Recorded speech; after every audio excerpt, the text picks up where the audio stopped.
hello, hello. Spontaneous stream. I'm just getting the last couple things set up.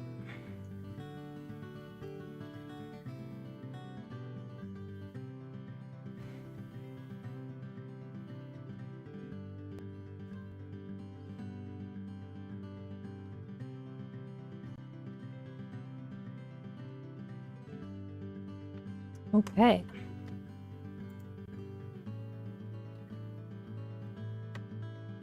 I've been itching to play this game some more, so I figured rather than having an afternoon nap, which I'm trying to get out of the habit of, we can just play some more.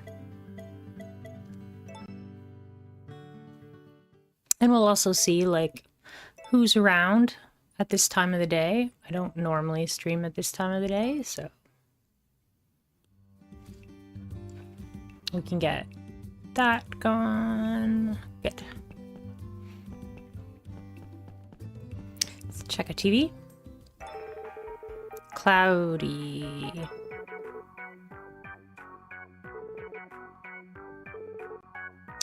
I think yeah, we already read that one.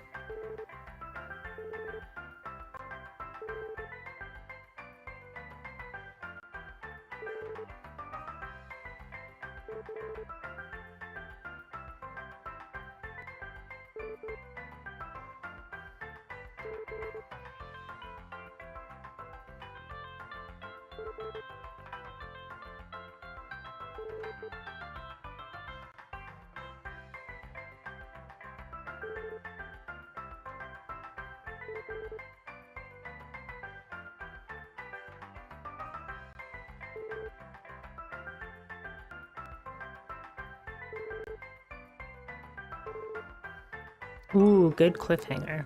Your luck today is amazing. Today's lucky item is wild grass. No, afternoon nap is the best. Hey, matey, I haven't seen you in a while. How are ya? It's good to see you. This is our farm we just started. Well, this is summer, so. If we call the birds outside. We have chickens. We just got chickens last time. Snuggle, snuggle. Sherry.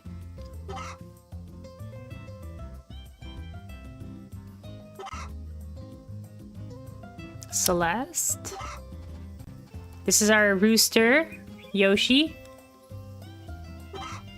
We were gonna name everything with a C name, but Yoshi is special because when I was younger, I had a pet rooster named Yoshi, so that's why we named Yoshi instead of a C name.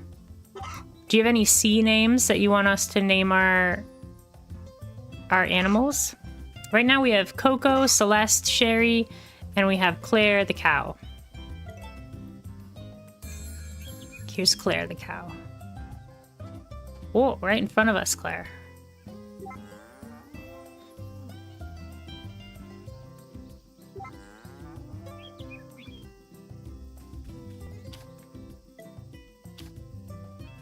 Get some milk today. Thank you. Get our eggs. No eggs today. Why? How's this one doing? Okay.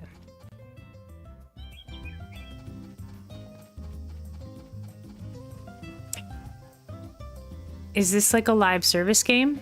No.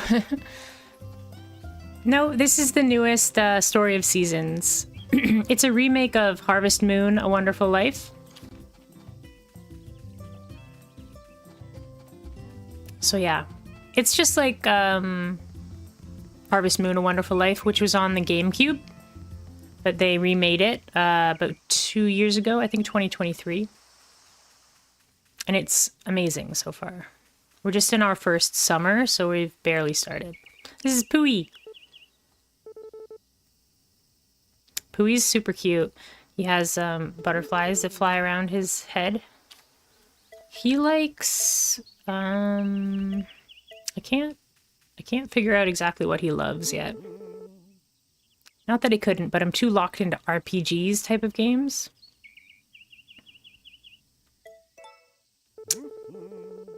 I wish I could play chill games like this. Well, I like RPGs as well, but I like to have some chill games to just relax too. What are you playing nowadays? I was gonna say right now, but you might not be playing anything right now. We can't chill in games. High stakes. I can teach you something fun. Awesome. Darn good soup. They didn't have a recipe for me yesterday, so I'm glad they had a recipe today. I finished The Last of Us 2 on Grounded on my first playthrough. Nice. Nice. I've watched like a speedrunner play it. Oh, this is the guy praising the sun. I'm glad we got to see him praising the sun. This is Carter. He stops right at 9, so I'm glad we saw him. Do you... Yeah, I can't start digging until I think 10. I saw a speedrunner. It was insanely hard, like really hard, just like people said. Yeah, I like to set myself goals like that as well. But yeah, I saw a speedrunner play Grounded, Last of Us 1, and it was like, it was super optimized. He was an amazing speedrunner. So he was like, what we do here is we shoot once right at the ground, and then we punch, and run past this guy, and we're through. And I'm like, holy, like you have mapped this out. It was really, really impressive. I love Dishonored 2, stealth type of gameplay, so I don't mind that much. The last time I had such fun while playing stealth was pretty much in 2017 when I played Dishonored 2 without superpowers. That's how I usually play Dishonored. I don't have Dishonored 2, but I know the story of it. I usually play it without superpowers. You want turnips. I don't have any turnips quite yet. They should be ready. They should be ready tomorrow.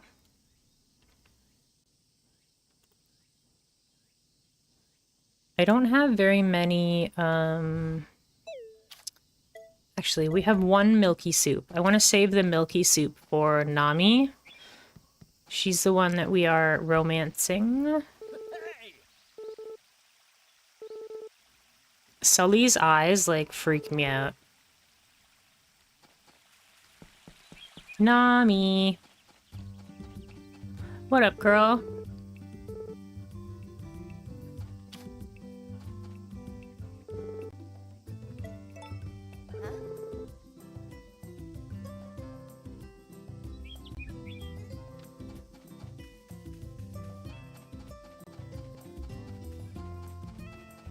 It's hard to give gifts to, like, everybody. I feel like I should focus on, like, a few people. Nami's at 6 hearts now. That's awesome. We're at 2 paws for everything except the jump.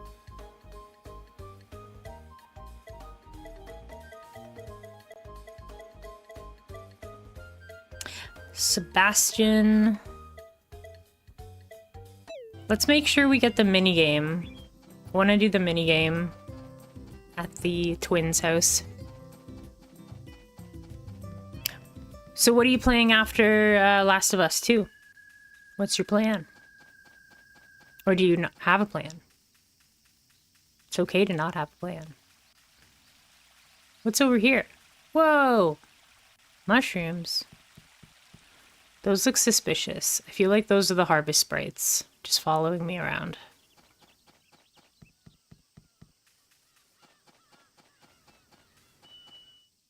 Oop. Cutscene. Who is it for? Gordy! What up, Gordy? He's hard to get, like, to like you, I think.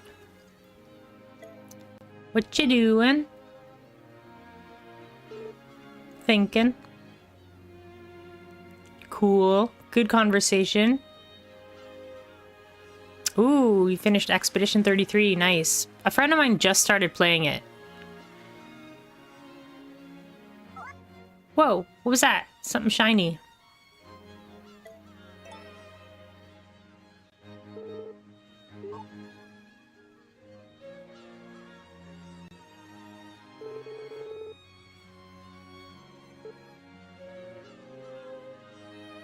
God, Gordy is so jacked and so profound.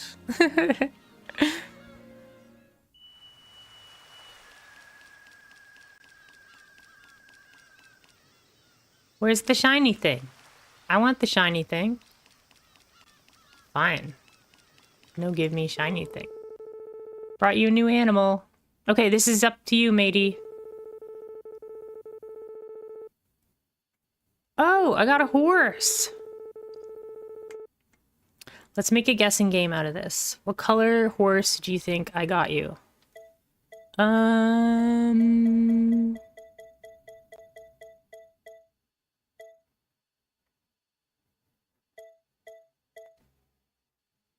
Brown. Nice.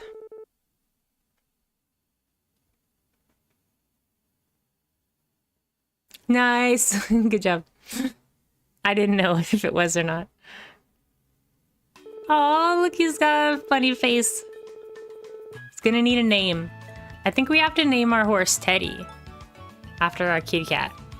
I was gonna get you to name her or name him Métis, but I think we only get one horse. So I'm just gonna name, because Rosie's our dog and then Teddy is our horse. Place a feed bin. Over here, I guess. Actually, this is probably better right here.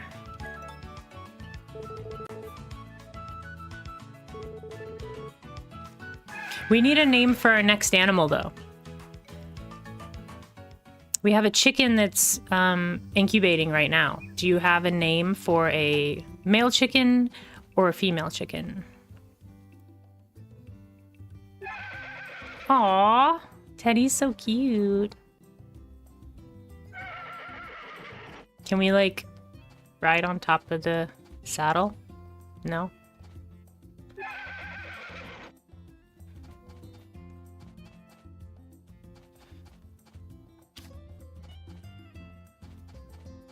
I can push. I can push the... Push, push, push. Push. How do I do it? Push.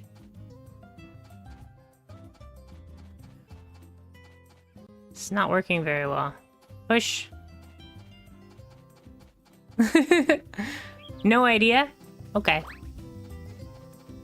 I'll let you think about it. Profits. It took me a year to name my puppy.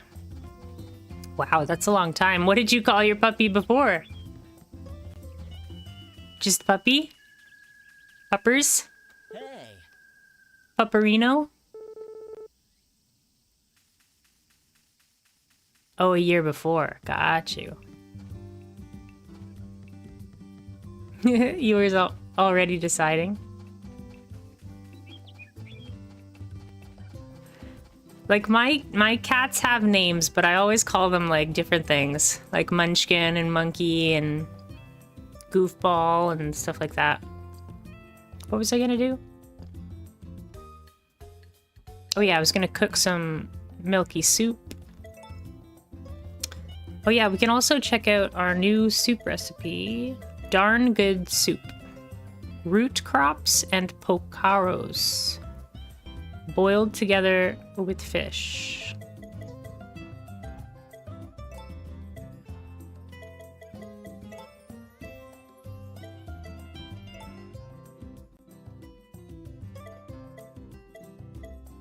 Ooh, we can get goat milk. But we can't get any goats yet. We have to get goats from Van, and he's only at the town like 2 days a month. You had to name him due to papers. Leo. That's a nice name. Or do you call them Leo?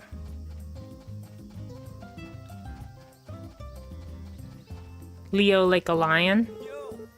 Or Leo like the character in Tekken?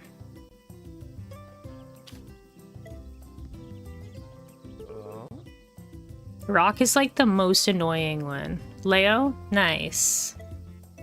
Leo's my favorite character in Tekken. She's not very popular, but I really like her. She has a very unique fighting style, which I like find very interesting to watch. It's very entertaining.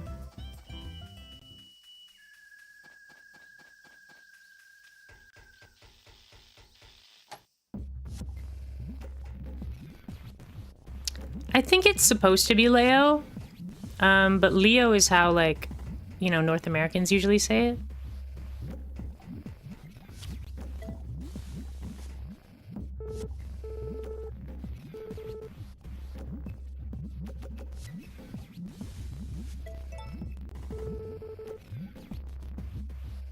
I want to get Daryl's affection up because I believe Daryl has the upgrades to my tools. I'm not sure though. Leo like Leon, yeah. We say Leo as in like the astrology sign, astrological sign. Like Leo the lion.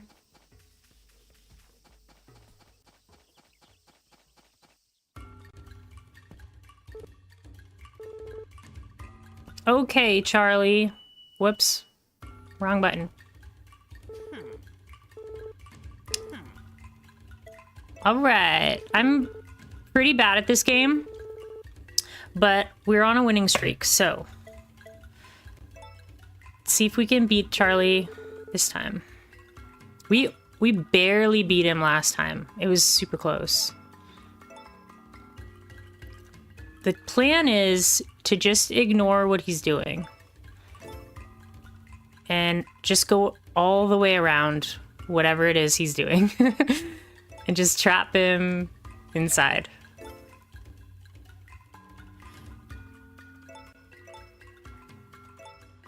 Yeah, like you can get all those, that's fine. I don't care. I'm just gonna go over here. Like, what was... Oh, you're gonna go there and take mine. No, I can't let you do that. We're gonna go here. And then here. And then you're trapped. Haha! Wait, you're not trapped. I didn't do it right. Dang it.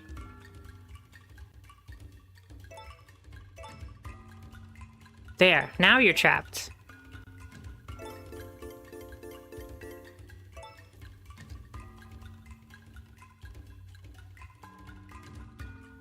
We'll just go this way.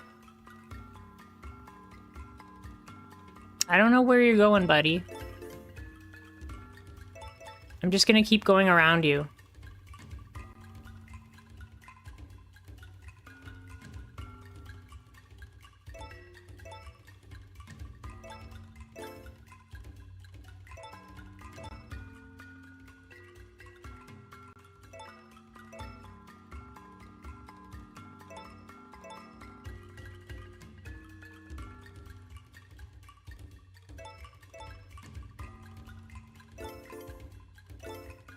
The key, I think, is to just, like, make him go where he doesn't want to go.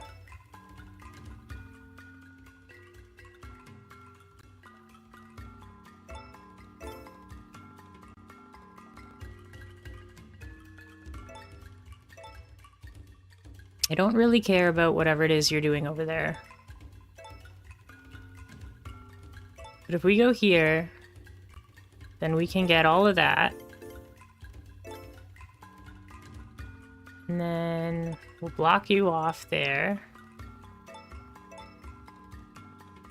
Now we just have to stop you from getting anything.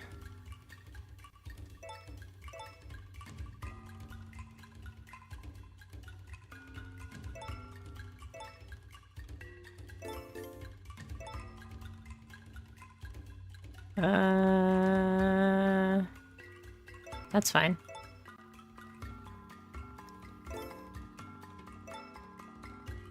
I think we won. Haha, we won. Sometimes I jokingly call him Leon from Resident Evil 2. Leon from Resident Evil 4, you mean? Or is there a Leon in Resident Evil 2? There is, yes. For some reason I was thinking Silent Hill and Resident Evil. Yes, Leon's was introduced in number 2. So 1 and 3 was...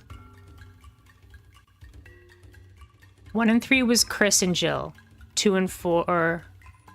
Or just 2 was Claire and Leon.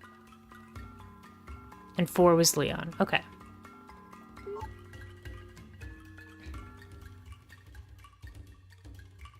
And then 5 and 6, like I don't know as well. There's some characters that I'm not familiar with. New characters. You only played the remakes? I haven't played any of them, but I've watched people play them. They're scary. Jill was in RE1 as well as Chris, yes. Jill's also in Veronica, I think. Resident Evil 0. Village is definitely the best one. At least I feel like they really got it right. Yeah, it was a big risk to go first person. I think I would prefer the first person as well. So, but 7 looked way too scary for me, so... 7 and 8 are very, very scary games, and like 1 through 3 are like really puzzly. 4 through 6 are like them trying to go all action third person, which I probably wouldn't enjoy.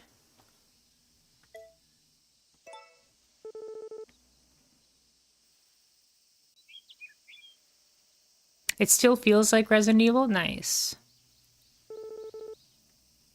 I think I would... See, I prefer to watch the third-person ones, but I think I would prefer to play the first-person ones. RE4 is in third-person, yeah. Yeah, but it's an over-the-shoulder. It's over-the-shoulder, like the camera follows you kind of thing.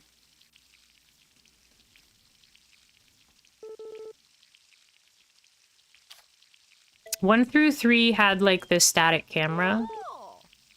4 had the over-the-shoulder camera.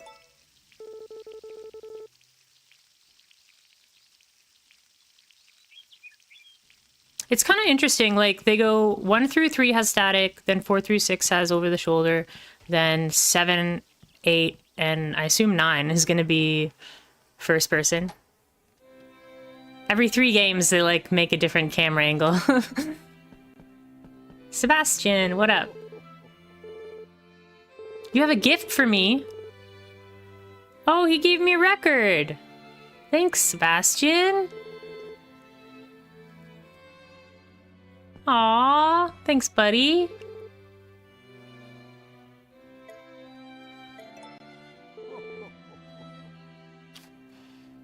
Here, have this flower.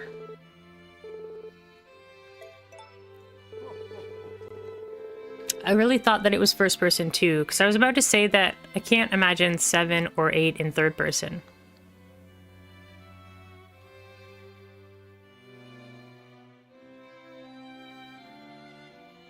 Is there a third person option in Village? That's cool. For some reason I thought maybe it's a mod for 7 that lets you... Why am I tired? That lets you play in third person. I thought you could play 7 in third person.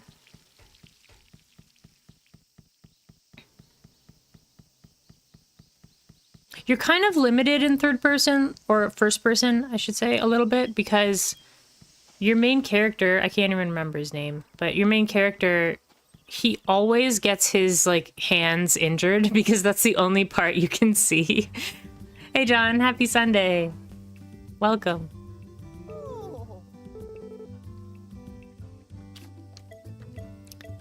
Nina, have some more soup?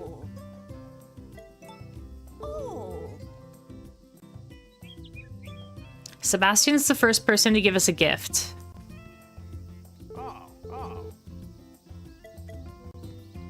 Gary, here, have this.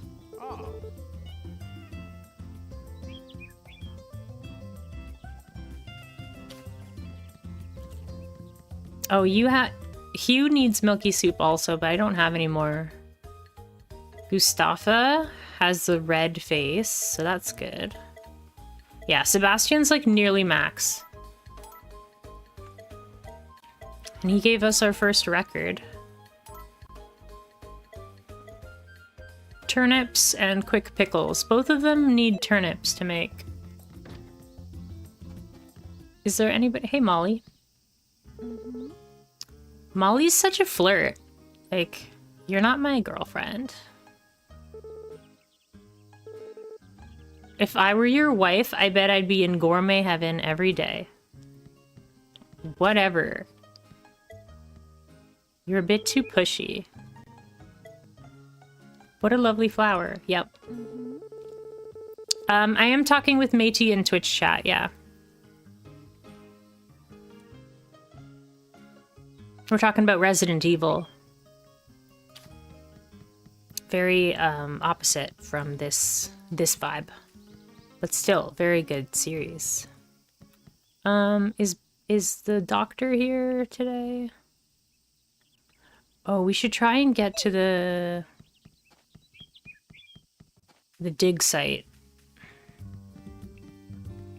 I haven't figured out like a good routine, like pattern to follow. I feel like I'm always missing things. Like I think the dig site closes at 5. I'm not sure though. Hopefully they let us use the dig site.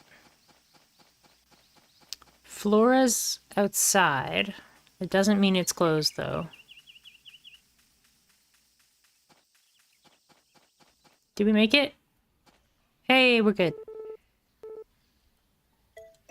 Yes, dig site. It is I, John, now in Twitch. Welcome to Twitch. Digging is every dwarf's natural born right? I guess so. How can they not let you use the dig site? Well, the trowel that you get... Oh. Yeah, it closed at 5, so I didn't get any treasure. The trowel that he gives you is not yours. You have to borrow it from him.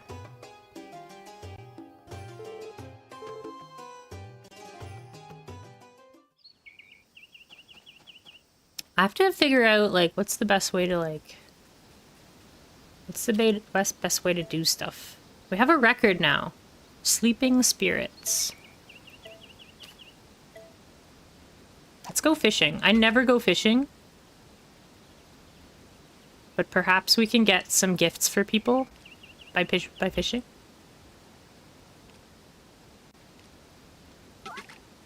Also, I'm not sure if...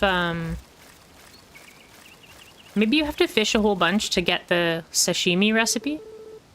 Large masu. Nice. I don't know how to get the sashimi recipe.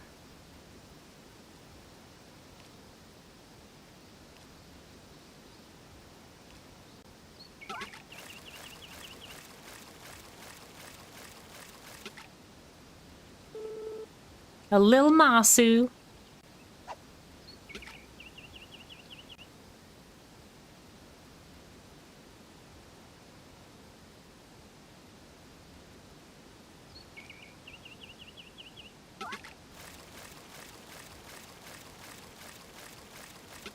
They took away the, like, mini-game from fishing in this one. In Pioneers of Olive Town, fishing was, like, was pretty difficult.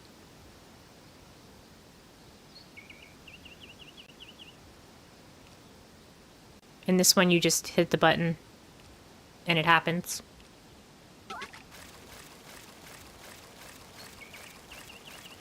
Glad to see me streaming today. Yeah, I was having a pretty lazy afternoon. And I was like, I really feel like playing Story of Seasons. But it's a lot of fun, like, just chatting with people while I'm playing, so... I was having no spoons and wanted to chat with someone to task clone or whatever. Yeah, I call it body doubling. Task clone. You only got 3 hours of sleep last night. Well, that's no good.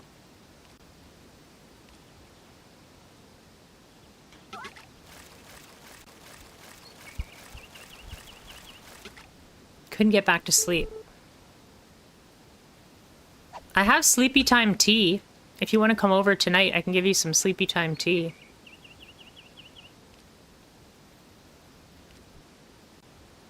I have like multiple different types. I have one that has catnip in it. It's really fun to make catnip tea when you have 2 cats. They're like, "What is in that cup? Can I have it?" They just get up all in you, all in your face. All in your personal space. I feel like I sounded like JFK from Clone High right there. You were watching Mandalore gaming videos?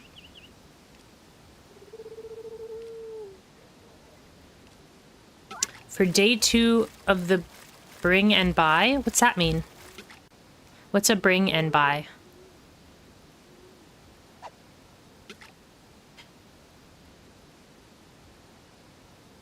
Yeah, it often happens. When you want to be awake, you fall asleep. Where people bring used hobby stuff to sell. Oh, cool. Is that still going on? I know they, board games, books, DVDs. Nice. Once every 3 months. Wow. I was gonna say, like... I have some magic cards I need to get rid of, but I never get to, I never get to the shop, so... Trying to get rid of all my chaff. Everything people bring tends to be certain cost on the Saturday, and then a lower cost on Sunday. Okay. So it's like, Saturday's like, let's show off all our cool stuff.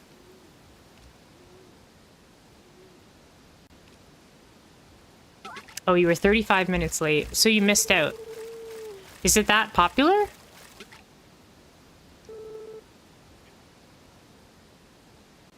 What were you looking to grab? Just seeing how many fish we've got here. I also love that they stack. In Pioneers of Olive Town, things didn't stack. Whoa, there was a line 2 blocks long. Wow. And over there is very large blocks. That's cool. Do they have like a bouncer at the door? They're like, no, you can't come into the hobby shop to buy hobby things. There's too many people.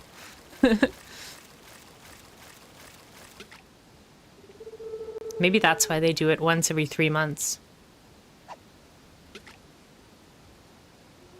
Ah. You wanted to buy something for somebody else, John?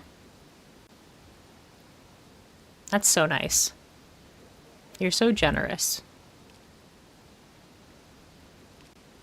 Perhaps too much, so. Bye, matey. Have a good night. Thanks for saying hi.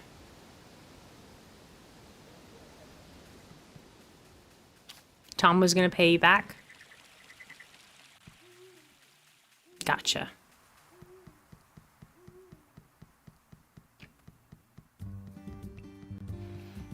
I don't want to leave my animals outside.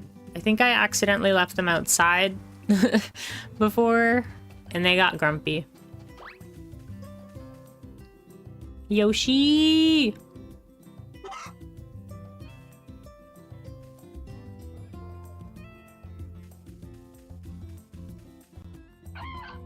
We got an egg!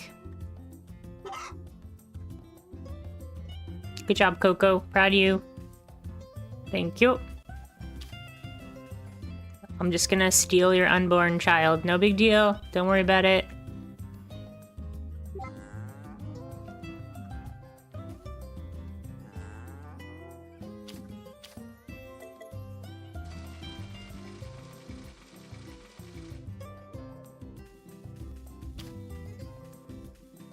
All right, in you get.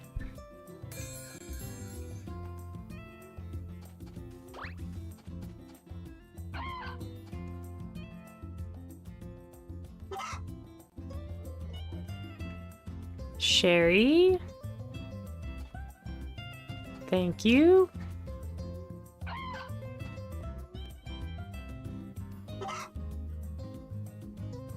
I look so sad and tired. I'm like, let me go to bed.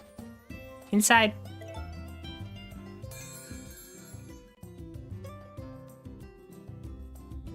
Oh, I missed your message, John. Let me scroll up a little bit. Drop Pod was $30 yesterday. Wanted to buy it for $25 today, but somebody probably just bought it for $30 after I left yesterday. But I did get some Space Marine weapons and a cool pair of models for a combined $15. Nice. I definitely feel the tired part of that equation. Yeah. Are these... Oops. Are these gonna grow tomorrow? Or today? It's almost harvest time.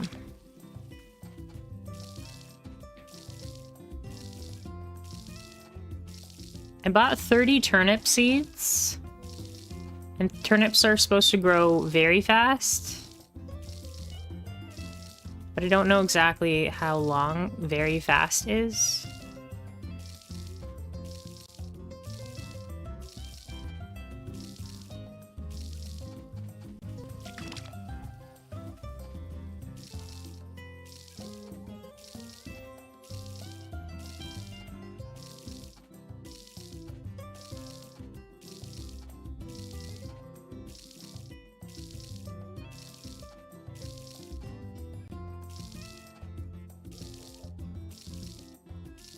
I know, I'm watching.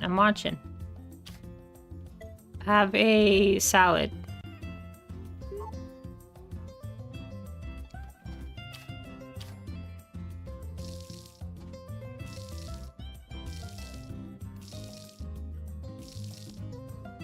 Have another salad. Just eat more salad. That's how you get through the day. Salad, salad, salad.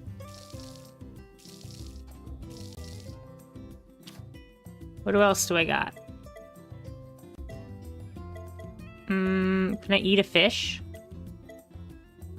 We'll leave the rest. I don't want to pass out. Oh, what do we got? The Vinyl Donut. You obtained a total of 3 records. You've found 11 wonders so far.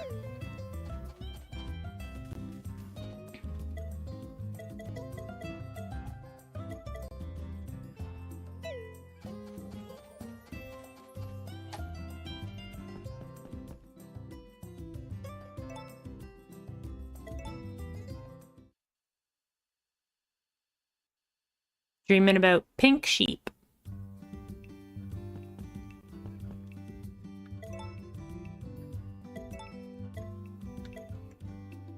Egg soup, milky soup.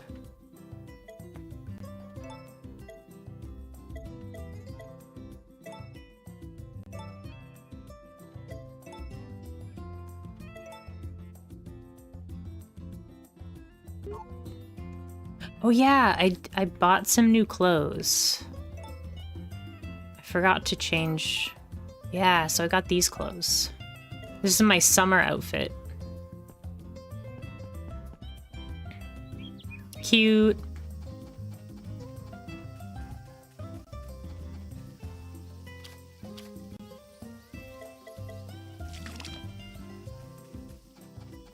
Yeah, it's nice.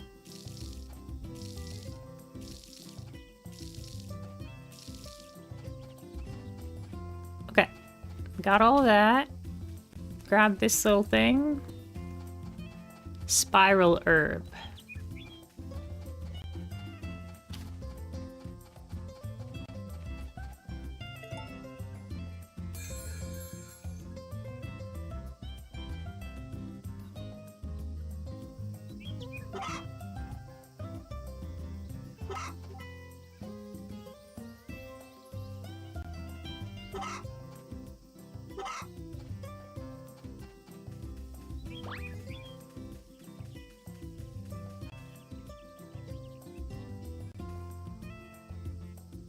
Snuggle, snuggle, snuggle. Yoshi! He's gonna be grumpy. He's like, "No, why'd you wake me up?" Yeah, I like the gloves too.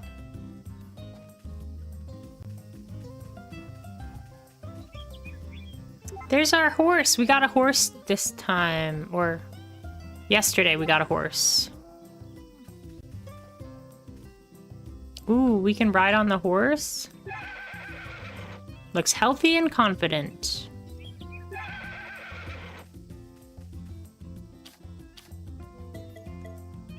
I don't think you're... No, it's not gonna happen. Okay. I was gonna say, I don't think it's been 10 hours. You can only milk your cow once every 10 hours.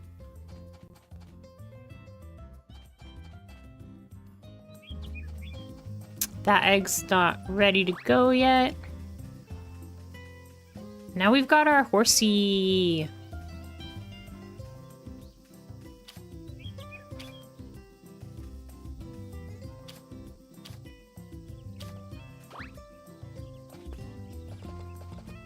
Whoa. This is actually quite a bit faster. In some games, you don't need the horse at all, because it's not as fast. Much jump, such hops. Yes. Yeah, the gigantic glowing plants. Caprese? I think that's how you're supposed to say it.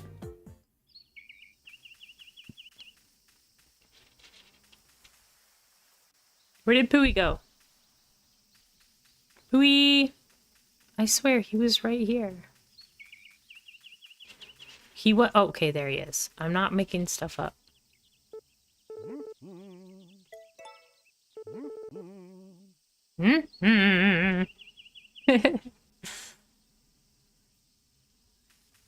Pooey's our resident unhoused person. Actually, let's grab all these flowers.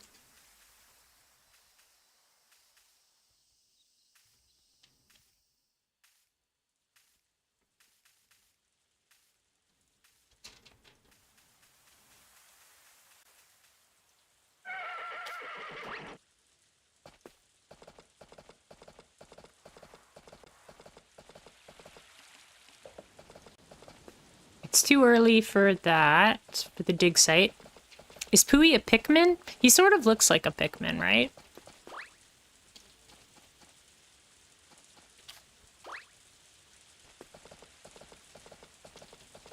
Let's go play our territory capture game. I just want to check for the moon drops. Now that we can get around a little faster, it's nice. There's some more flowers here, but I want to focus on Nami. Hey girl, what up? It's raining, so I forgot to check the weather. So I just wasted a bunch of time. Did I didn't make any soup. My goodness. How am I supposed to give people soup if I didn't make any soup? I watered my plants and then it rained. What's the horse's name? I named my horse Teddy.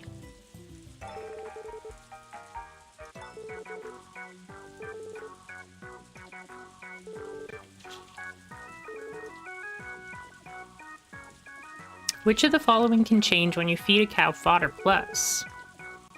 The elemental resistances? I think that's it.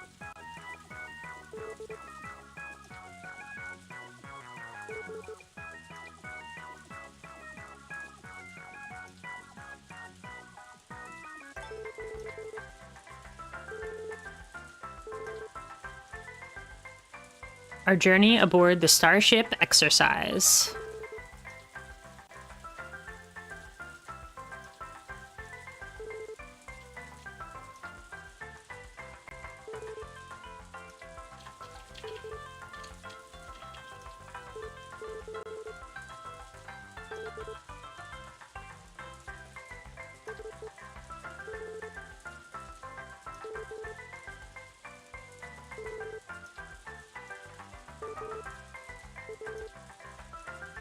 Oh, how was your time at the brewery yesterday?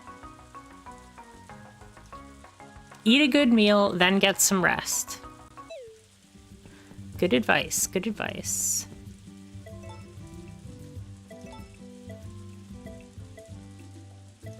Wait, I did have milky soup?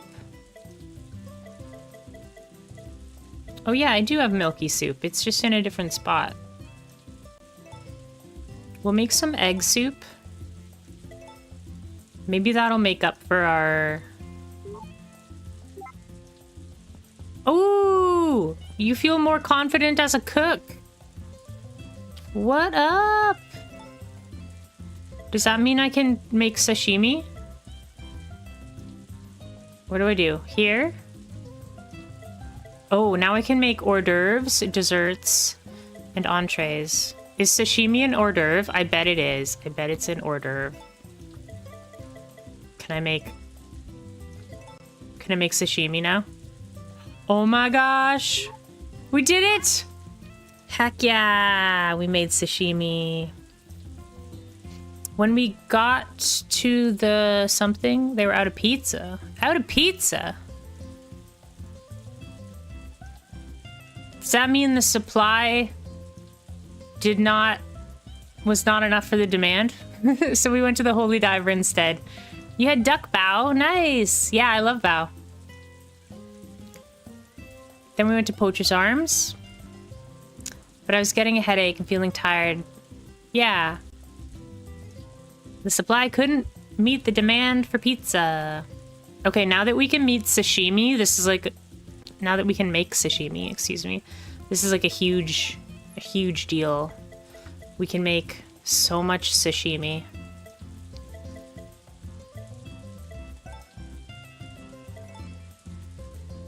We had to cook quite a bit in order to get more confident as a cook. Make by recipe. Sashimi.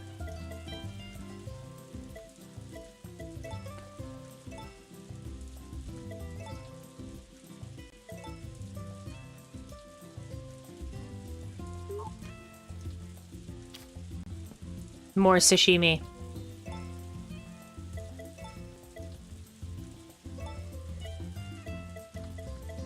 We have regular masu. Making sashimi is like #1 goal of a playthrough in this game, I think. You make sashimi and then you just give it to everybody. Everybody likes sashimi. Okay. Awesome. I'm really glad I went back and decided to cook a little bit. Now we can go to the dig site. Oh, it's a lizard. Hello, Mr. Lizard. Look how chill he is. He's so chill. He's got a bandage on his foot.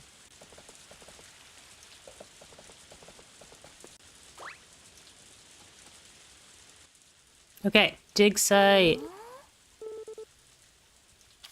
Do you want some sashimi? Is it supposed to be for me? It sure is. Oh, I can't do it. I can't take it right now. Okay, fine, fine, fine. I see how it is. Let's get started.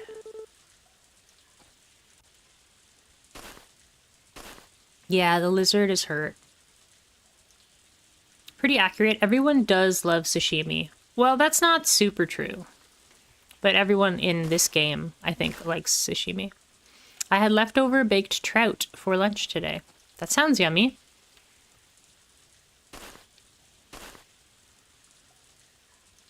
I had grilled cheese. I don't often eat grilled cheese, but I decided to get some cheese slices. And I missed it. I got some sourdough bread. And some cheese. It was good.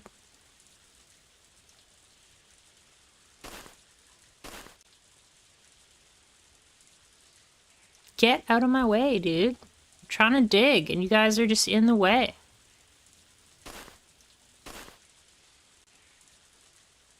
I see something there. It's gotta get out of there.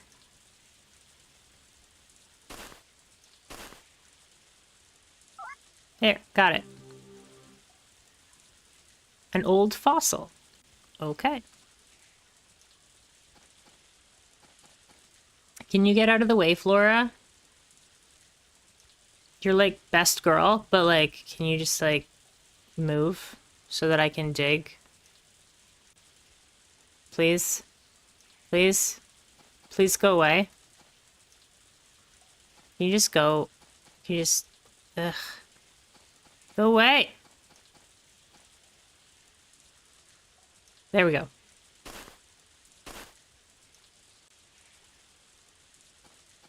Okay, now go away again. Stop it.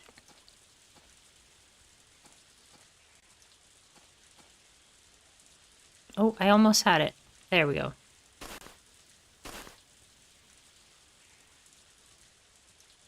You have to almost walk behind them and like make sure you're not pointing at them.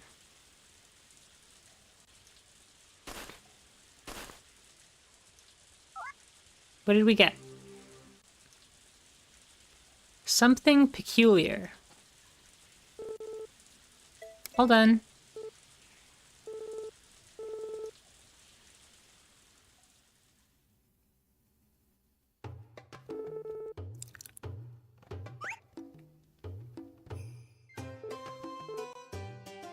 How does that not have archaeological significance?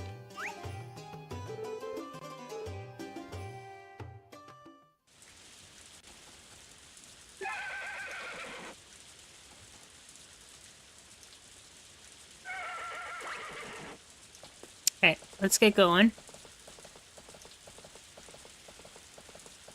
Now that we have sashimi,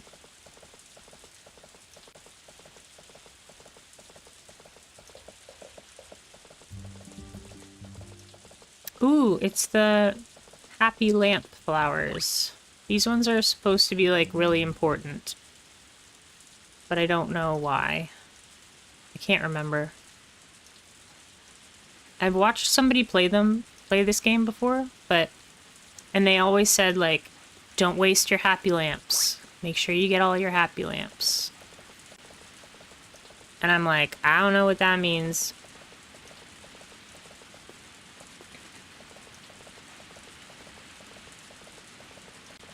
Daryl, do you like sashimi?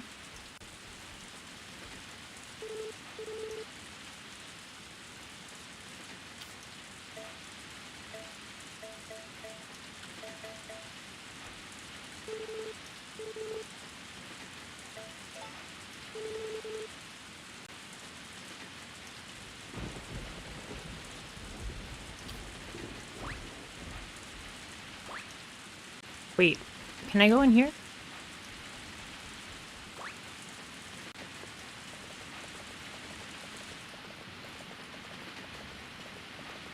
Let's play the mini game. That's cool. Oh no, they're both outside.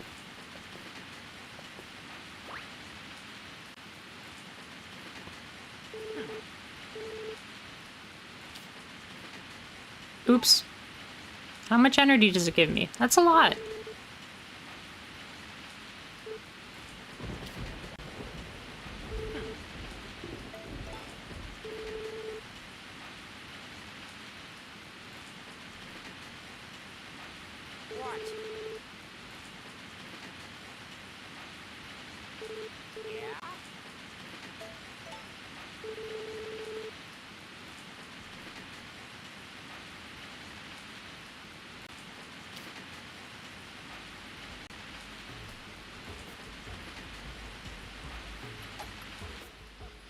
Whoa, everybody's at Gordy's house. Party.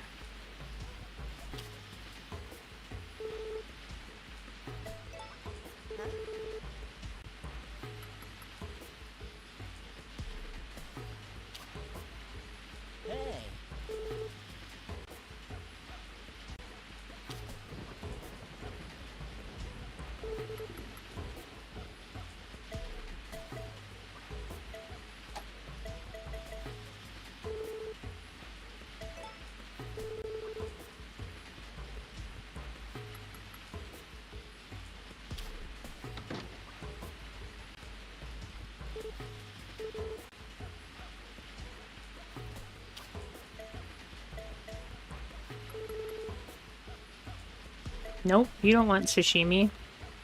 How about the milky soup? Not right now. Okay. Did you two go back inside? No, not yet. Lumina.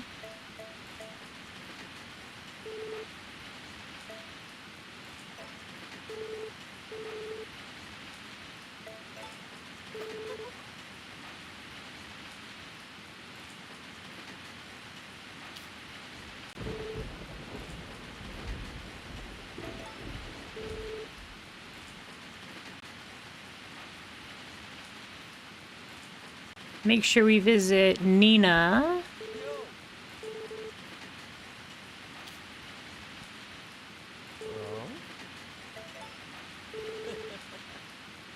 You just made my life. So dramatic. Oh, there's Nina.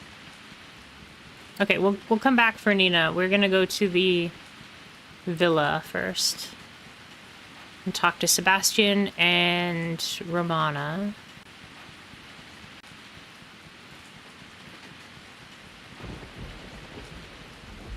Maybe that's why Sebastian is like so easy to get to like you, because he gives you a record. Maybe he doesn't give you anything super fancy. This umbrella isn't even meant for rain. It's a parasol. It's a cute parasol.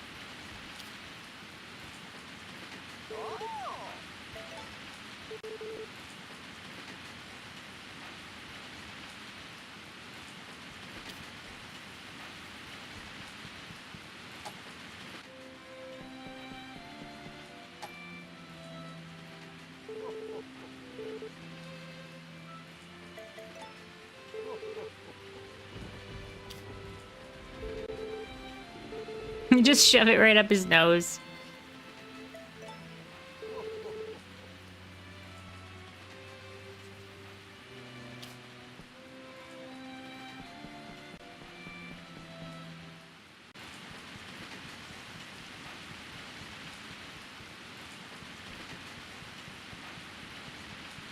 Did I forget my horsey?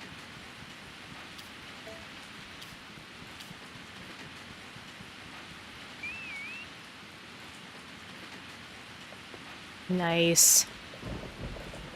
Are they inside yet? Can I play the mini game?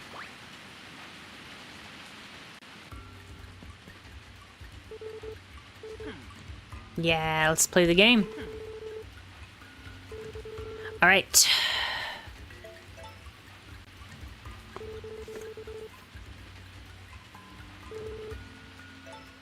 Oh, I asked him for the instructions, apparently.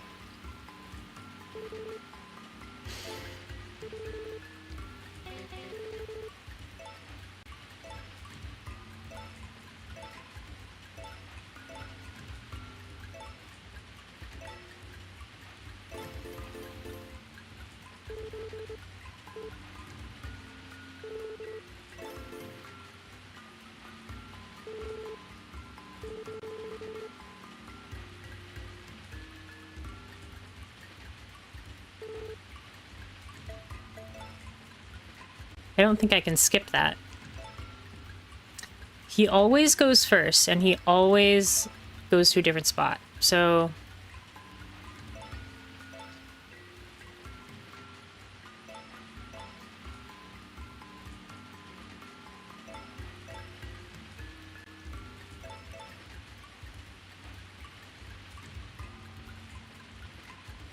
I think I just have to play defense until... Oh, wow. I didn't see that move. He got me. Let's go here.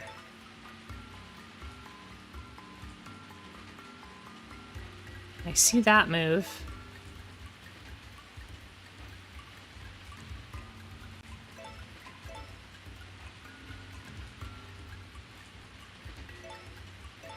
Yeah, I screwed up there.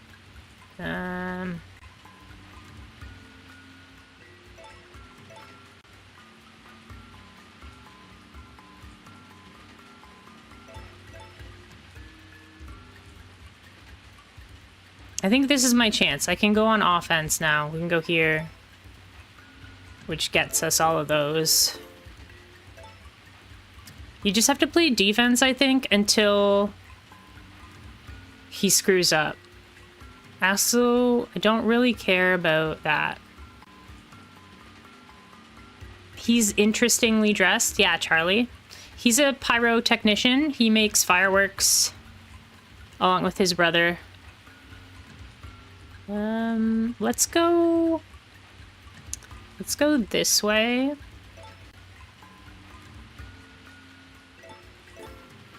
You can have that one. I'm just gonna go for the big ones.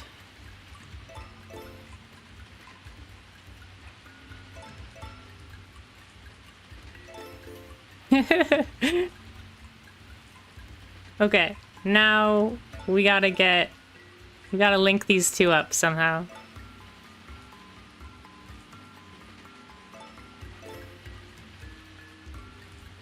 There, you can't possibly block it. Look at that! Get wrecked! Get wrecked, Charlie!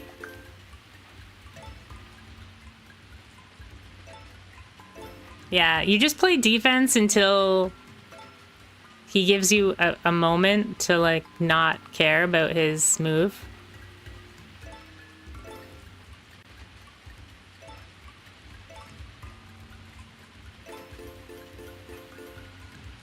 Haha!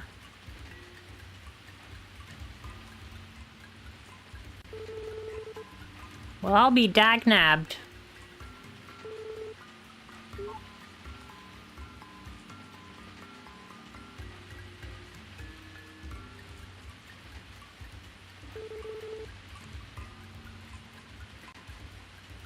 Thank you.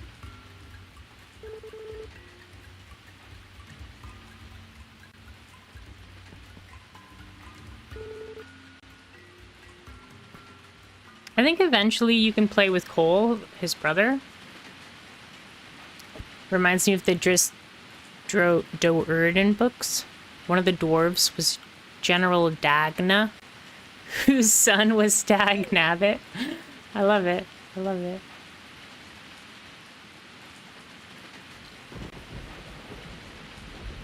I want to talk to Nina and Gary.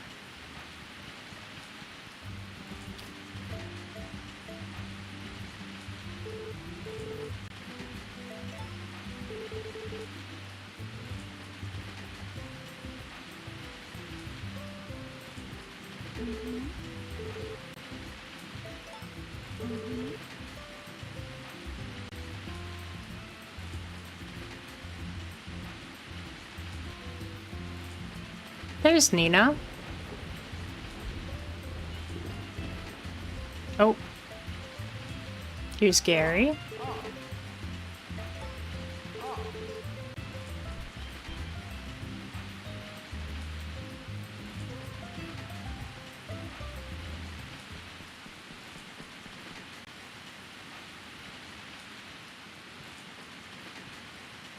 That was weird. I was like right behind her. Look at that. Like, how do you do that with your head? Like...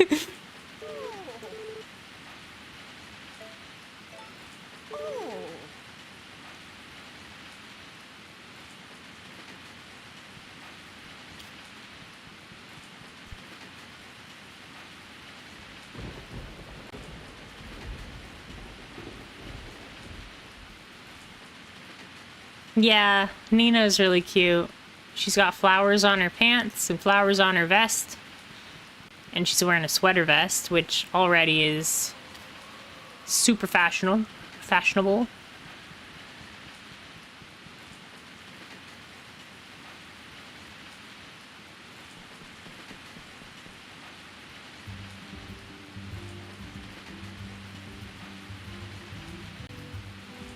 I think tomorrow must be turnip day.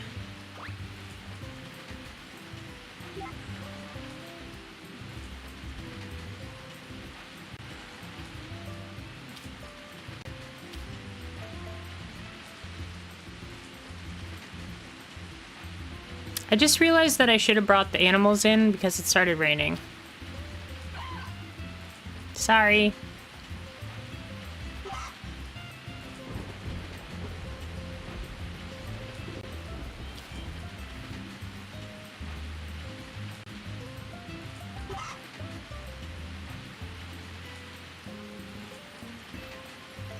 In you get. Hopefully they don't get sick. I'm not sure if the chickens can get sick.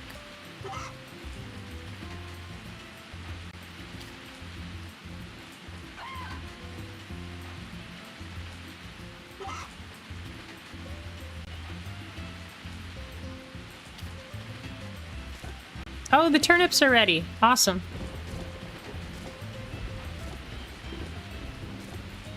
Yeah, so that was 5 days to get turnips. That is pretty fast.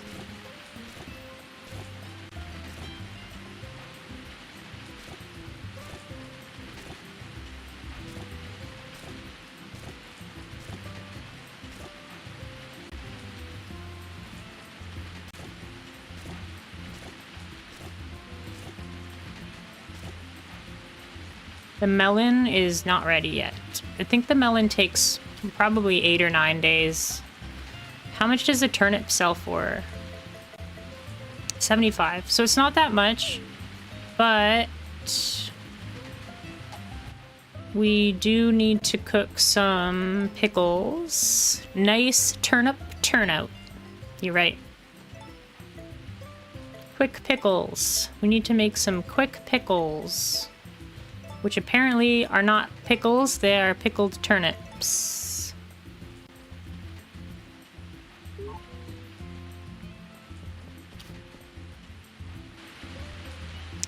Turnip turnaround time. That's some nice alliteration. Some awesome alliteration. Where is Lumina? Lumina's here. Lumina needed some quick pickles. I wonder if I can get to her before she goes to sleep. Oh, we can use our horse? Run!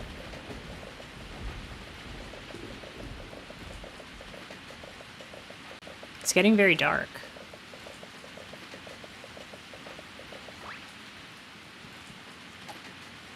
Lumina. Are you in here? Yeah. I'm here about your request. You wanted some quick pickles.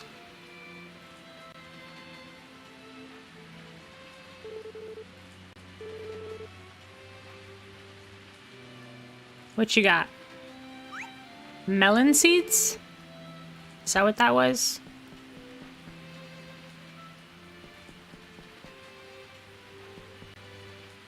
I look so miserable.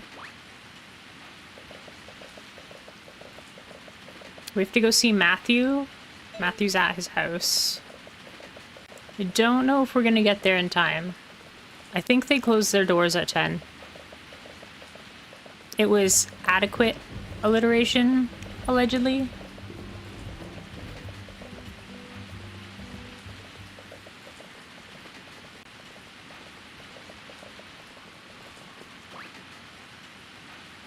Three minutes.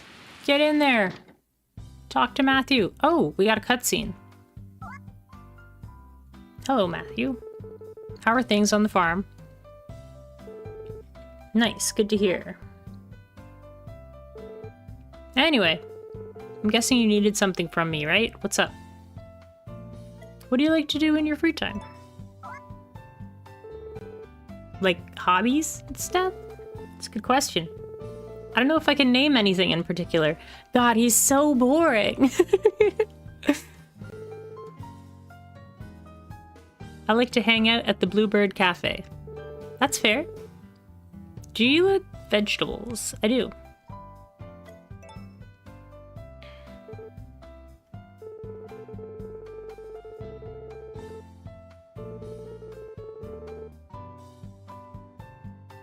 Good to know.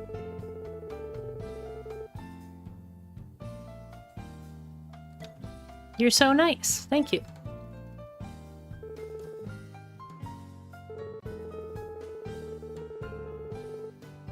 If you're trying to embarrass me, you did a pretty good job, so I think that's enough compliments for one day.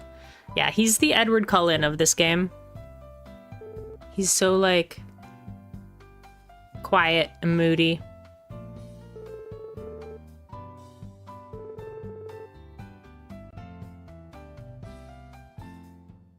He has the skin of a killer. Yep, it's true.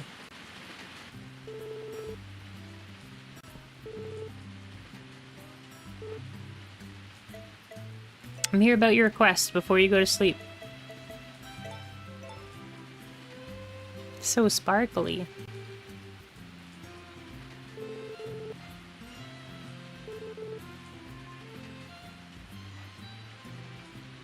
Milk. Thank you.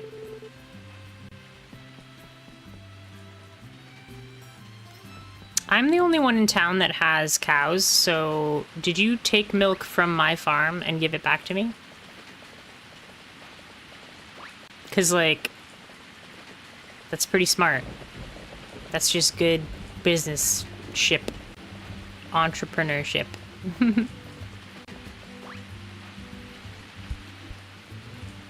Chickens! In you get! Forgot to bring the chickens in.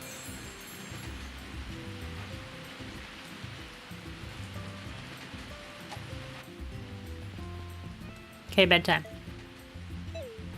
Wait, let's look in the mirror first. Yawn. What I wouldn't give for some sleep. I feel that. I feel that.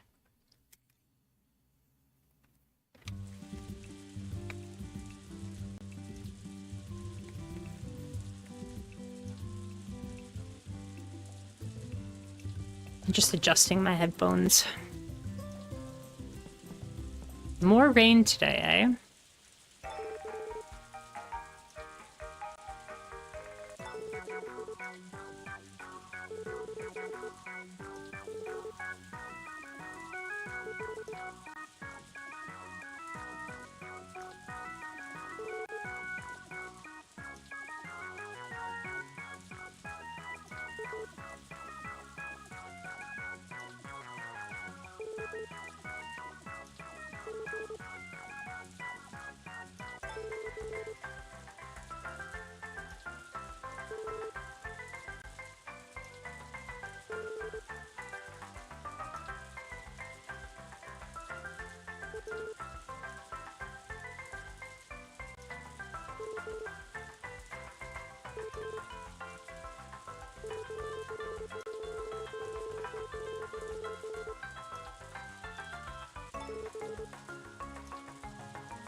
This music sounds like Paper Mario and the Thousand Year Door. I never played that one. I played the first one. Loved the first one.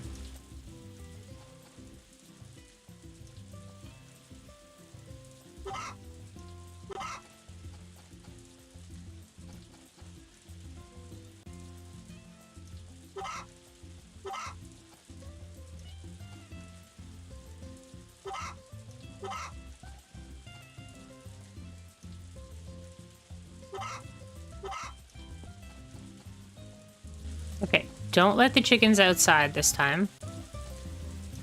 How are these doing? Not quite ready yet.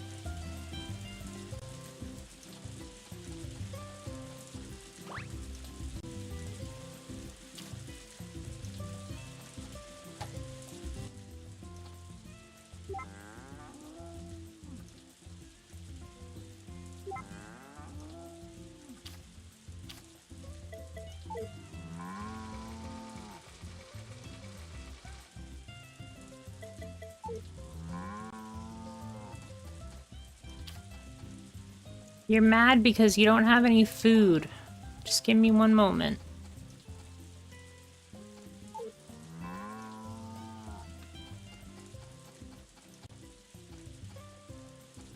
Can you get off of the thing, please?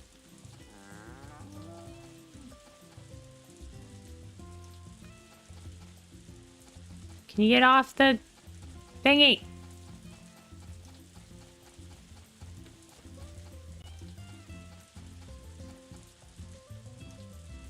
Oh my gosh, I'm trying to like put the food in the thing. Thank you.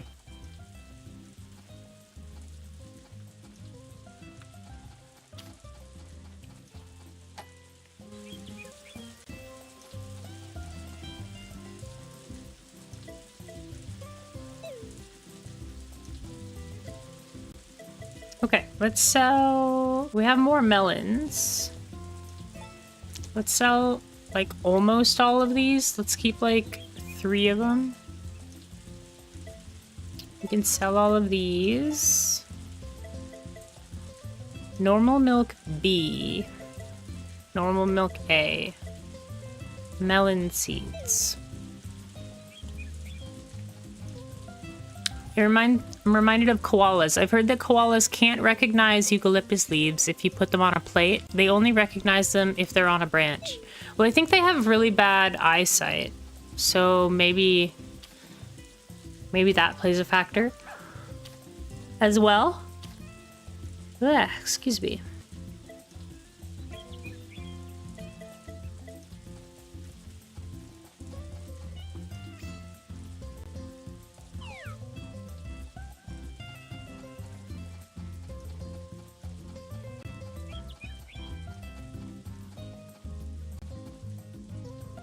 The rain is stopping. Slowly.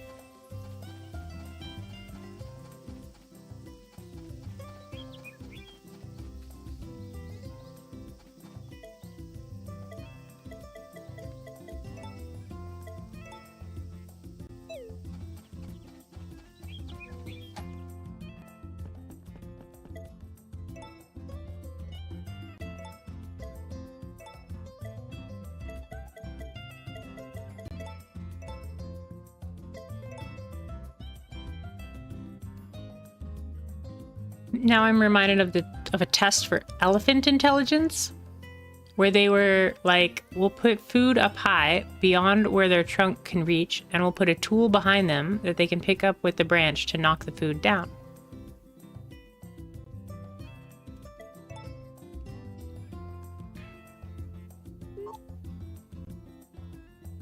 And the researchers thought that the elephants were not smart enough to have enough self-control to move away from the food to get the tool. Yeah, turns out the researchers aren't smart enough.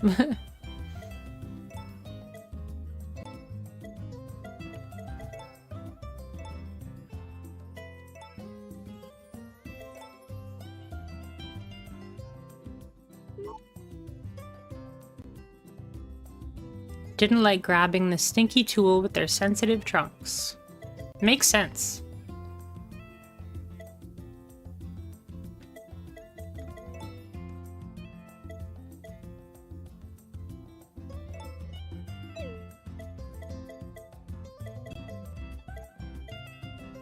What's that?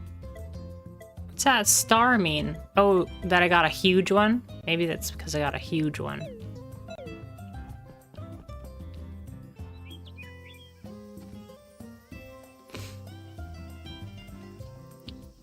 And more recently, they changed the test so that there was a huge crate the elephant could step up onto to reach the food. So they were smart enough to move away from the food, get the crate, then push it over to where the food was.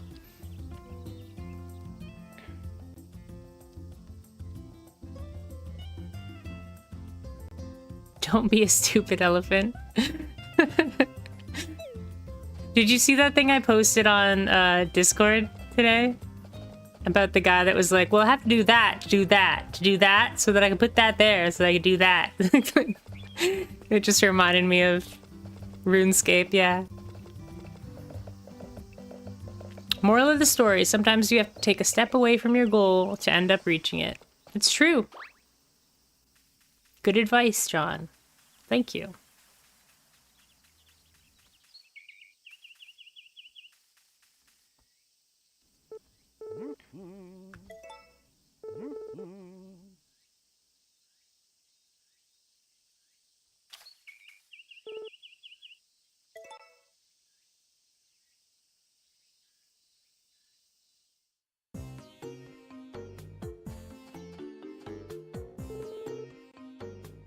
Shroom stir fry. Shroom stir fry. It sounds like I need to get mushrooms. I don't know where to get mushrooms. Other than those ones that you just eat right away.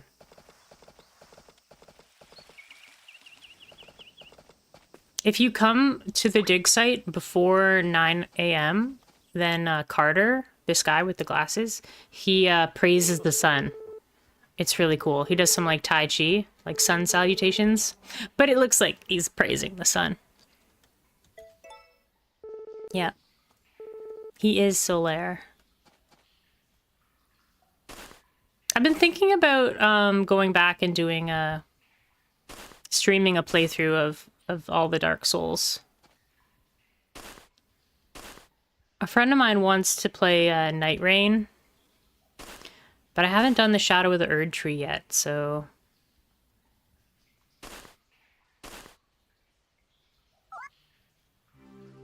I have a lot of slow burn games right now, like games that you play for a really long time. But I don't have a lot of like action-y games on the go. Oblivion is kind of action-y. I'm still working on that, but I learned recently that if you get your strength skill and your hand-to-hand skill above 100, which I have done, it doesn't do anything.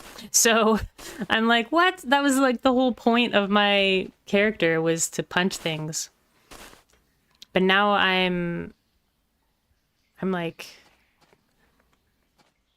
rethinking like the entire thing, because I'll never get any stronger than I am right now, kind of thing. In terms of punching, like I can lower people's defense still, but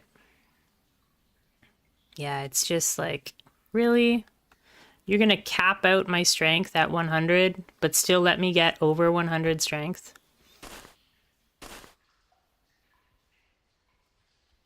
Oh, sorry, I missed your message, John. I'll scroll up a little bit. I made a Pauper commander deck called Praise the Sun. The commander was Enduring Scale Lord. Yeah. Yeah, I think you told me about it. Yeah, that's amazing. That's a great idea.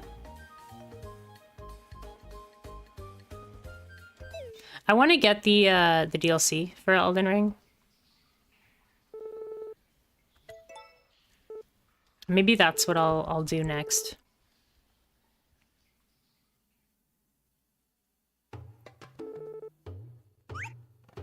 Because that'll get us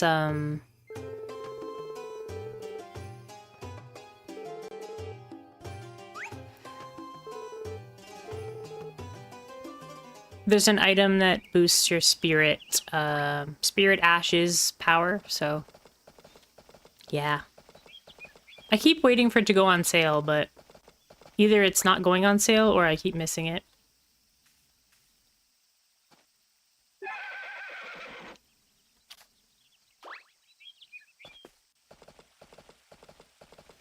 There's too many people that I'm like working on at the same time. I need to like focus. Focus.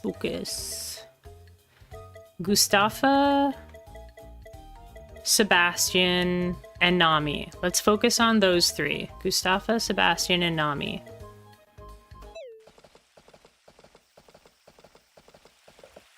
Oh, and Nina. There's Gustafa. He likes the milky soup. Oh, okay, cool. Hey. Hey.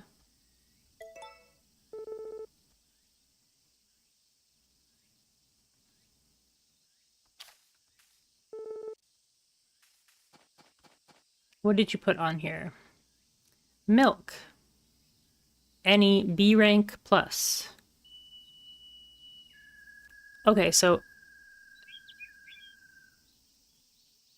I'm not too picky on quality. So, but it has to be above B rank. Gotcha. Any fish. Okay.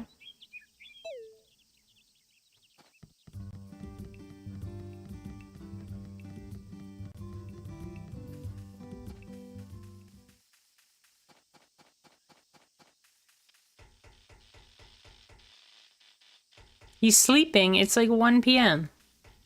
Try now. There we go.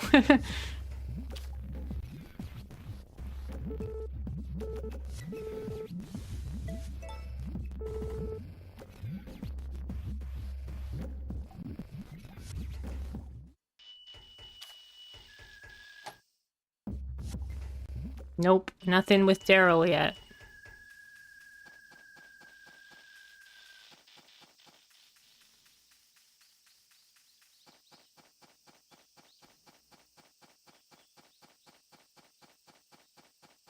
Play the territory capture.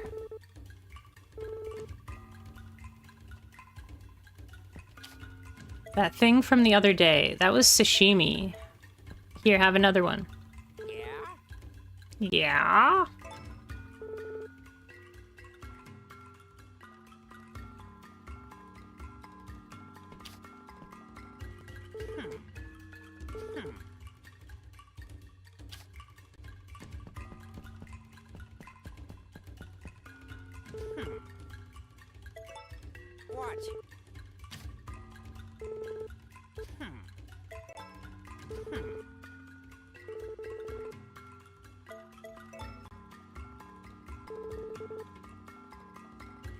All right.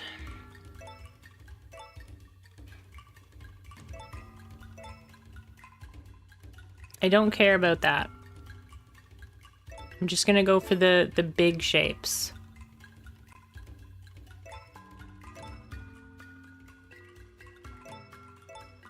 You can have your little one at a time shapes.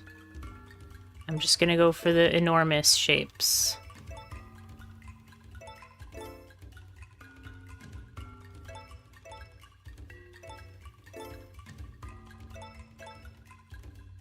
Oh, you ruined it. Too bad, Charlie. You weren't paying attention.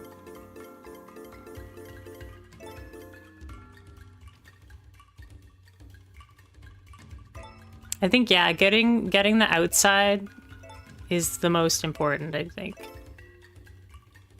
It's the easiest way to, like, set up a gambit where they can't possibly, yeah, like right here, they can't possibly stop me.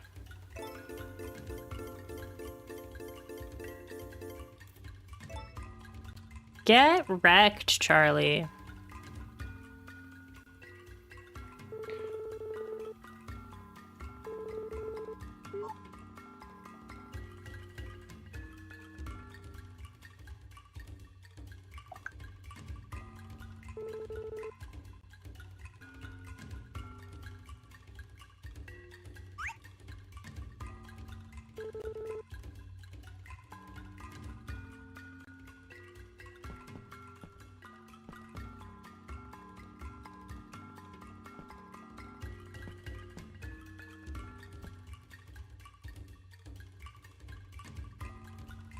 Let me get down.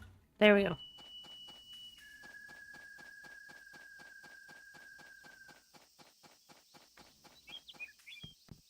Where is... Nami wants a herb. Or Nami wants a fish and Gustavo wants a milk. Where is Nami? Nami, Nami, Nami. Nami. She's not here.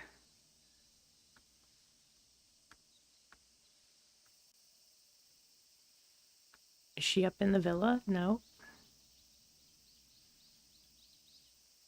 Super weird. Where is Nami? Oh, she's way up in the forest. Okay.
All yours.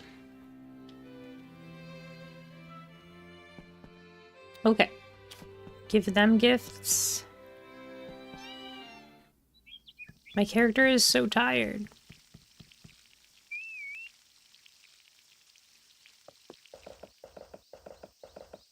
Oh, you can zoom in and out?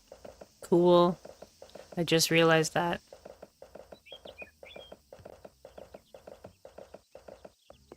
I think Nina's at home. Yes.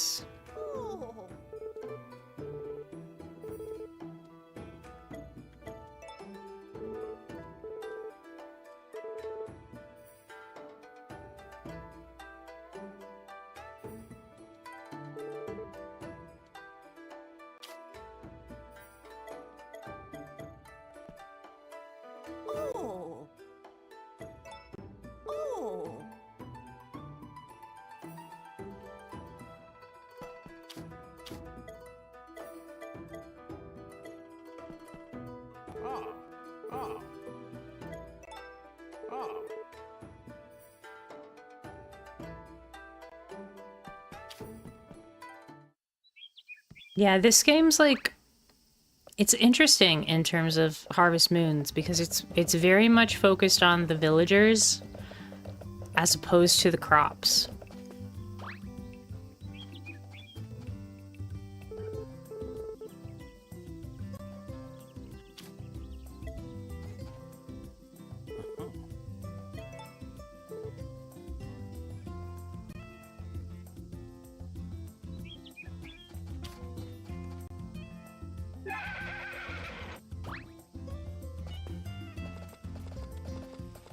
How are we doing with Sebastian here? Perhaps in the game, the villagers are the crops. Maybe I'm harvesting them. That's kind of dark, John. But it's true, ha ha ha ha.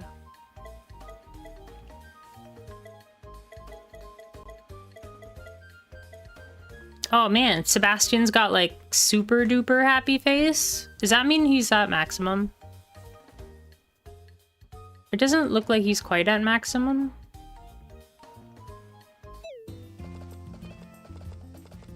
I think Nami's still up here, right? Yeah. There's a lot of folks up here.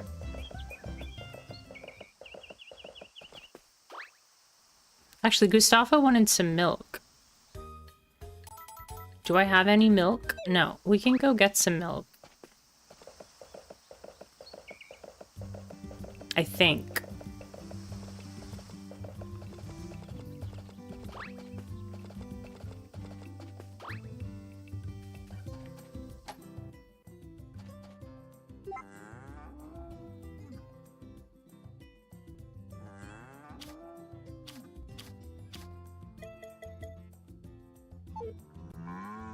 Nope, not right now. I guess I can check here, right? Yeah, it shows you when the milk is gonna be ready.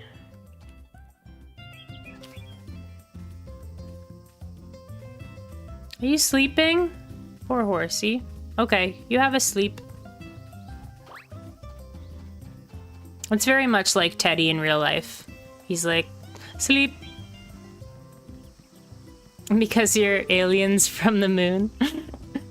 Actually, the original name is Story of Seasons.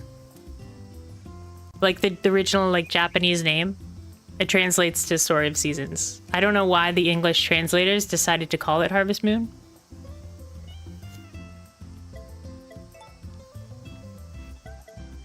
But yeah.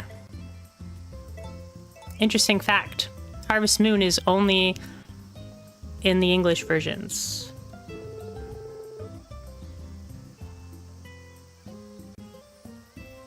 Oh, cool. Thanks for the spiral herbs.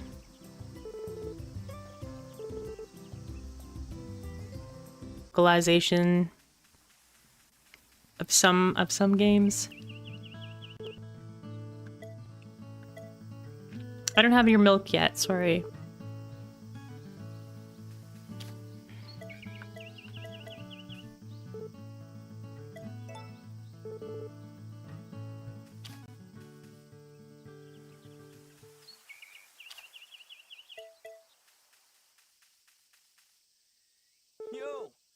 Yo! Message. Message. My stream is cutting out. It stopped mid-sentence. Okay. There's nothing wrong on my end, so I hope that, hope it's working. Stream is back now. Nothing happened on my end. Yeah, I didn't, like, drop any frames or anything. So maybe it was on your side. Thanks for letting me know, though. I saw that in my top corner of my screen. I think we're just gonna go to sleep because our character is really tired. What about it? What about that picture?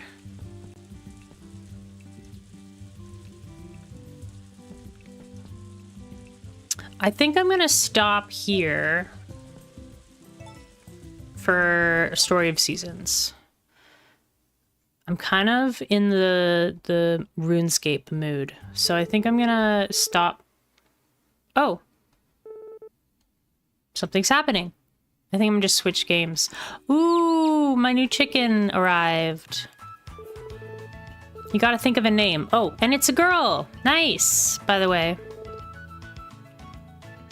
What should we name our girl chicken before we switch games? They're harvest sprites, nature sprites, I think. No, we have to name it. We have to name it.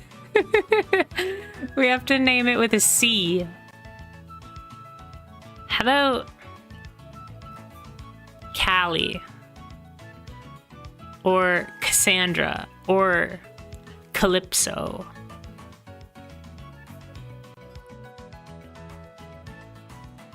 Or Chernobog? Cassidy? I like it, Cassidy. Ooh, Cassiopeia. No, we'll do Cassidy. Castle Frock. Cassidy's first.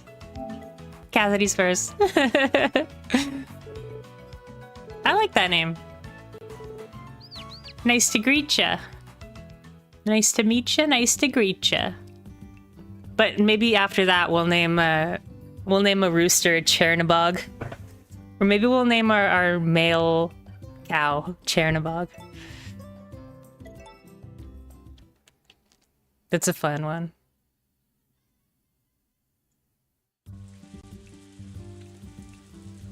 What is happening right now? Is it skipping through days? I feel like it's skipping through days. Okay, I'm gonna switch to RuneScape, but I'm gonna stop the stream and then like bring the stream back up. Or actually no, I'll just swap it.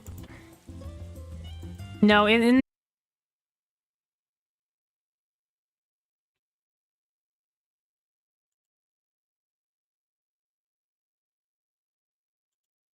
Okay, we're back. We're logging in.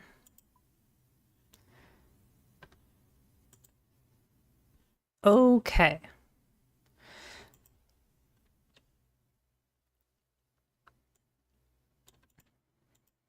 Lazy Sunday afternoon in RuneScape now.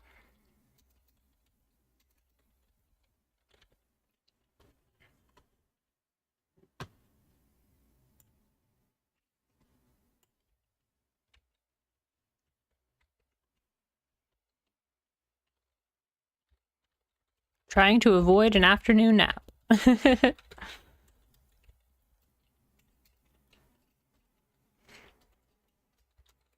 Figuring out the God Wars dungeon.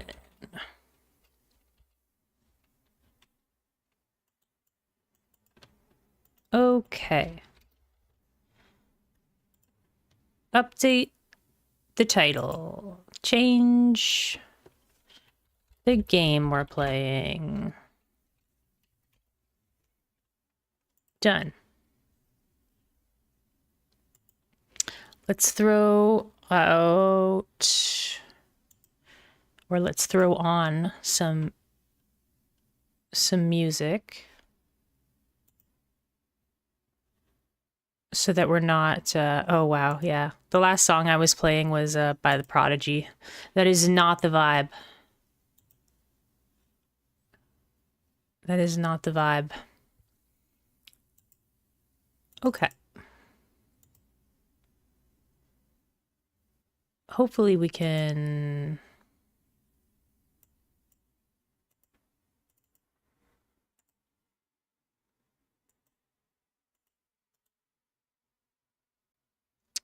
we can get our our Spotify on the screen.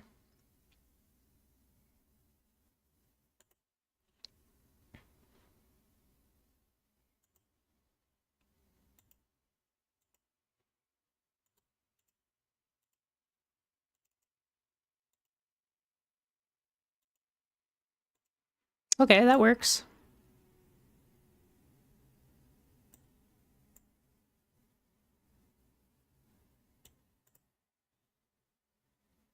Okay, so we just recently, as you can see, we died. Oh, and we changed our hairdo, John. So now we have a mustache. Because we're in disguise. We're trying to hide from the people that are trying to kill us.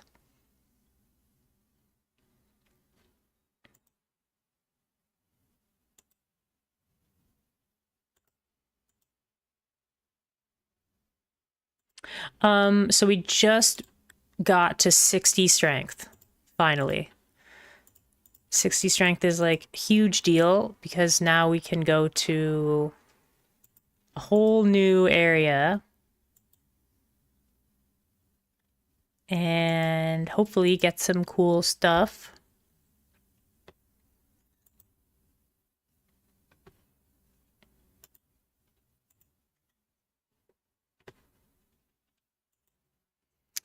And oh, I guess we can warp. Yeah. I thought for some reason we could not warp. Teleport, I guess. I have to look it up a little bit because I haven't done research on this. So OSRS.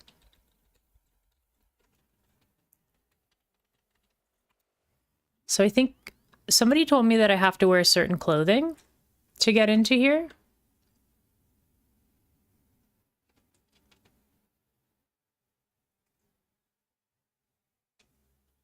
Unless they have at least one item that is devoted to their god. Okay. God equipment.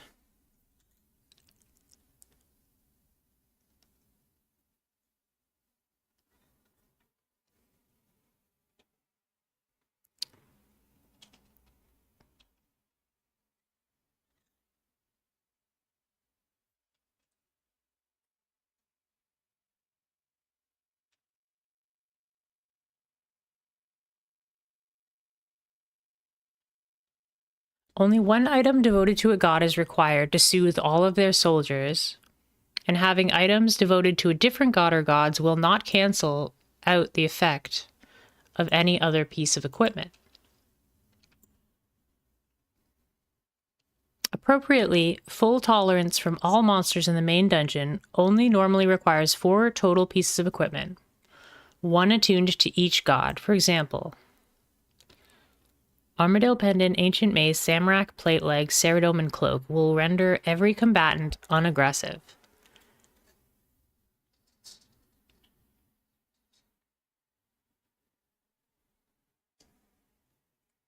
When considering what protection is required to bring, it should be noted that in the main dungeon, there will be no followers of the god diagonally across from that section in the vicinity.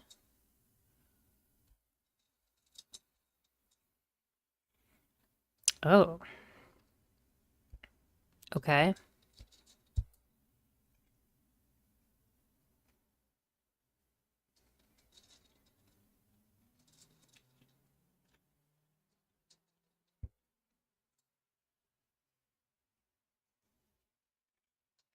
So I want to bring in something that keeps me safe from the aviancies, right? Well, what can I wear then?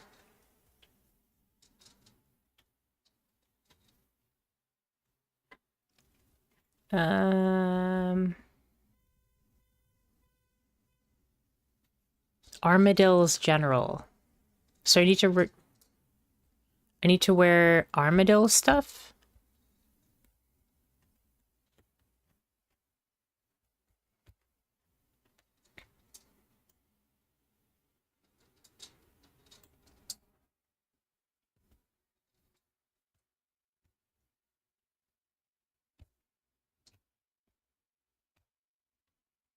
I don't understand.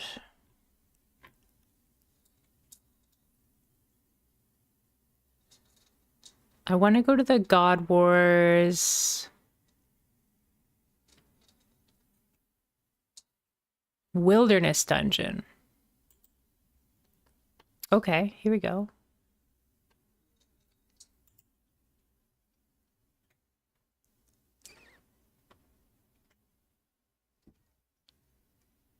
I see. Okay, so the aviancies are from Armadillo. So that means that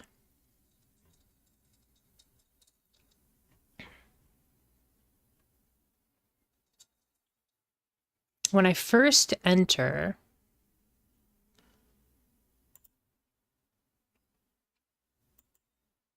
I'm gonna need something that protects me from Armadillo.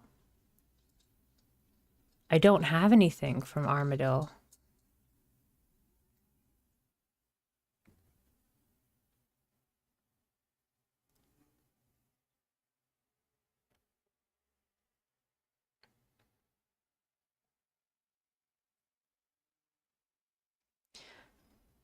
I have...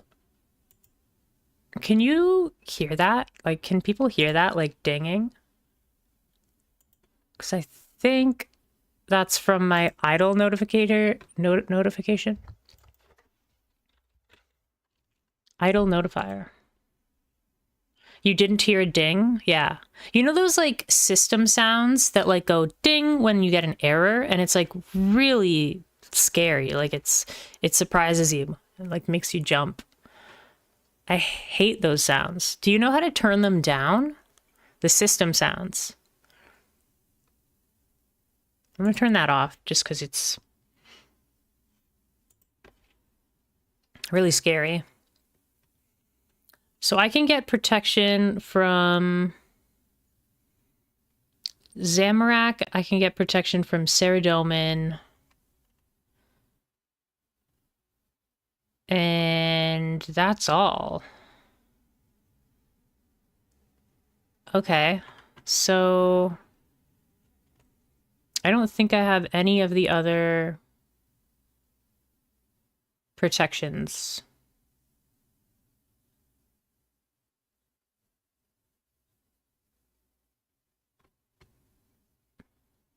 It's not necessarily terrible, though.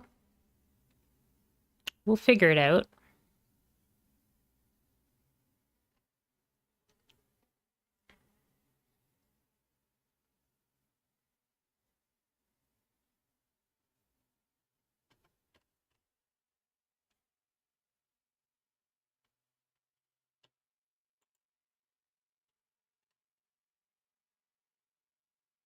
Okay, so if I go in and then I go immediately to the left, there's Zamorak. And then there's Ceradomin.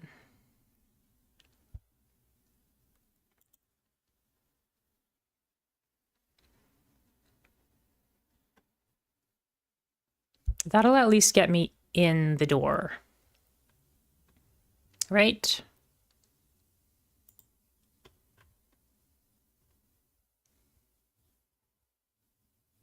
Oh, and then I can get this ecumenical key. What does that do?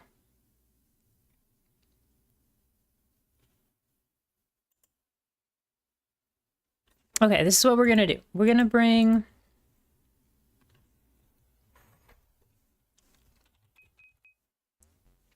Oops.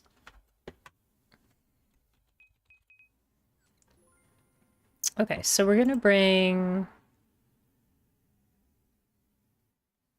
Samarak pants. And we'll bring Ceridomin cape. That'll keep us safe from the followers of both of those two gods. This is a complicated dungeon. You have to wear certain clothes or like the followers of the different gods will attack you.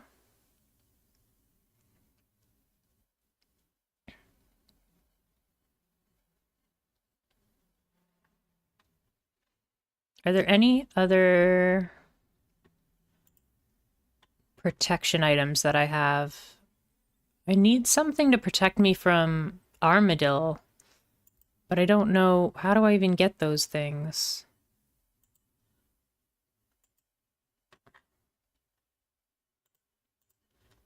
I might have to... How do I get these cloaks?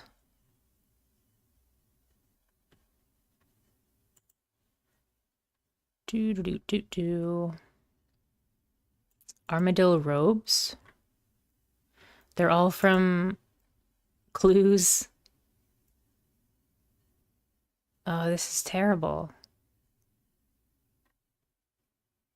It's going to be really tough to get protection from these gods, I think. The other three gods.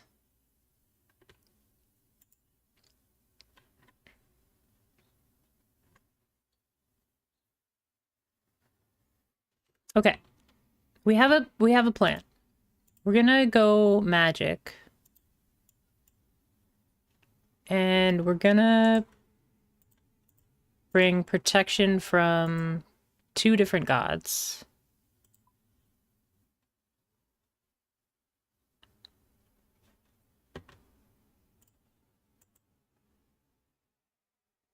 And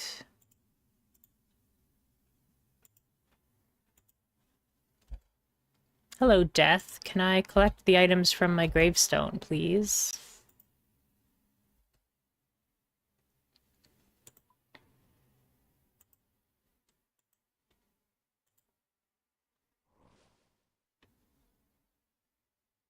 Okay, so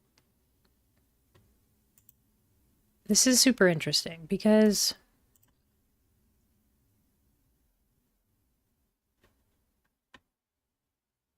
the things that I was planning on attacking, I don't have defense from, so everything's gonna be attacking me.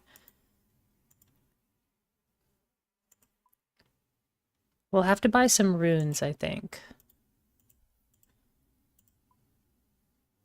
And maybe we'll have to use range against them for a while. Do they even drop, like... Do they even drop any Armadillo stuff?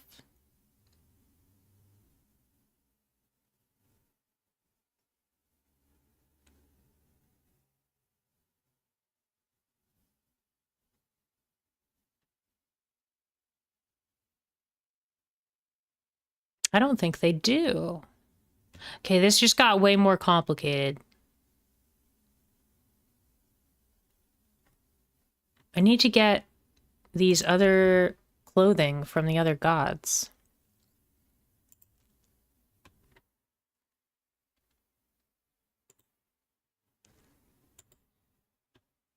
But everything seems to be from a clue.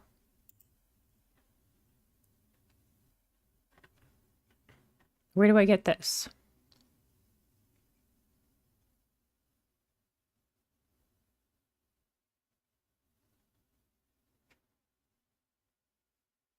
Oh, that's from a quest.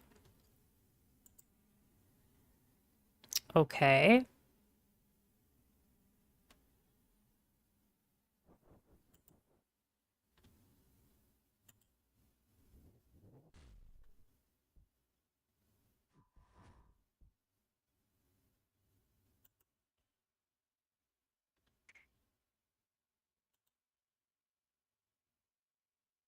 This is so confusing.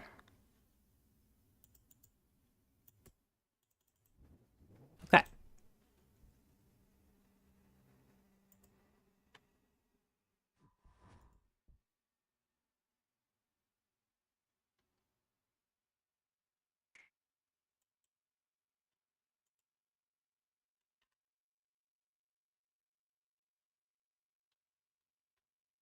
Armadillion Guard.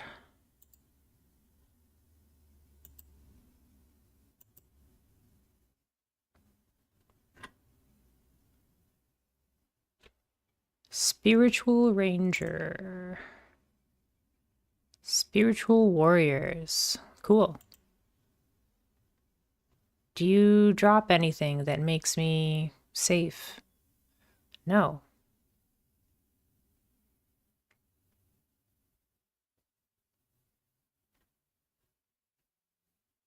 It looks like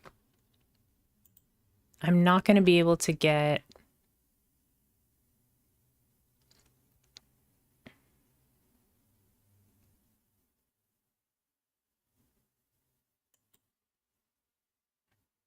It looks like I'm not going to be able to get these items.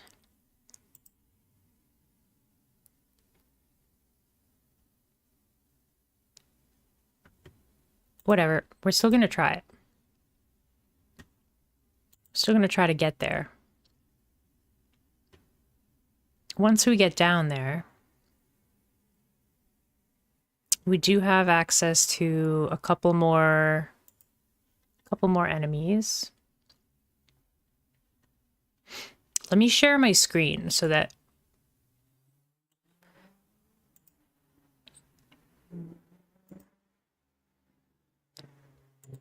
makes a little more sense, like what I'm looking at.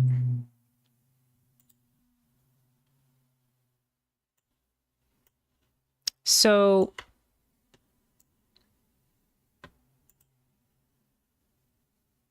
we've got, oh, that's kind of messing up my trackers and stuff. Whatever. So Wilderness God Wars Dungeon. It has all of these enemies in it. And okay, so I don't have protection from these two types of enemies, but this is the one that I wanted to kill.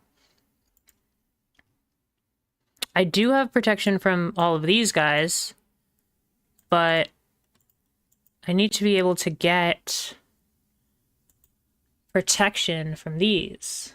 I don't think they drop it, though. What do you get from here? The ecumenical key.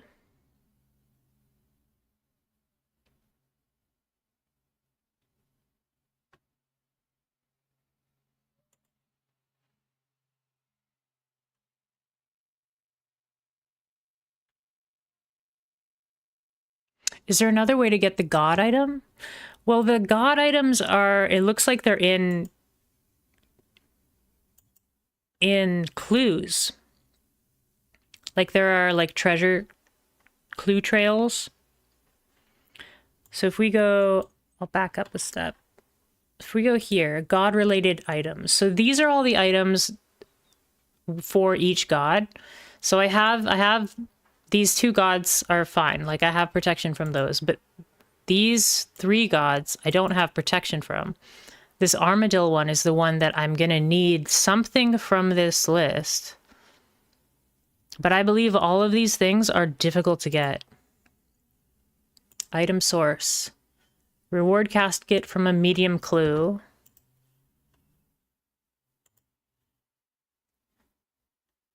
I think this is a clue as well. Oh, wait. Guardian of Armadillo. Where's this? Where's the Temple of Ikov? Oh. That's not in the wilderness, is it?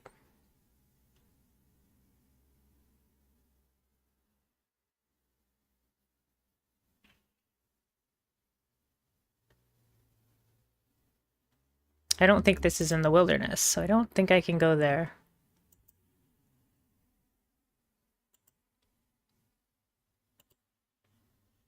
Armadillo pendant. What about this one? Honorable blessing. Okay, so they're in the hard clues, medium clues, easy clues. All right. So maybe we just have to get hard clues. We can't do medium or easy clues. Item sources, hard clues. Did I look at this one? Don't know if I looked at this one. Hard clues. That one's hard clues. This one is hard clues.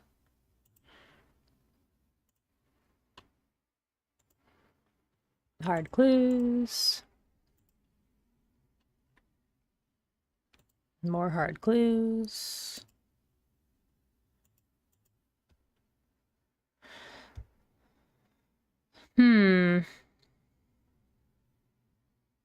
Those are super duper low drop rates, but that is not in a clue.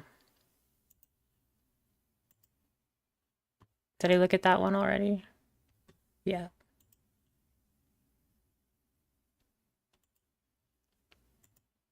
It looks like I'm gonna have to find a way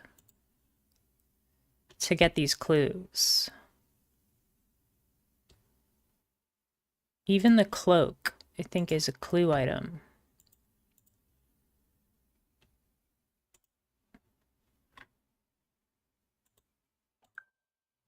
This is very annoying.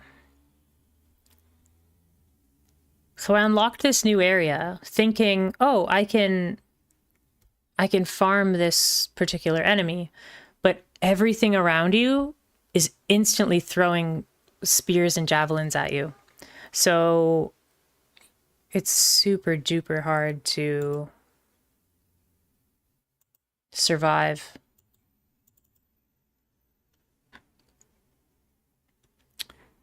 What if we work on, like, what do these guys drop?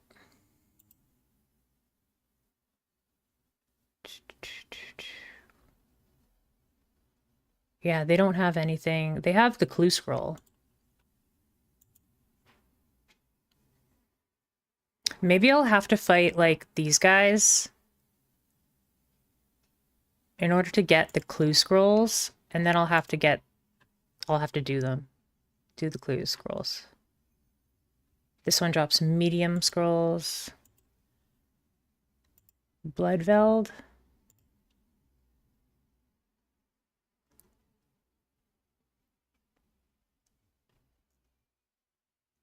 Ooh, he drops pizza. That's awesome. Whoa, this guy drops elite clues? Oh, never mind. He drops hard clues. Okay, that's not, like, nothing.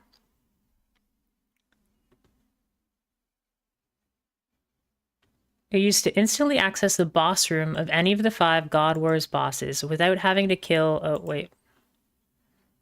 To obtain the kill count normally. It's like the video you posted. Yeah, you need one thing to get another thing.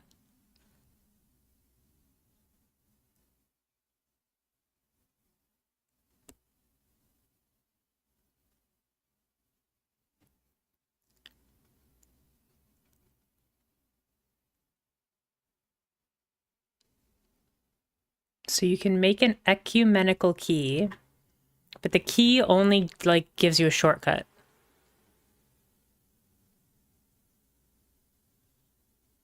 To kill these 5 bosses, and I don't think I can even come close to killing these 5 bosses. But we can kill this guy, the Bloodveld. The Bloodveld drops hard clue scrolls. It's only a 1 in 256, but it's the first thing that we can kill that drops hard clue scrolls, like, and isn't super duper low, super duper hard to kill. What about the werewolves?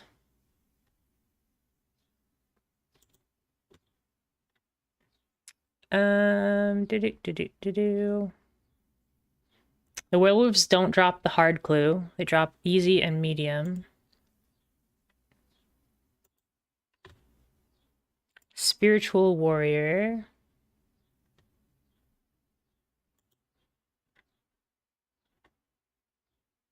Ooh, they drop it at 128. Okay. Do they have a weakness? They don't have a weakness, and they have no magic. Okay, okay. All right, we got a plan now. We got a plan. We're gonna buy a whole bunch of... We're gonna buy a whole bunch of runes, and we're going to slowly kill the spiritual warriors.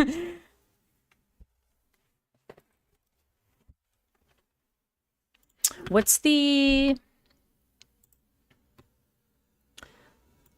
drop rate from the crazy archaeologist? Maybe we'll just fight the crazy archaeologist because that's super safe.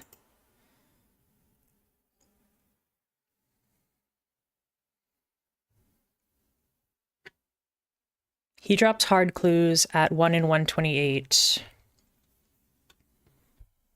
So it's like the same drop rate, but he has like way more HP than the spiritual warriors. Okay, we have a plan. We have a plan.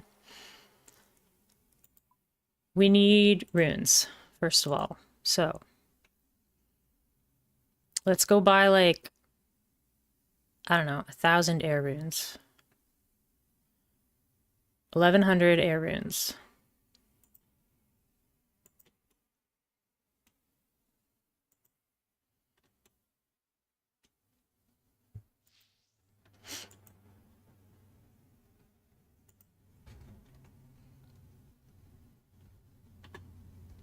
Yeah, like locking yourself into the wilderness creates like this chain reaction of like can't do that, can't do that, can't do that. But it's super satisfying to like figure out ways around those things.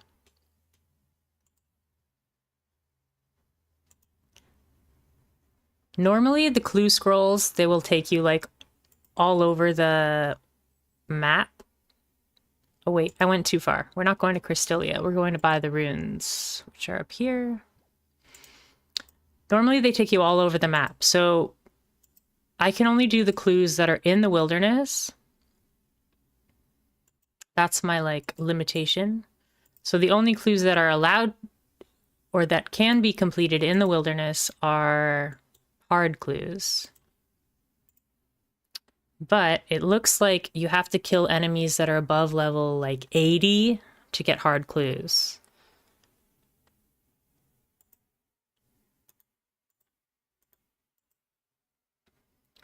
So there's our 1,100 air runes.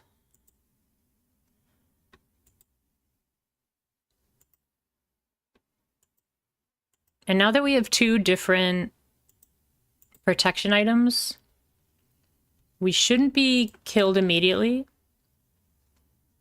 So it's one big cave, really, and it's got 5 different or 4 different factions of enemies in it.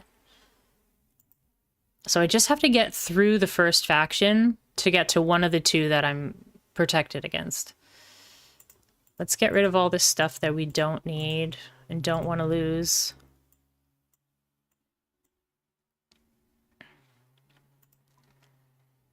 This is probably too many runes to bring with me. Let's bring 300 of those and 900 of those. I believe we need a rope. I don't know if we need a rope.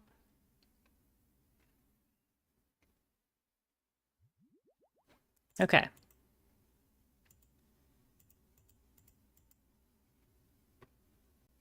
Is there anything else we should bring with us? Oh, probably the mirror shield. That might allow us to survive.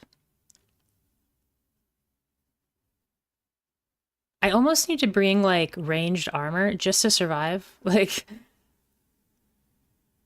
let's bring our face mask that is just cosmetic. Just because. It'll give me the power to survive. We should be okay. If we pray ranged, we should be okay. Oh, that reminds me, I should change my notepad. We did accomplish our 60 strengths. 55 Slayer is the next goal. And 61 ranged. The ranged is going to be, like, quite annoying.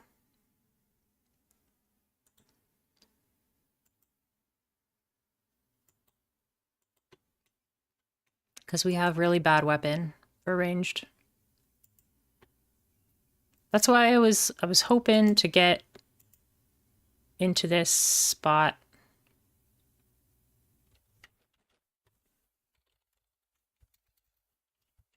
Hey. Okay. So, we move this boulder. This is what we just unlocked. We got to 60 strength so we can move this boulder.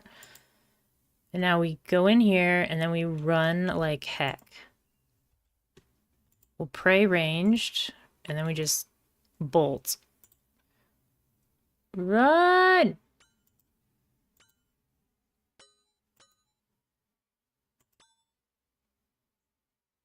Okay, I think we're safe over here. Whew, okay. Now, we have to find a safe spot to fight this Bloodveld thing. Actually, it was the spiritual warriors, right?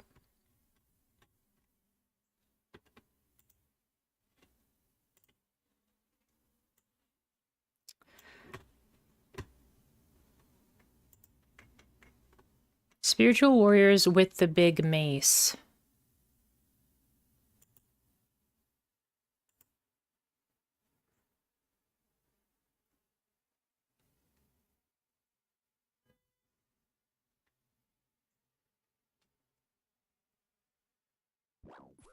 Oh, that's a Bandos guy. That's a different god, so I'm not protected from him. An orc. Can he not come closer?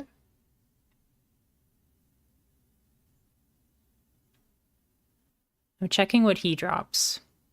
He drops easy clues and hard clues.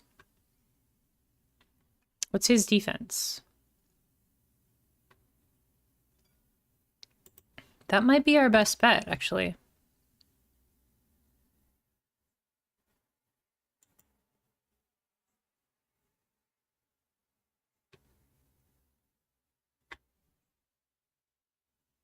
If we fight against orcs and then make a safe spot.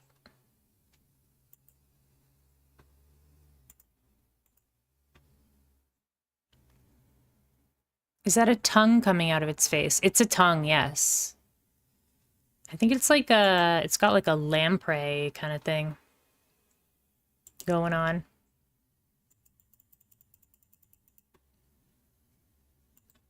Can I shoot fireball at you?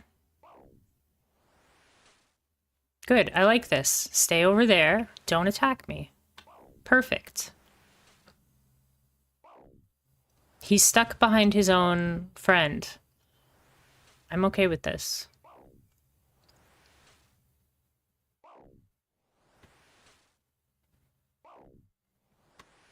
Oh, now we running. Now we running. What if I stand right here? Can I hit you from here? Okay, okay. That didn't work out. For some reason, you can't walk very far there. I'm okay with this. Back up, back up, back up. I think he's hitting himself with his own, like, cleaver. Did I get you? Yeah. Coins. 5 coins. Well, that was our first one. And they drop it at 1 in 128, I believe. Is that correct? They drop clues, hard clues at 1 in 128. Ooh, can I shoot you over top of this thing? I think I can. Is this a safe spot? This seems like a safe spot. Except you're walking away. Don't walk away from me. I'm still talking to you.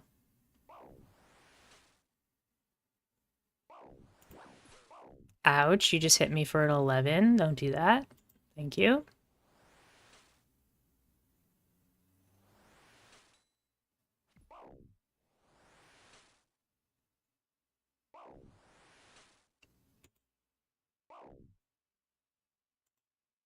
At least I'm getting, like, good magic experience.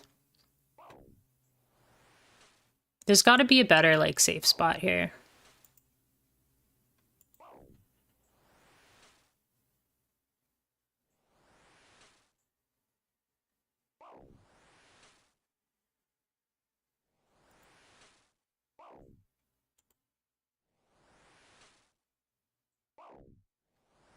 It's working! Hey, Georgia.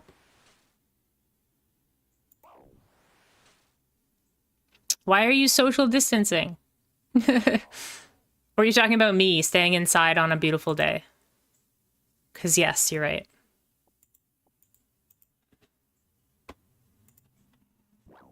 Ooh, that hurt.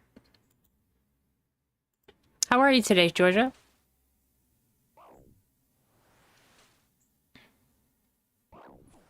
Oh my gosh, what is going on? Don't do that. Don't do that. I don't know what that was. Spiritual warrior? No, thank you. Yikes. That was scary.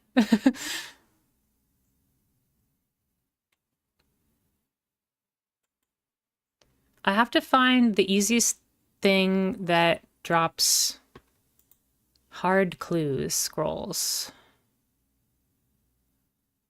Imagine being trapped in a cave, like, and having to fight people from different factions, like, all day long.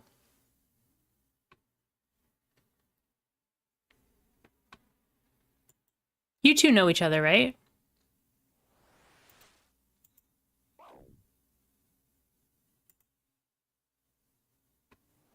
You have moved from the Twitch chat to say hi to Georgia. Yes. Good plan. I'm still trying to, like, scout out a good spot here.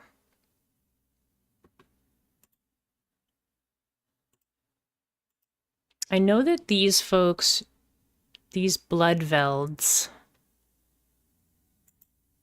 they look like a pig, like, with just the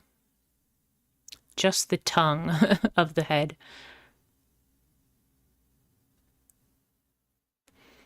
Yeah, the Bloodvelds drop it, but they drop it at half the rate that the other people drop it at. Maybe I can just attack these guys.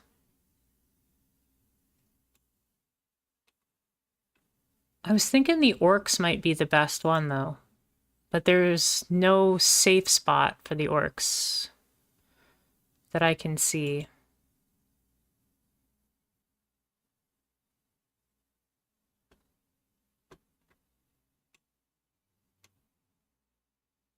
There's a spiritual mage over there.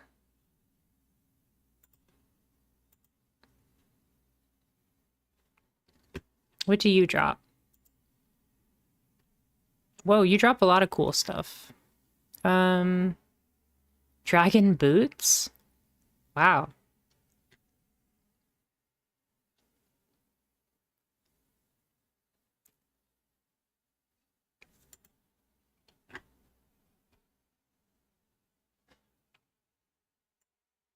You don't think you know Georgia? No? Georgia used to work at the ale house.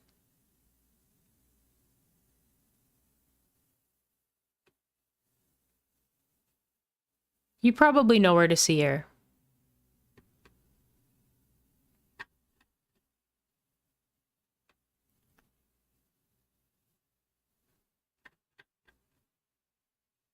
Okay. I've got a better page here for finding the right stuffs.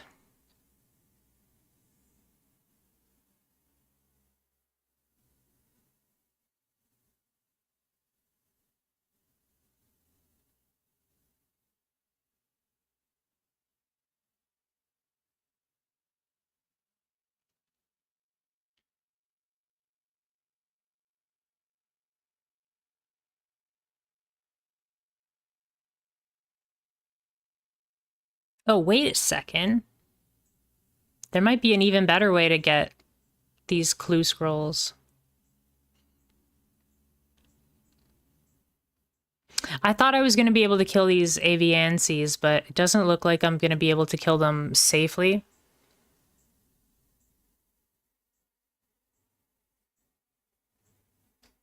I might be able to. See, these ones are level 131, but there's some that are level, like, 60.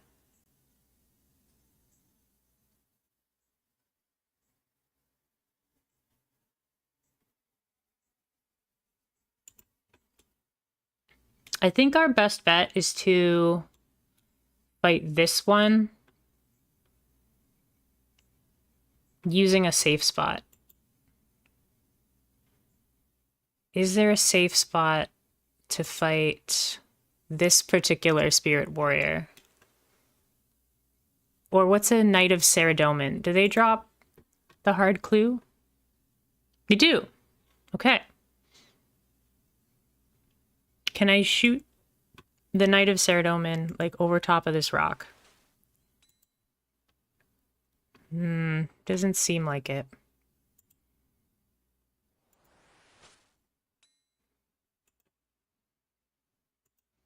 Ring around the rosy.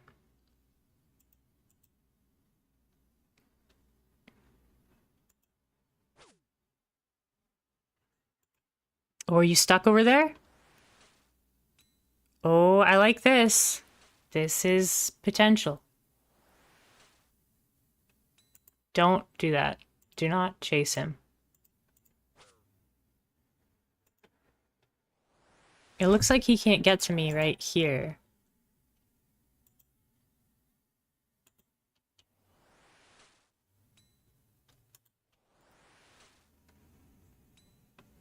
But then he walks behind the...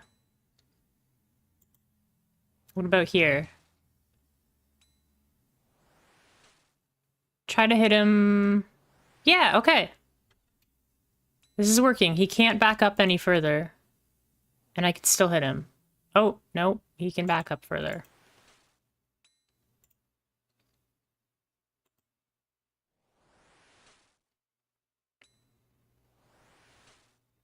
So it's not a perfect safe spot, but it does work.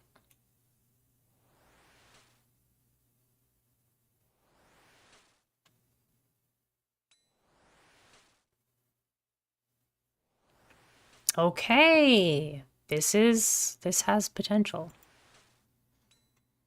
I don't know why you keep wandering over there. Oh, someone just showed up.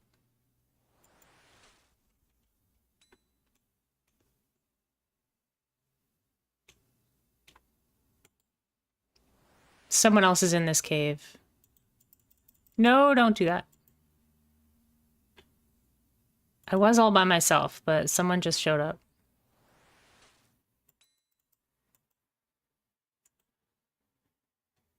I wonder if I can go... Can I go over here?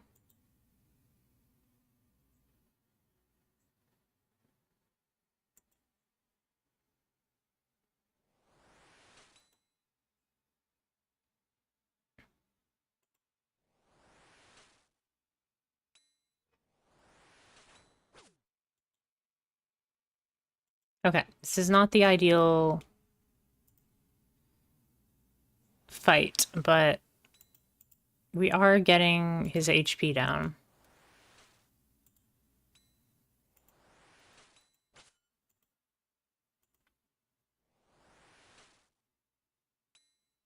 He's got a big sword, too.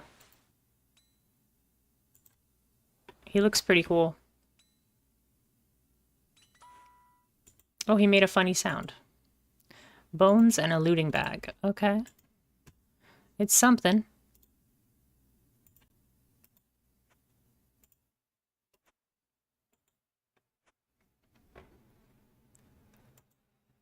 Okay. If I stand right here, can I...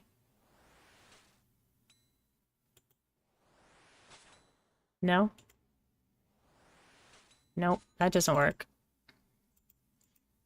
There's no, like, true safe spot. At least for that other guy.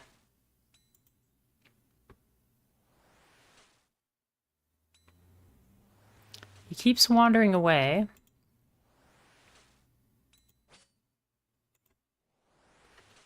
Okay, and looks like he won't follow me here. Now he's stuck.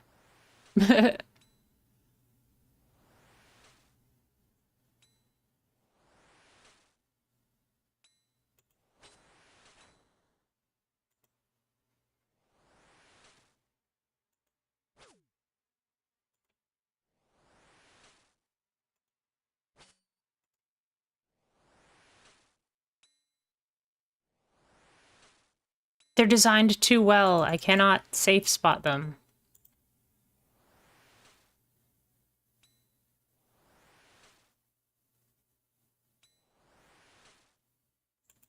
Look how far he's wandering away.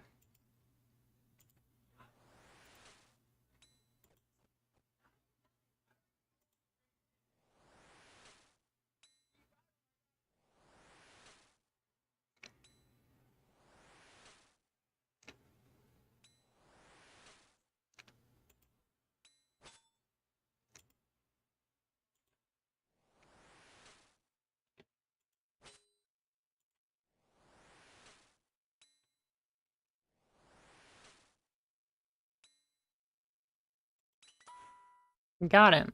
Nothing. Okay. I don't think this is the plan.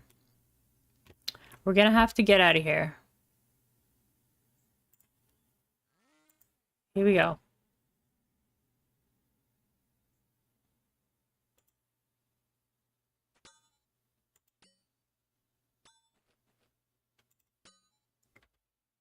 All right. So we learned some stuff, but we can't go in there yet.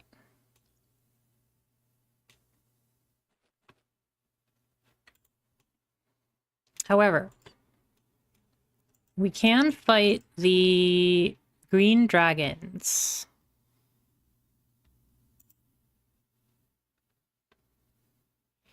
In the Wilderness Slayer Cave. As far as I know. Oh, and greater demons?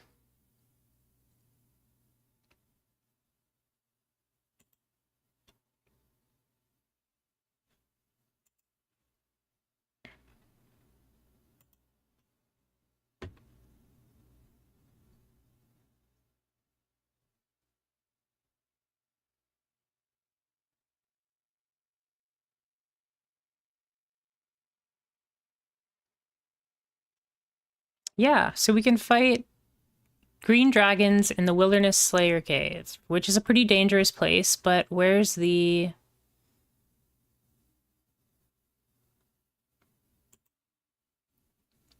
Where are the green dragons in the cave? Okay. I don't know. I say we try it.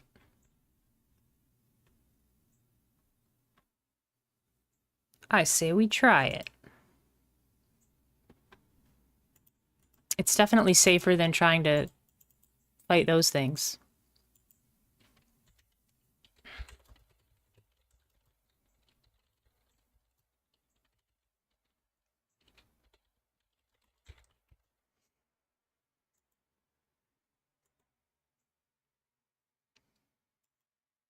All right, so we have a new plan. We did unlock that area, but we have no way to stay safe in that area and fight the things we want to fight. I was so excited once I got access to that spot. And there is some really good stuff to fight there.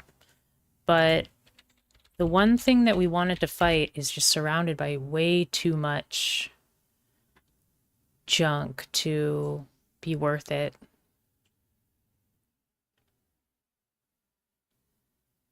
Yeah, so it's just it's a level 69 that drops the clue scroll at 1 in 128. So that's like the lowest level thing that drops the hard clue scroll. Hey, Canadian. I was trying to fight the Aviancies that are level 69, but I don't have protection from the Armadillo or the Bandos. So I was trying to like safe spot them from the areas that I do have protection, because I have Ceradomin and Zamorak protection. But yeah, I think our best bet actually is to fight green dragons in the Wilderness Slayer cave to get our hard clues.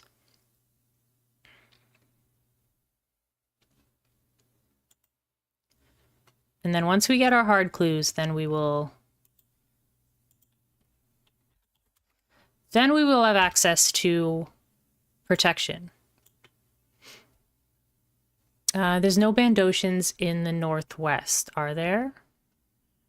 The northwest is Armadillo. I can't protect from Armadillo. So I was standing in the Ceradomin area because I'm safe from Ceradomin, but yeah, I did Mage Arena 1, yes. Yeah, I need Armadillo protection, but it seems the best way to get Armadillo protection is from clues. So, but that was like the whole idea, was that I wanted to kill the level 69 Aviancies to get hard clues.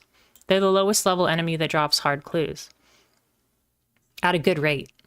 Like I could kill Bloodvelds, but they drop it at half as often. So yeah, I think we're gonna go to the green dragons, and hopefully there's no PKers over there.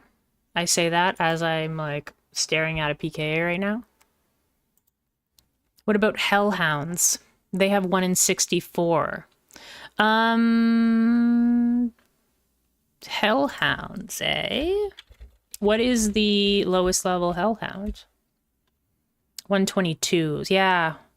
See, 122 for the 1 in 64 chance.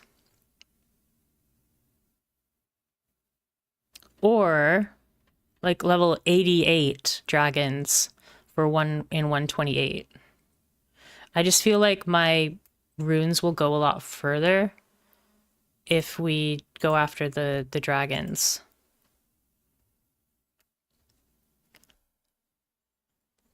Whichever one you can safe spot. Well, you can always, pretty much always safe spot a dragon, right? Because they're so big.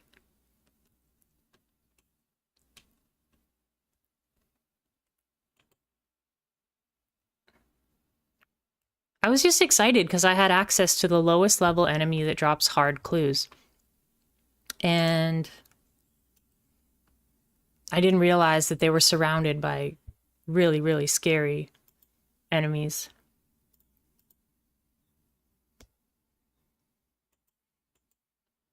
That guy is probably going to attack me as soon as he can attack me. Let's change worlds.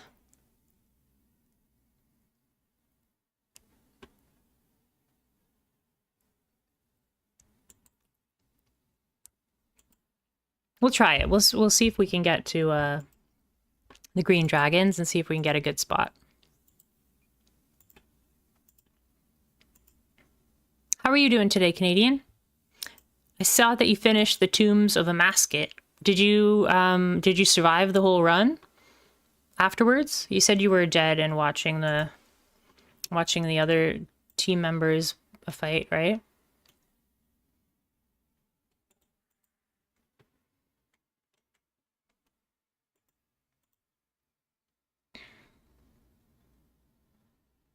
Okay, we got bots. If we've got bots, that's like, we got protection. We just have to ask the PKers nicely to attack the bots first. Is there anything that looks like a safe spot? I'm like trying to figure this out. Can I shoot them from up here? Are bandits aggressive in here? I don't think so. Let's go see.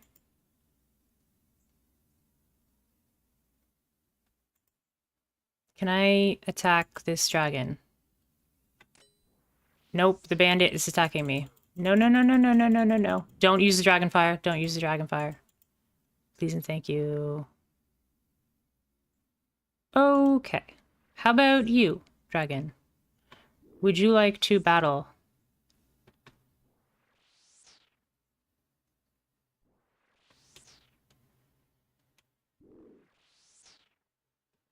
He's still attacking. Oh, because it's a multi-combat area, I guess. I can attack the dragons that are attacking this bot. Use the bot as my protection.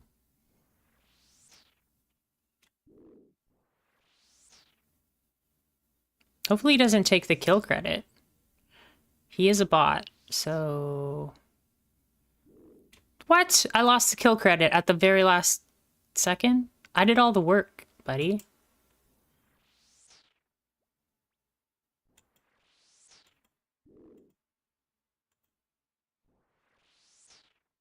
Okay, you can kill those two. I'll kill this one. See if this works.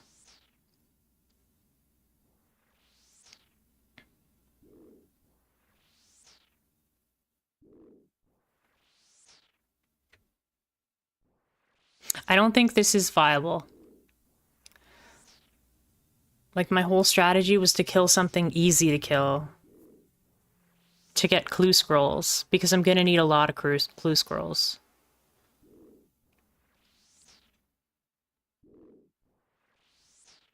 Maybe we'll have to put a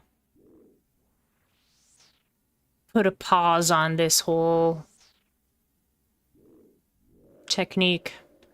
They die pretty quickly.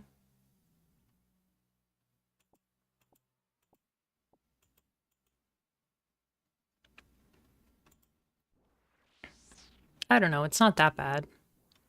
We get dragon bones, which is nice.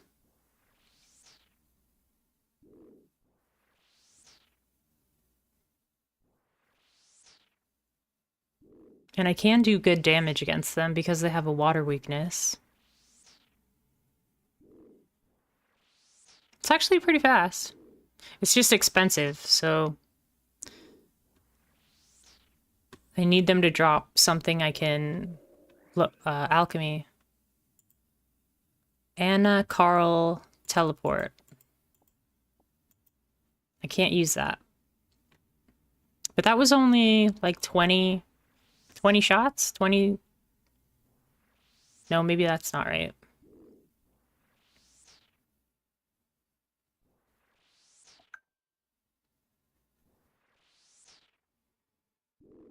What are you up to now, Canadian? Are you doing a different raid tonight? Do different bosses?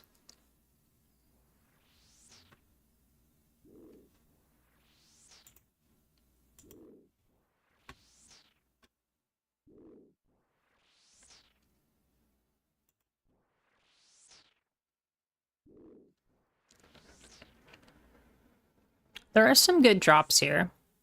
Mithril two-handed sword. It's not bad. Rick Turpentine. Thanks, buddy.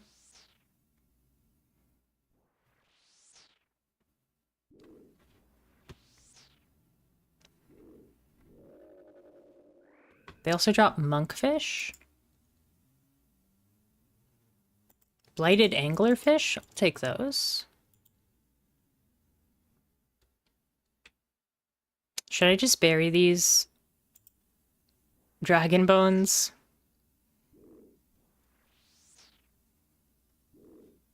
How much experience is a dragon bone? Let me check.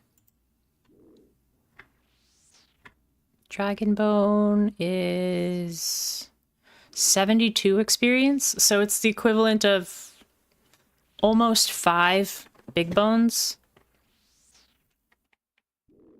Yeah, it's the kind of thing you want to take to the Chaos Altar. Although, Chaos Altar is pretty dangerous. Maybe I should just bury them.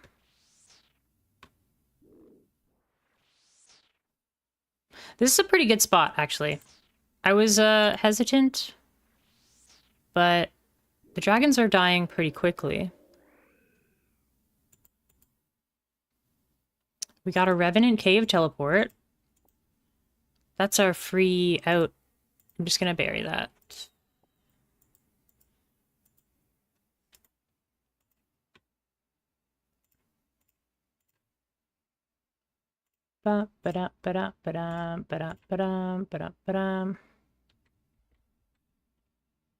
Okay.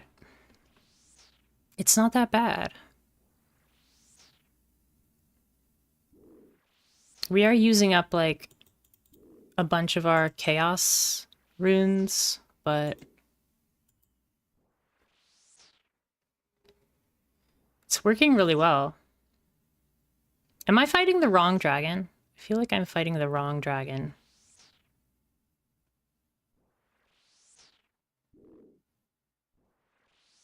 Maybe not.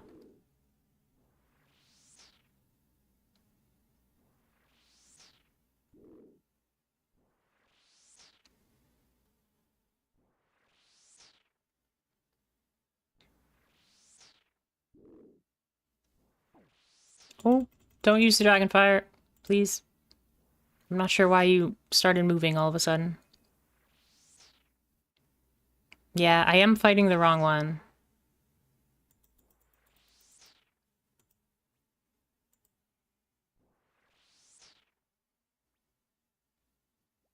What? How do I lose kill credit? Like, I did all of that damage. I don't get it. These people. Now there's 2 of them. I should jump to a different world then, I guess. Do.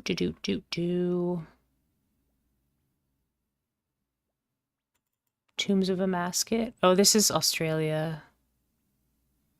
Australia. Oh, nobody's here.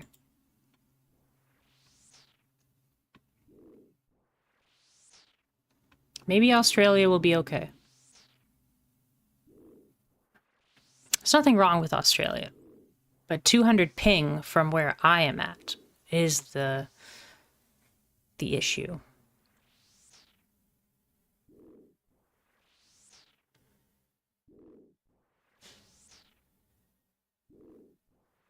Wow, we're getting some big hits. These are good.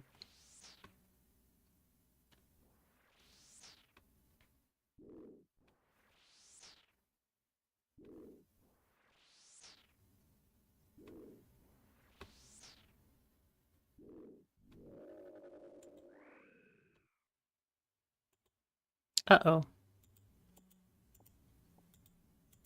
Whew. Don't know how I didn't get attacked there.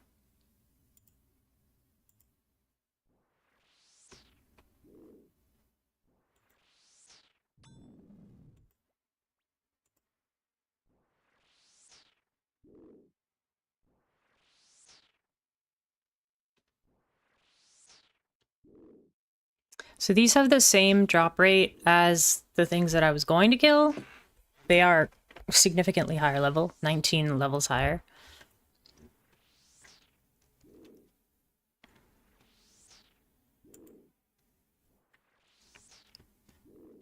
I don't think there's a better way,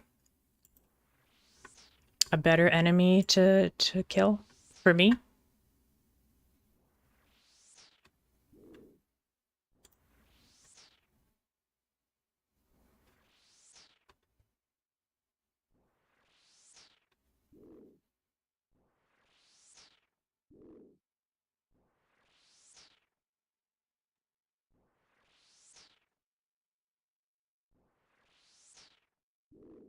I'm just really excited to do hard clues because I can't do easy or medium or beginner clues. No dragonfire, please.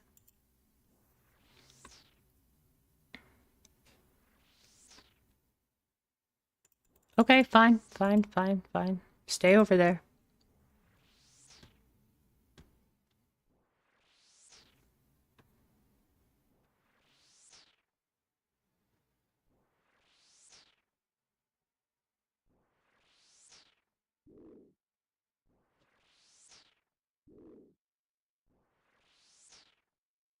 We saved up a lot of chaos runes, so we are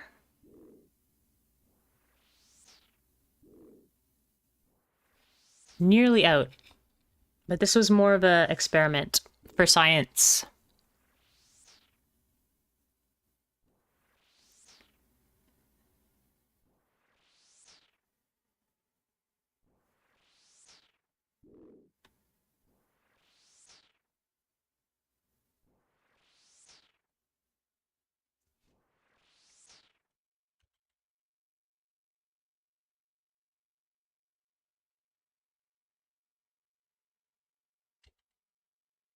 He's following me?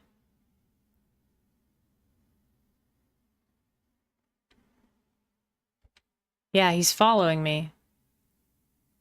What are you doing? This PKer is following me.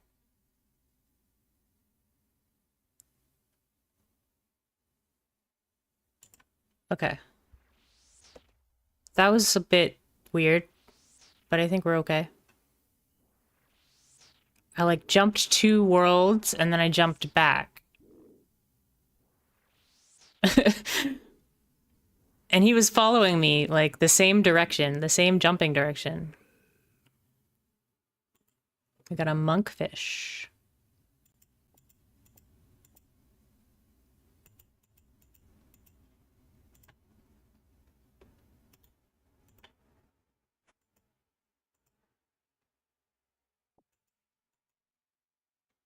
Let's just use this.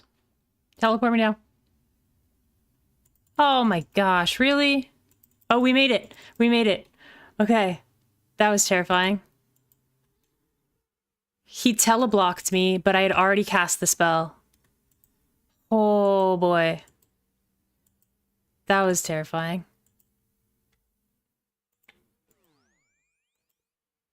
Okay, okay, we're alive. We're alive.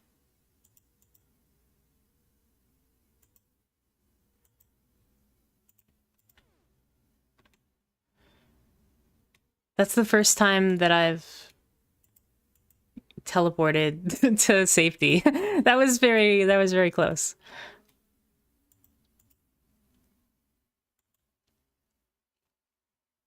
Luckily, I had cast the teleport spell before he teleblocked me. That was nuts. Because I didn't even know he was there, and then I was like, okay, I'll teleport. And then he shows up. Oh, that's the guy I was following, like, out of the Enclave. The one that I said, like, as soon as this guy can attack me, he will attack me. It is this guy. Blow beans. Well, not today, sir. Oh yeah, I'm teleblocked. I have to log out and log back in.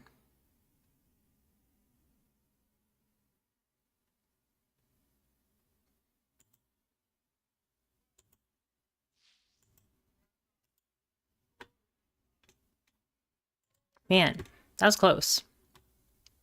We got a monkfish, though. It's always valuable to find food that doesn't require membership to use, because then we can... Actually, I think you can get monkfish in free-to-play.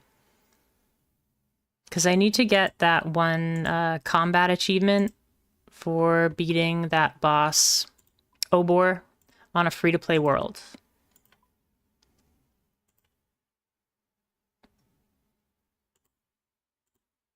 Okay, so I don't think that's going to be our best bet because that place is pretty dangerous.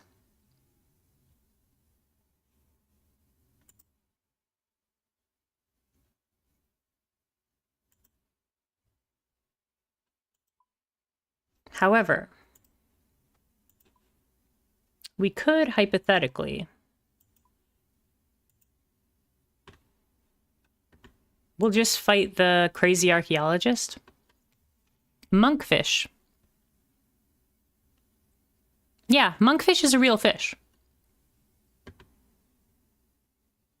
It's kind of ugly, but it's yeah, it's definitely a real fish.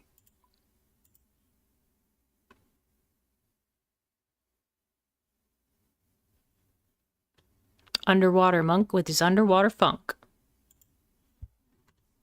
Is he like a musician?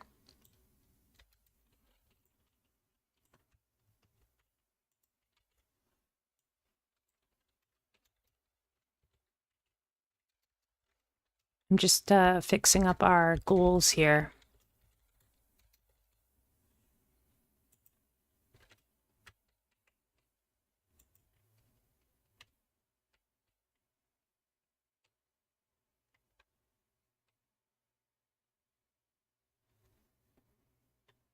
But someone on the internet made a poem about underwater monks. Nice.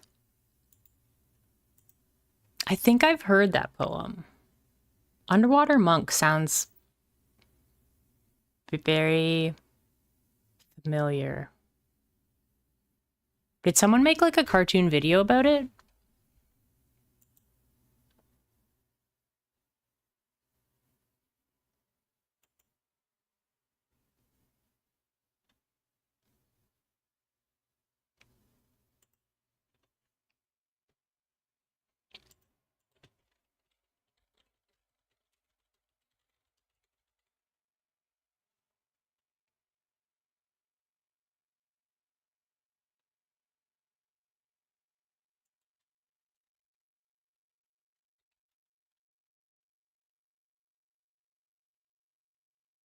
I don't know when the new changes are coming to... I don't know when this new patch comes out. Maybe next Wednesday.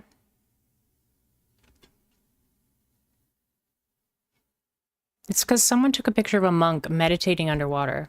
Oh, okay. I like it. I like it.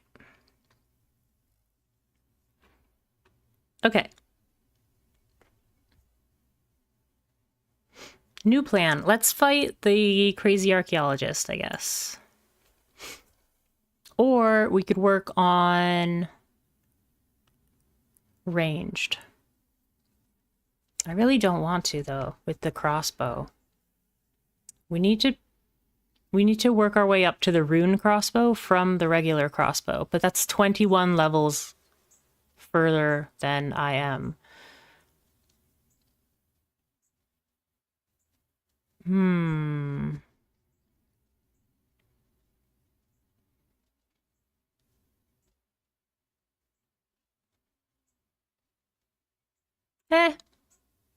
It'll be chill. Let's do it. Let's go. We'll bring a little bit of food. Actually, before we do that, let's see how much money we can make with our alchemy.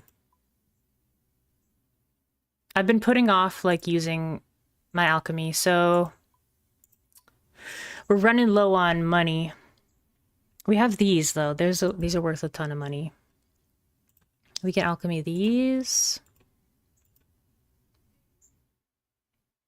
Probably just get rid of both of them.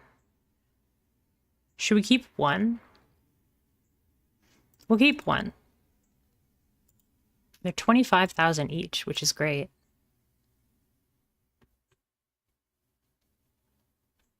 I wish I could sort my bank by high alchemy. Can you do that?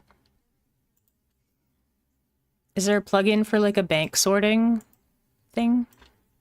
Sort bank.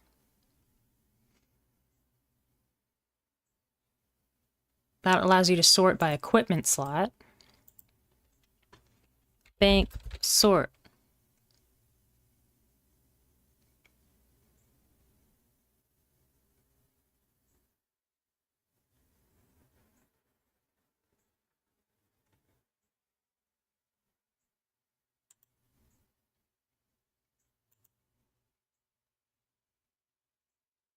Maybe it's just in bank.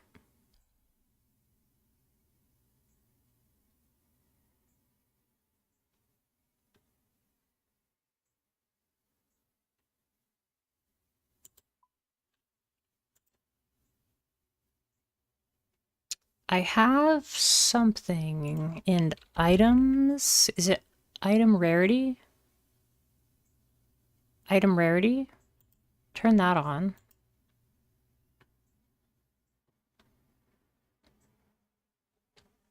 Does this show? Yeah. So green is, wait.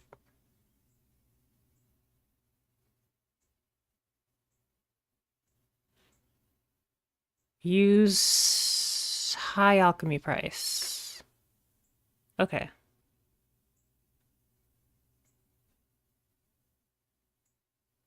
Oh wow, that's 48,000.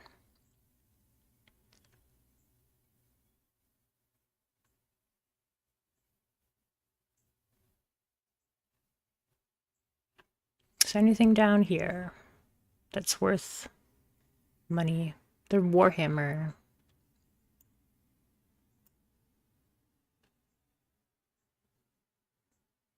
Oh, and this bracelet.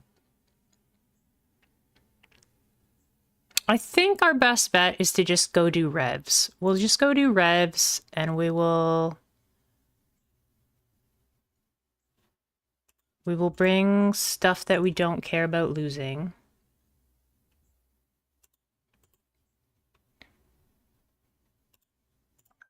Because we might get super duper lucky and we might get something amazing. So revs is like, it's such a good place to go. And we do need to level up our attack. So that looks pretty affordable. I think we can afford to lose pretty much everything here. Yep.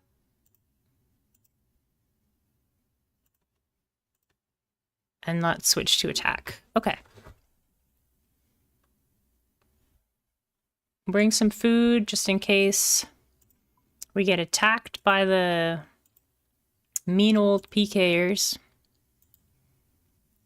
We should switch to a world that is not in Australia.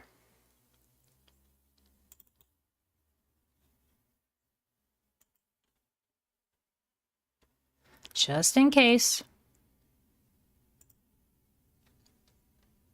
For some reason, like, it's happened before where I see a PKer, like, log in, like, in front of me, and I immediately start running, like, before he's even, like, close enough to cast a spell. And because I'm on an Australian world, he still catches up. So I'm like, okay, we'll just stay off the Australian worlds.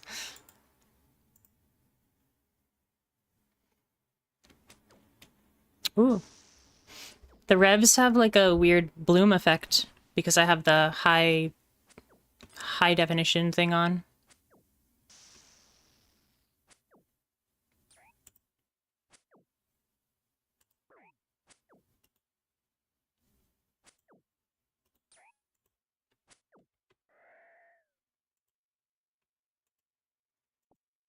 Oh wow. First kill, we get 15 manta rays. That's amazing. Thank you, Mr. Goblin. Okay, so what are we at? We're at 325. 325 goblin kills. So we'll see how many we'll get to. But yeah, we're just chilling here. I don't think we can get clues here, but that's okay.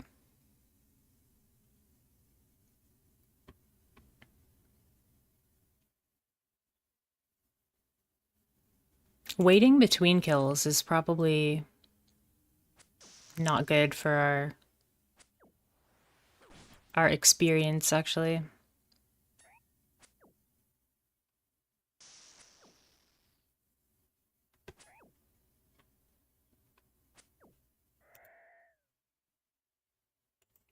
Oh, cool. We just got some money.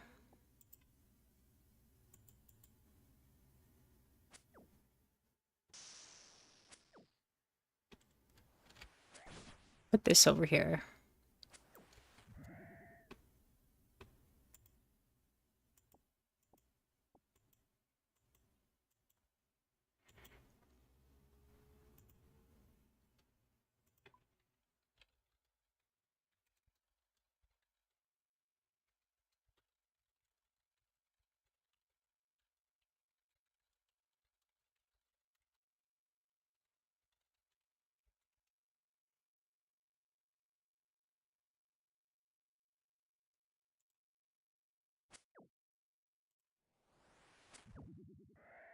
Ooh, it always feels good to kill the revenants before they can heal.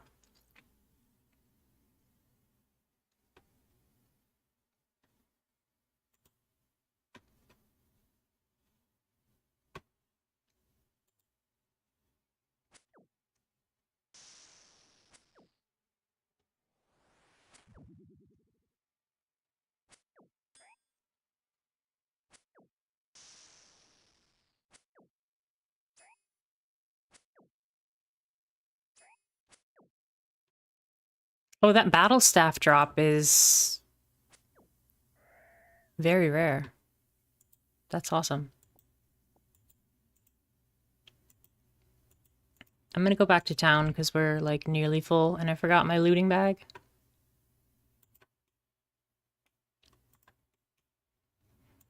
Apparently that battle staff drop is 1 in 345.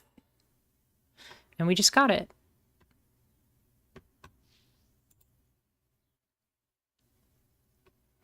Not bad.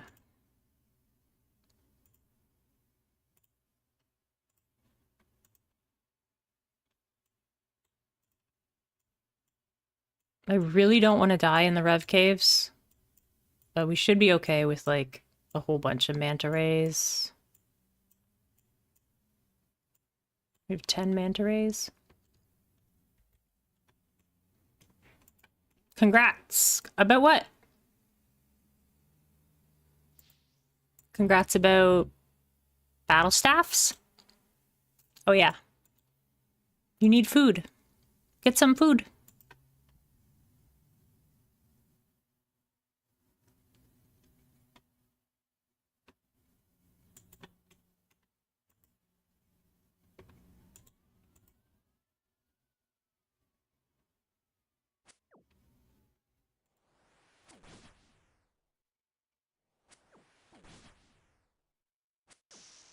I'm always worried about carrying like things that are expensive in this place.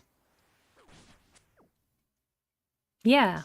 I've got the battle staffs before. It's mostly just like cash to me. I just didn't know it was that rare.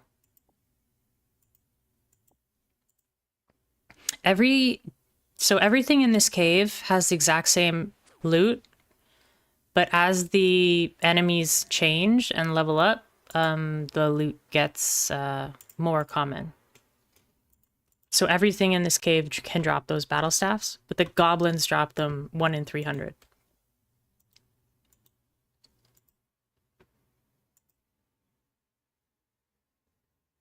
The imps probably drop them like 1 in 800 or something.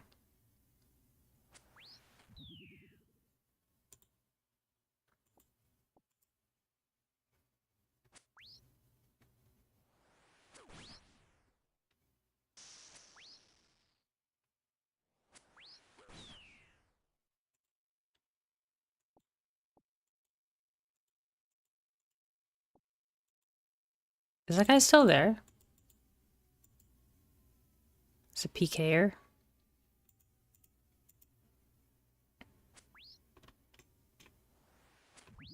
I think killing imps is going to be faster experience, but lower drops.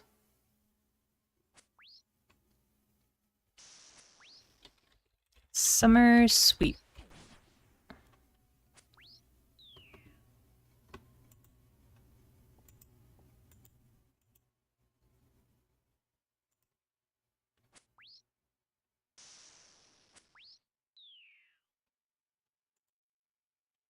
Blighted anglerfish.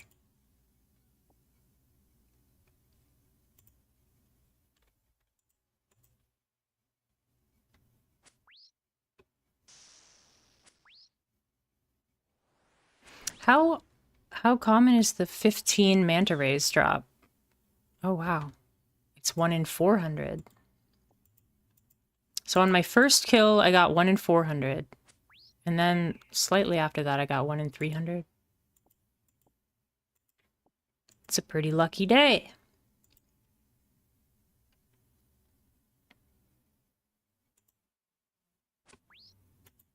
Don't attack me.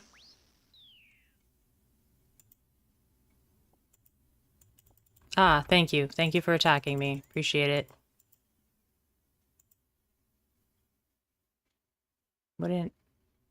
What a meanie.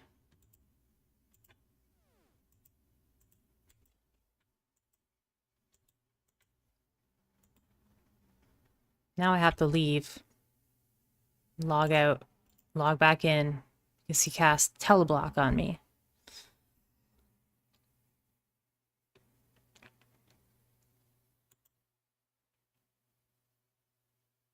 Probably happening in 2 installments, but not anytime soon. Maybe late June. Okay.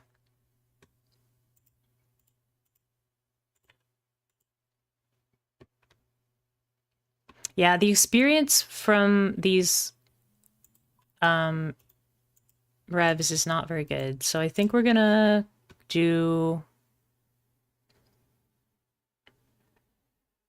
We're gonna do the Crazy Archaeologist. The Crazy Archaeologist. We need to buy some runes, though.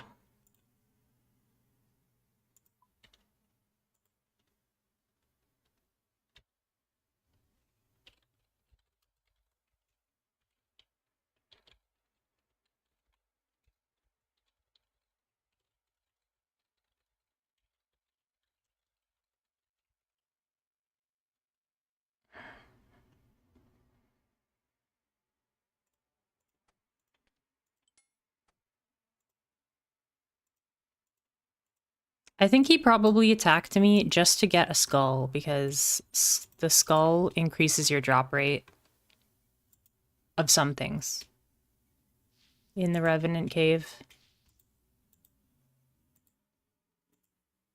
I like that Revenant is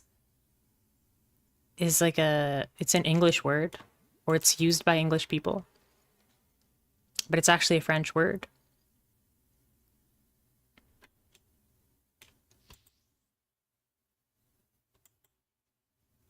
I didn't make that connection till I learned more about French.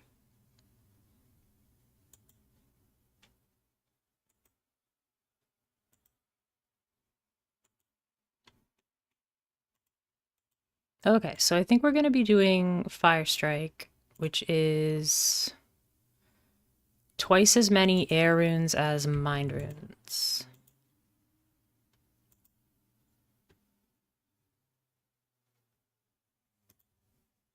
So if I have 5 of those,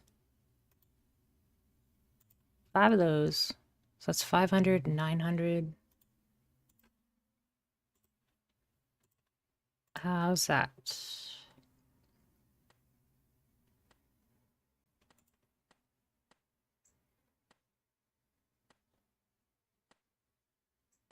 Yeah, that's pretty close. We might as well do our Slayer task. I was thinking we'll wait on our Slayer task until the update, but Canadian says the update's not happening till probably late June. Because my Slayer task right now is to kill Ents. And Ents currently have no weakness. But after the update, they're going to add a fire weakness. So I'm like, well, I'll just wait until they update it. And then we can use fire. But if it's not going to happen anytime soon, then never mind.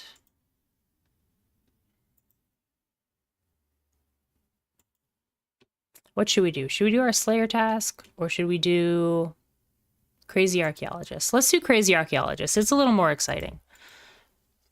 We could fight the boss over and over and over again because we found a nice safe spot.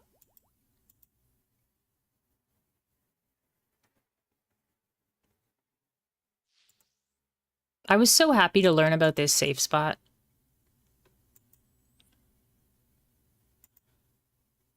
Because I'm terrible at Crazy Archaeologist. I have trouble like focusing on his dialogue. Because you have to wait for him to say Reign of Knowledge, and then as soon as he says Reign of Knowledge, you have to move like immediately, or you're gonna get hit by his like explosions. So, but I'm always like a couple seconds too late. So having this safe spot makes it so I don't have to worry so much.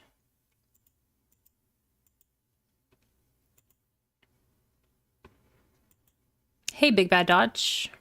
My AR is killing me. You want to duo? I don't know what that means. Your arm is killing me. What do you want to do? I was gonna do Crazy Archaeologist. I don't know what we can duo, because I'm an Iron Man. I'll have to jump worlds because somebody's already fighting the crazy guy. How are you doing today? Other than your arm. I'm sorry, it's hurting. I'm sure it will, I'm sure it will get there eventually. It's just, you gotta get through the nerve pain is probably the worst. You would steal all the kills, yeah. The other day, I was safe spotting, like I was flinching the Chaos Elemental. Have you seen this safe spot on Dodge? It's pretty cool, actually. But yeah, the other day I was safe spotting the Chaos Elemental, like flinching it. And then nobody attacked it but me, and I lost the kill credit. Like I was trying to kill it for like, I don't know, 20 minutes. Yeah, so you go 1, then 2, then 3, then 4, and then attack him. And he can't attack you back. First shower today since surgery. That would feel amazing. Sometimes you get attacked by these Onko, the red skeletons, and then you can run this way and then run back. But yeah, I learned about this from a viewer, and then I checked it out on YouTube. So now we can fight this until we get the fedora, and then we'll be tipping our fedora. And then we can say, "M'lady." Do you still have the wrappings all over your hand? Is it just your like your wrist and hand, or is it like your whole arm that they were working on? My mom broke the 2 big bones in her arm, but she like pretty much crushed her elbow.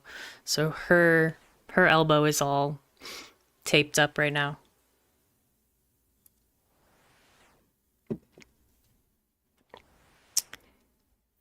I rewrapped it today. Okay, they only did about 1 inch. Yeah, but there's so many like nerve endings in your arm that it's definitely painful. My mom had a day like last week where it was so painful she couldn't sleep. So eventually he like walks out of it, but then you can just like pull him back over here.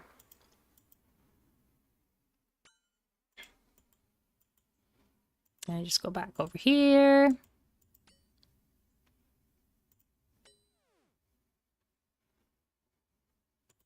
And then we're good.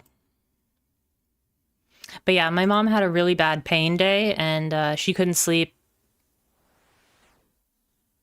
Like it was to the point where you're just like in tears. Like it just hurts so much. I talked to her on the phone the next day and I was like, you should have gone to the urgent care.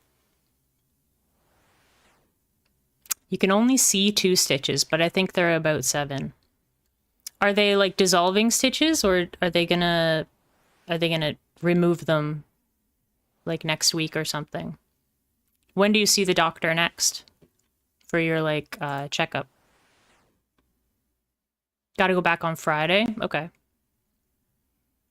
Gotcha.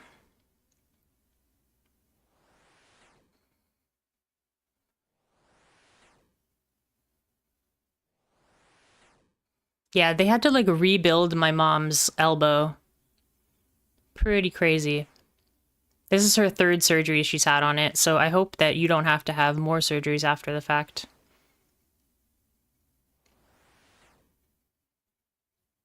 It's in your, I can't remember. Is it your right hand? I feel like it's your right hand. So yeah, that would make it extra difficult. Yeah.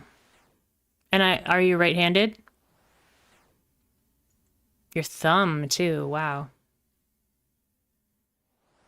Come on, fedora. Give me the fedora. Or give me like potatoes and cheese. Or sharks. Ow. Hey, we got an amulet of power. I will never say no to an amulet of power. I have got 6 of them so far, and I have lost every single one except this new one. You got potatoes and cheese at your house? I was looking at a comedy show. A comedian that I really like is coming to Buffalo, and I'm like, I really do want to go see this show, but I'm kind of scared of going to the United States right now.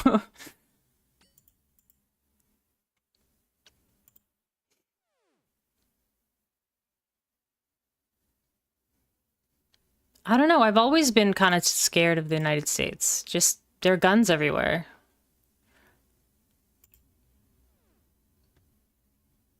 I just have this, it's not logical. It's like an irrational fear of like, I just, in my head, I'm like, there are guns everywhere. There's nothing wrong with the US, but there's stuff wrong with your president right now. He's not being very kind to most of the world. I have nothing against the people that voted for him. I think that they were lied to. He did not give them what he said he promised them. Better than the alternative? You mean the guns, or what are you referring to? Which alternative? The other presidential candidate? Harris? Well, I don't know. She's definitely like, yeah, I don't want to get too into the politics, but she doesn't have the experience, right? But she definitely had the support of a lot of people that that I trust. But yeah, I'm not super interested in having a political conversation on Twitch, but yeah. she ran the country when Biden was there. Gotcha, gotcha. I didn't know that.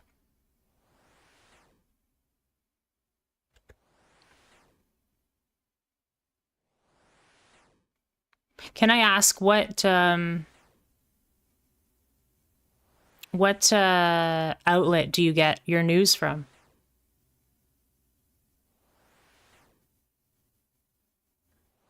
Because like everything I've heard is like not that. So I know that the news agencies in the States are like privately run, so they have biases.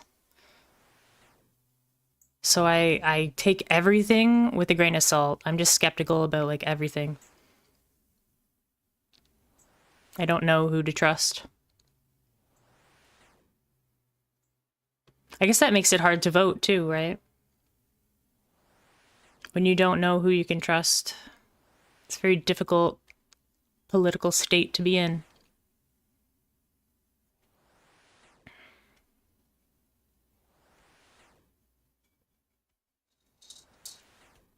There's only one news that is for the Republicans. Gotcha. Yeah, I know that Fox is fairly left or right leaning. Right leaning.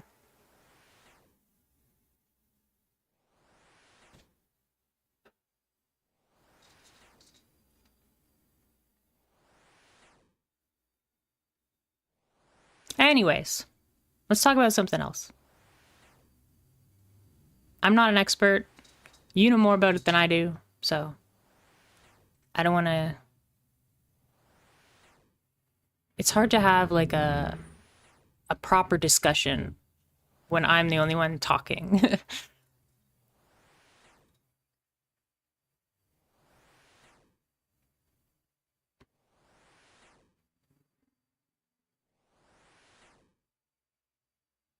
That's great. Yeah.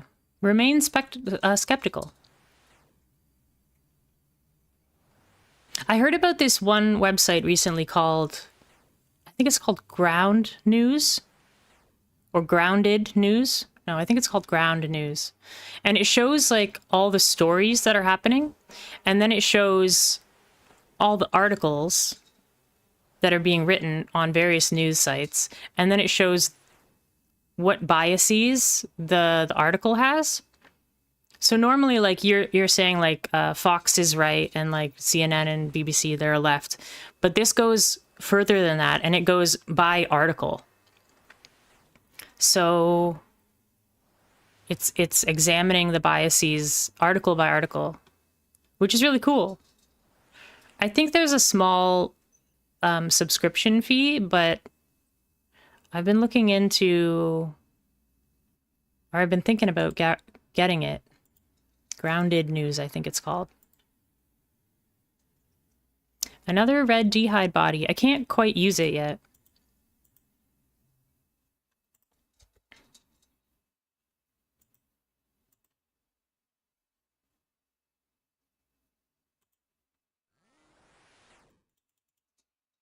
What level, what combat level are you, Dodge? Okay, topic change.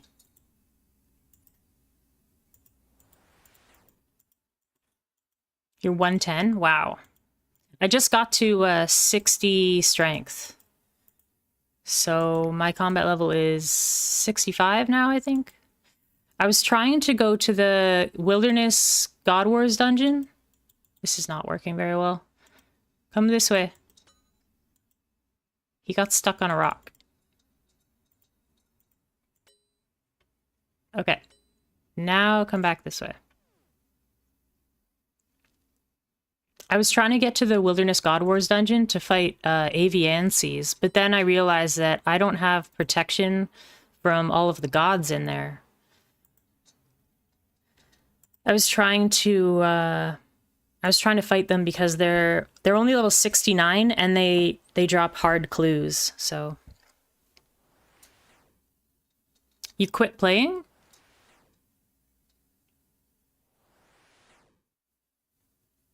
Oh, I guess because of your hand. You need Zammy, Arma, and Sarah. So I have Zammy and Sarah, but there's also Bandos in there. But yeah, the Arma is the ones I want to fight, but I don't think there are any Armos or Armadillo items that I can get right now. Other than clues, hard clues.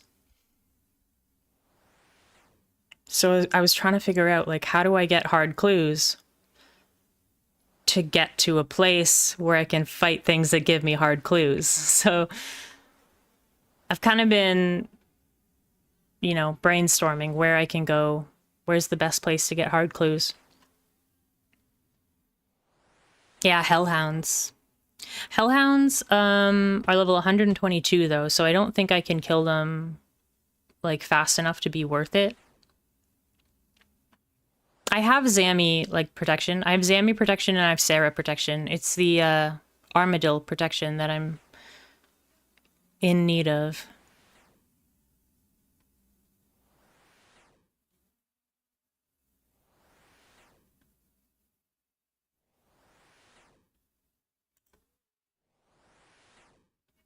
How many have we killed? 3? We got an Amulet of Power and we got a red Jihad body.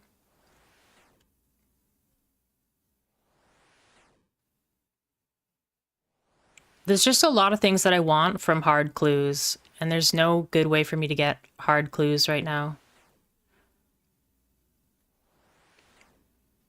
Though I think magic is gonna be, like, good to level regardless.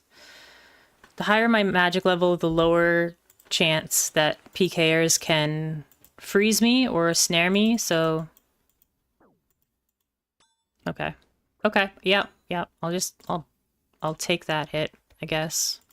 Couldn't avoid it. As if that hit me.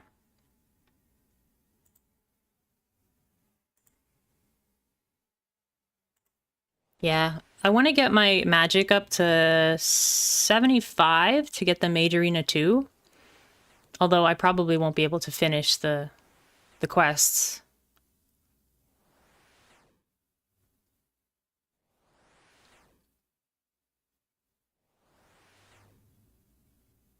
These are some big hits. But yeah, if I get my magic level up, then it'll be harder for the PKers to kill me, so... I should just focus on magic for a little bit, I think. Your meds are kicking in? That's good.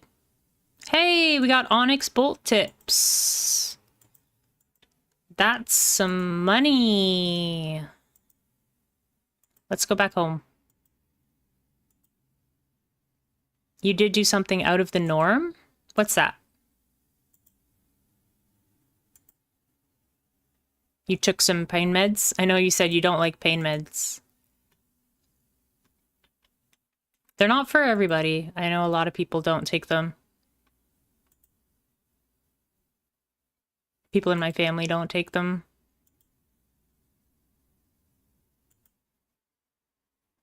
Oh, nice.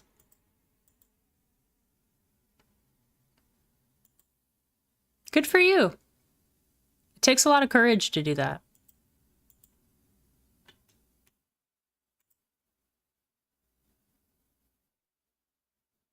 I'm too shy to do that kind of thing. But I'm also like, I don't know. I'm fairly like walled off. I don't let a lot of people get close to me. Which I'm working on. I'm working on it. This is a lot of money. I got 12 times 7.2. That's amazing.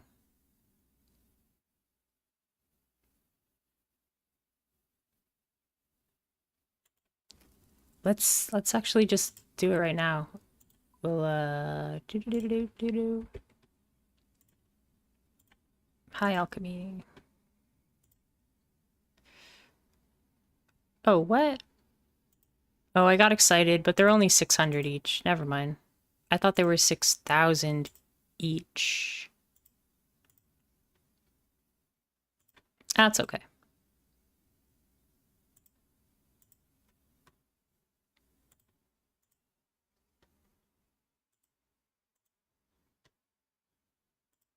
Everyone that doesn't have an Iron Man is like, oh my God, what are you doing? What did she say when you gave her your number?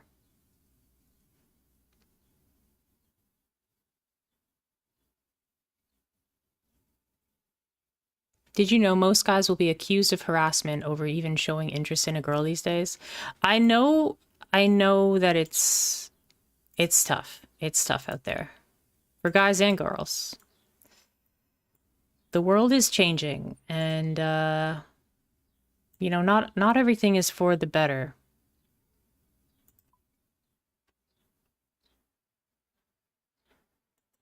But I think doing something like just leaving your number, there's nothing wrong with that. Hi, Rosie.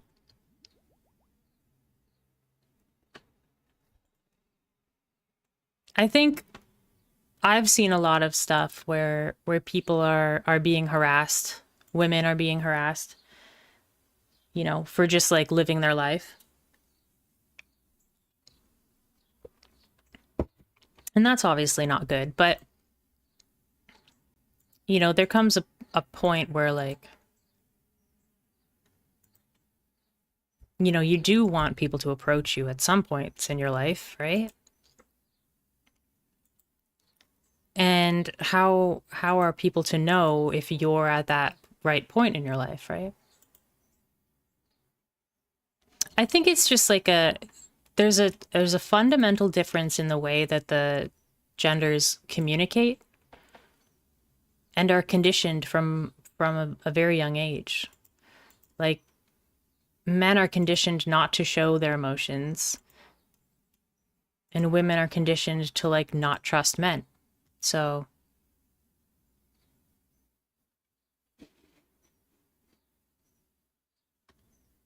oh, that's all right. Yeah, see, that's fair. That's fair. I don't think it's harassment to ask somebody out. I don't think it's harassment to hand them your number. you know? Not everyone's going to agree with that, but I think, giving her the choice is all you can do really. And either way, like now you don't have to worry about it anymore, right? You've done everything you can do. Everything else is outside of your control. And that's great. No need to stress. And like that being said, like if someone's not willing to spend energy on you, then why spend energy on them? I've wasted a lot of energy on people that didn't reciprocate that energy, right? And it's really hard to say like goodbye to like a lot of people you thought of as friends when you realize they weren't actually your friends.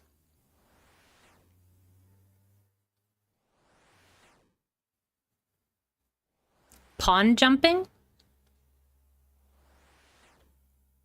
I've never heard of pond jumping. Is pond jumping a specific type of fishing? Or you just mean driving to different ponds?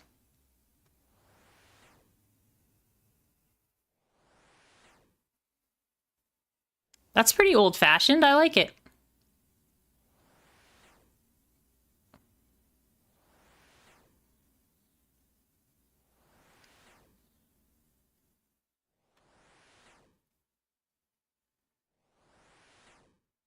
There are some things from like, back in the 1900s that like I think are they're really wholesome and cute. Like asking your partner's parents for their permission and stuff like that. Like I think that's cute. Nowadays you probably won't get it. But I still think it's cute.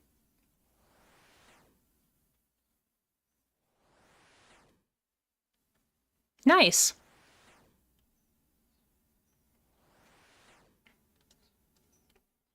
Fishing's a good way to get to know people, I think. because there's a lot of time for chatting, and you get to see like how patient people are.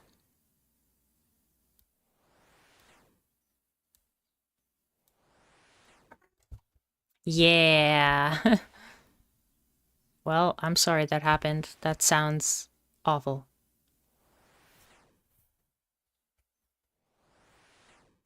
But I like that. I like that idea for a date. Going fishing and then cooking what you find. I think that's a good idea. But, you know, not everybody likes fishing, so. Or eating fish, even. I think that's a little strange, but, you know, to each their own. My mom really doesn't like fish. And I think that's such a waste. Fish are so good.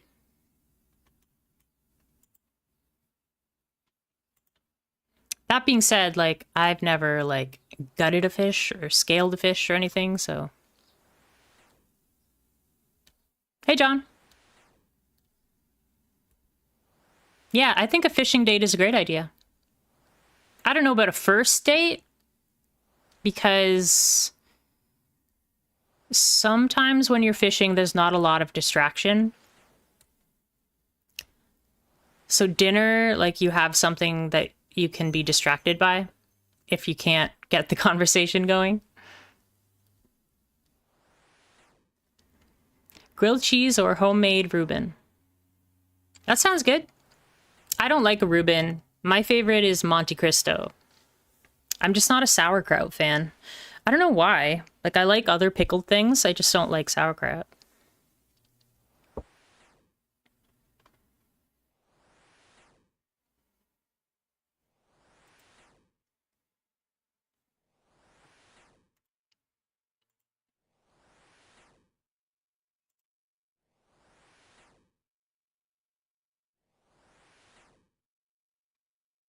Ow. Hey, we got more onyx bolt tips. They're way more expensive on the GE. Maybe I should let my non-Iron Man character, like, kill this character to take the expensive stuff and put it in the GE.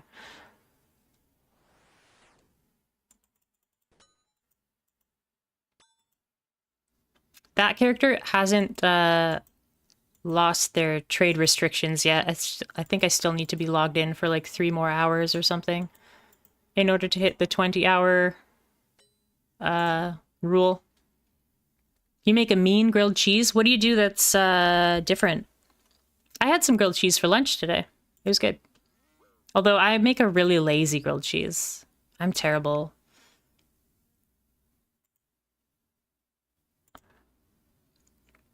I don't even technically grill the cheese. I make a cheese sandwich. How about that?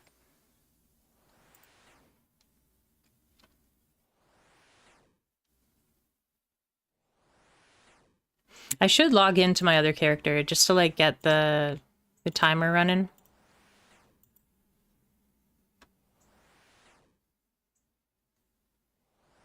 Bacon bits and 1 to 2 other meats with 2 types of cheese. Nice. Yeah, there are some really good grilled like cheese types for grilled cheese that you don't often see. Old cheddar is actually, I don't like it in grilled cheese. Jalapenos, that's a good idea for grilled cheese.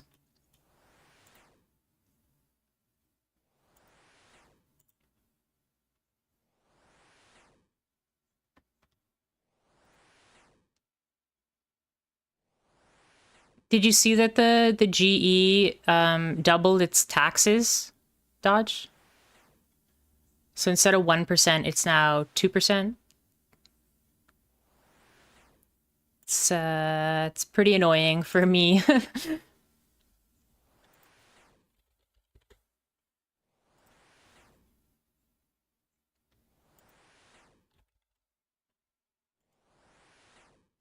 Ooh. That is not what I wanted to do.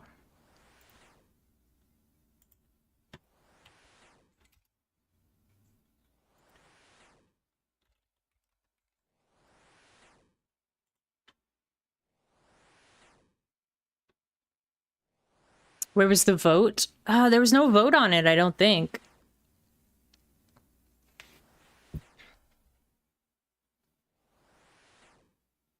The new update looks amazing, though.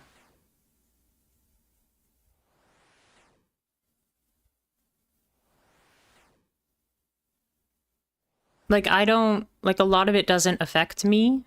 But the new, like, summer sweep up update, it looks really, you're not happy with any of it.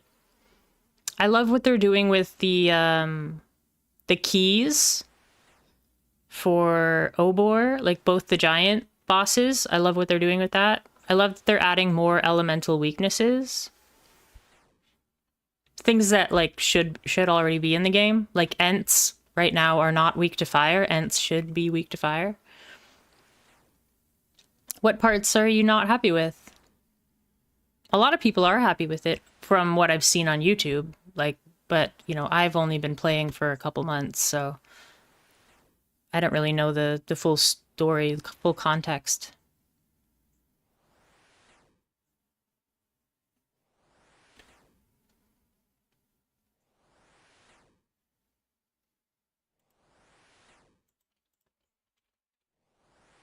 I don't remember how many kills we've got right now, but 32.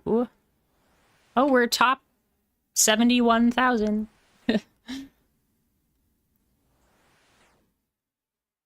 Not taking a vote on things is a main thing. Well, I think they still are going to vote on it. That's what another friend told me, but you know, I haven't seen that written anywhere. That's just hearsay. So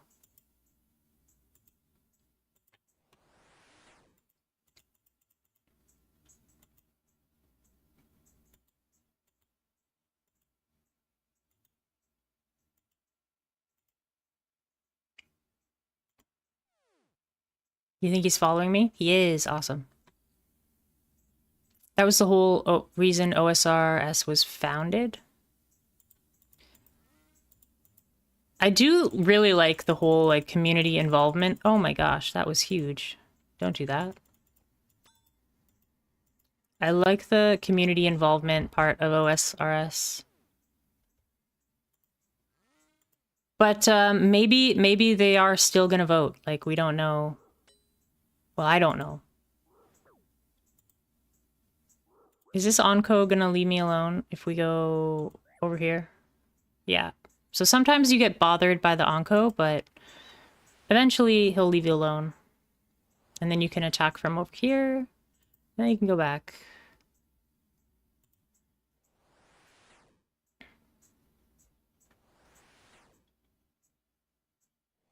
Yeah, so the tax increase they didn't do a vote on. That was kind of a surprise. But I think it's gonna stop a lot of like flipping, which I don't know if I agree with that. But I think it's gonna stop a lot of bots from making money. I think their reasoning behind it is to try to reduce the amount of the quantity of certain items in the game. Like certain items are always being bought and sold and bought and sold and bought and sold. And there's so many of them so that they're trying to get rid of them.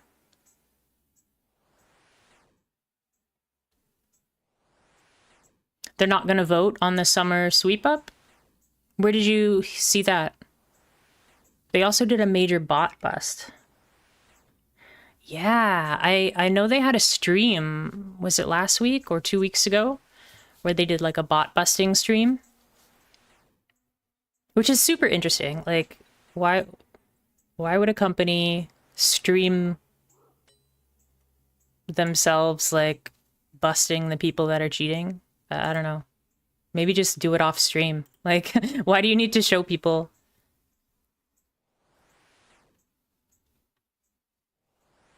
They're trying to avoid people making money using their trade system.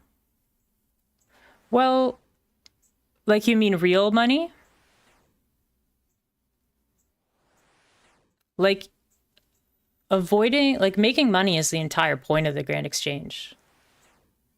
Like, yes, it's about, like, buying stuff and selling stuff, but making profit is the entire point. No, in-game money? I think they're trying to stop people from making money off of specific things.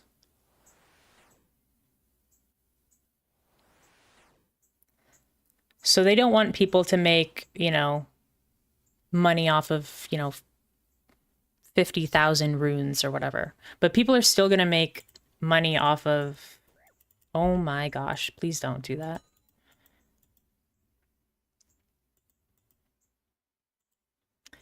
But people are still going to make money off the billion dollar things.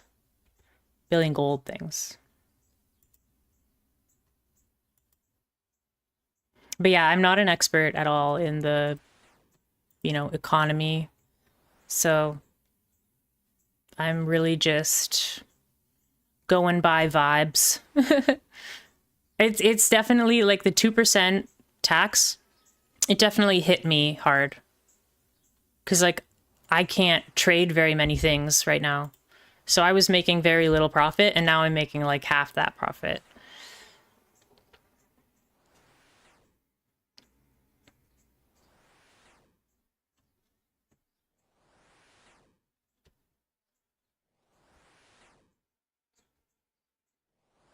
Well, yeah, I think they wanted to stop people from buying and trading just so many runes. They just want to like lower the quantity of runes in the game, I think. So that all runes will eventually be worth more. So right now it sucks. But I think because of the taxes, the prices on those 50,000 runes will go up, no? 40 silver ore. Wow.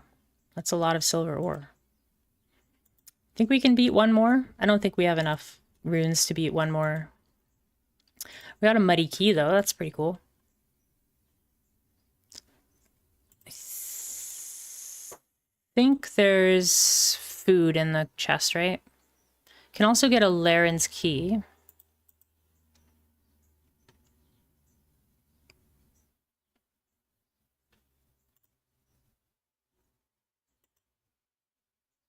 It's actually a pretty good chance to get a Laren's key from the muddy chest.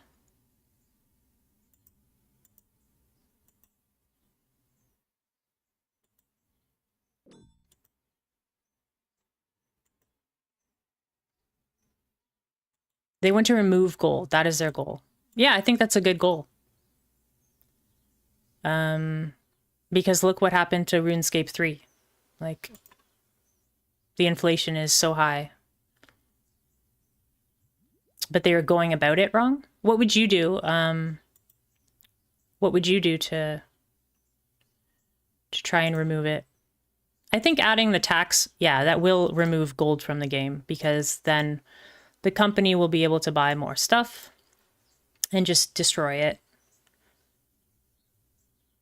which will lower the inflation rate. We have 2 muddy keys. Let's go do our Slayer task. Like, it's kind of a pain in the butt Slayer task, but yeah, we'll go do it.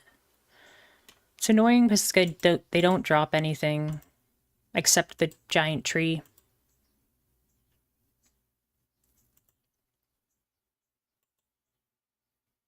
Maybe they feel like their 1% tax is like not quite enough to lower inflation. Oh, we're going to the rune shop. And so that's why they added 2%. Maybe a smaller like increase would have been better. For example, if they did like 1.5 first. But yeah, it's gonna hit like people with a low cash stack hard at first. But I think eventually, the prices of the runes and stuff, they will go up because there's less of them in the game. But we'll have to see. I'm not an expert. I keep buying the wrong stuff. So 1100. Why there? Take a vote. That is what they agreed to when the game came out. They're breaking their own rules. Why will there be less runes? Well, the idea is that if the 2% tax, that extra 1% will go to Jagex, and then Jagex will use that extra money to take things out of the GE.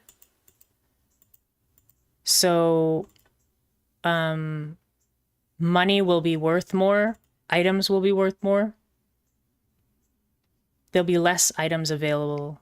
Like, instead of, 1 million runes in the GE, maybe there'll be 500,000 runes in the GE. Because people will stop trying to flip runes. I don't know. I'm not an economist, so I don't know how this stuff works. I'm hesitant to use this amulet because every time I use it, I get killed. So let's put it back in the bank.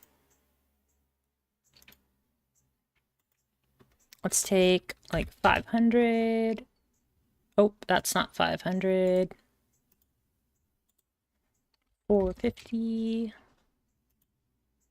And 1,000.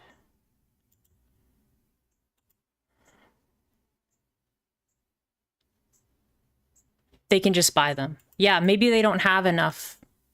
Maybe their tax is not high enough to buy them, is what I'm saying.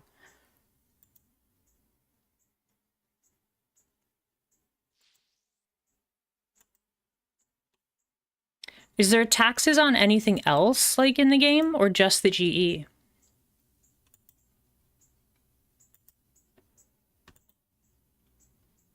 I know there's like the fee to make a bond tradable, you need to pay a fee of like 1.7 or 1.8 million. I think that goes to Jagex. But it might also just disappear. I don't know.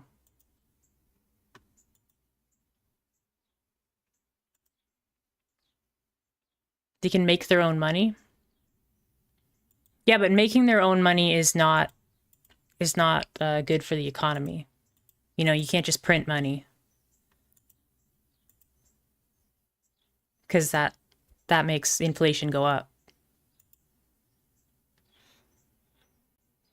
They're all money that disappears. Yeah, so what if they just took that money and it went to Jagex so that they could buy more stuff?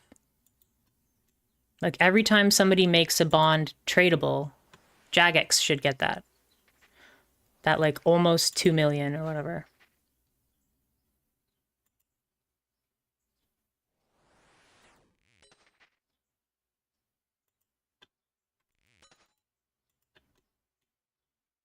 Okay, we're good.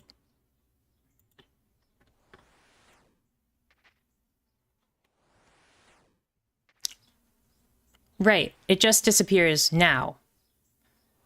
But if we gave it to Jagex, then they might not have to raise the taxes.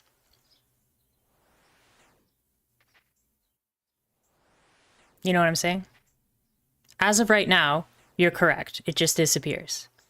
Well, if I'm, I haven't done the research, but if I'm taking your word as truth, you're probably right.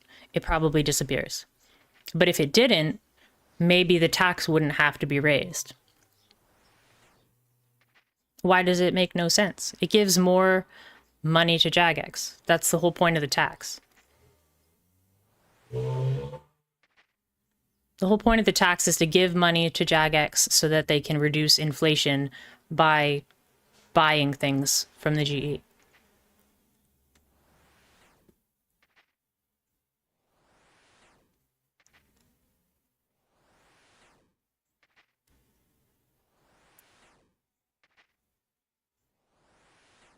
Isn't it?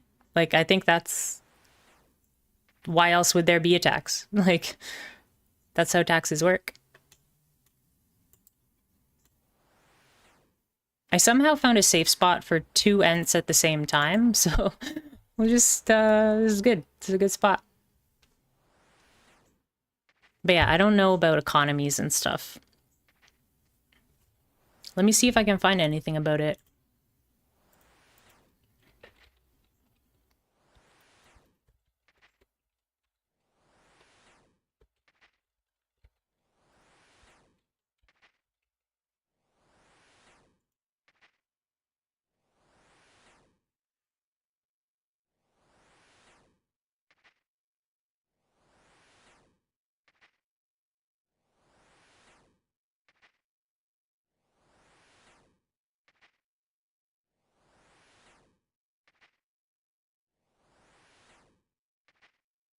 Okay, so what they've written is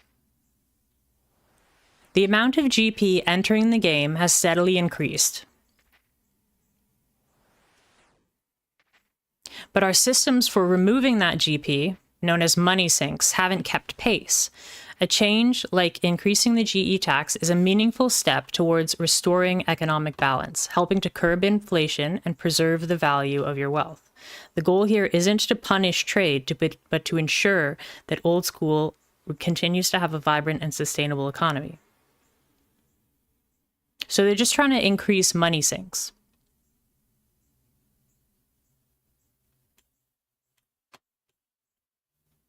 I need another Ent. What's the spawn rate on these things?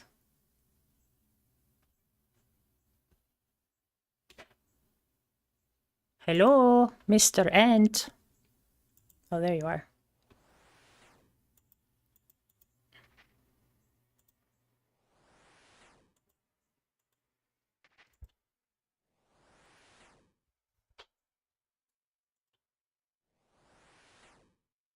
There we go.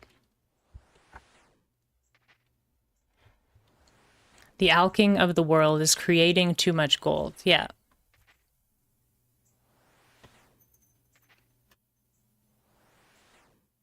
So the reason they didn't vote on it is because it's kind of necessary, I guess.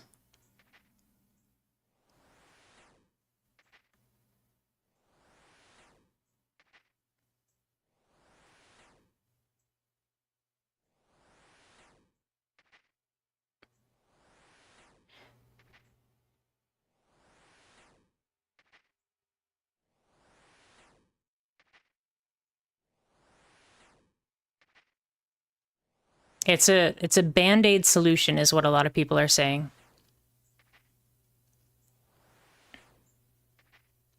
You're losing millions due to the accounts that were banned.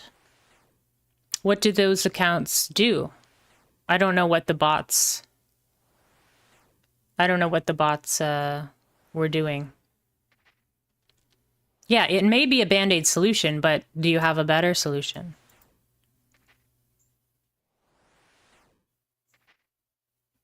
Oh, the bots bought off of you. Well, I guess that's true for everybody. You don't know who's buying your stuff, right?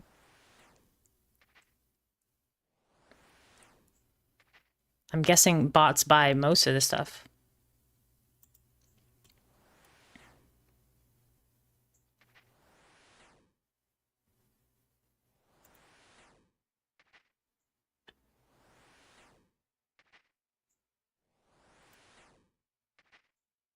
Oh, we're gonna level up. Yay, Magic 66.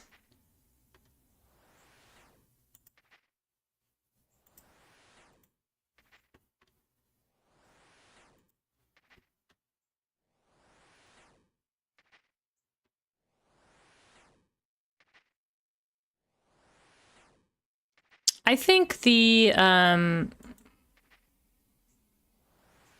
I think adding the tax is like,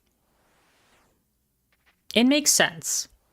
I don't think it's gonna solve the problem, but it might slow the problem down a little bit.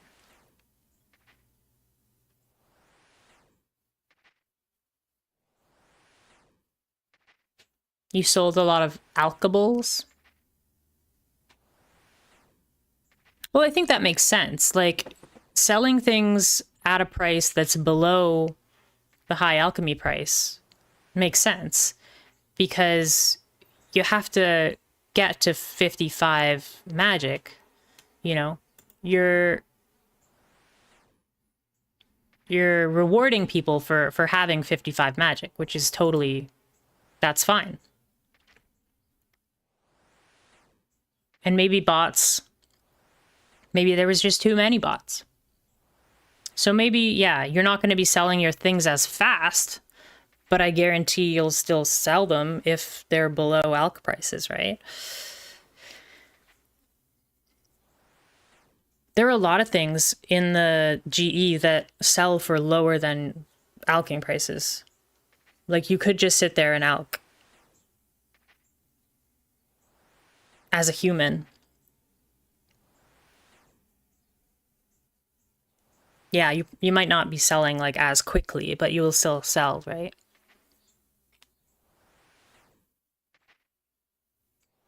Because it doesn't cost nothing, right? They have to get their nature runes too. Yeah, it's just taking a lot longer. It's like you're not losing money. You're just not gaining it as fast. You know, because that loss is just hypothetical. You don't know what's going to happen. So thinking that that hypothetical money is already yours is not a loss. Yeah, yeah. I'm the same way. Yeah. I'm not selling for as much either. Or I'm selling for more and just being more patient. Like there's only a few things that I'm like able to buy and sell because I'm still under the trade restrictions for 3 more hours.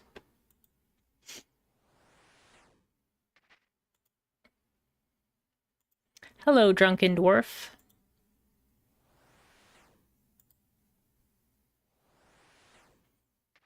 The next big level for magic, I think, is 75. 79 is Entangle, but 75 is Mage Arena 2.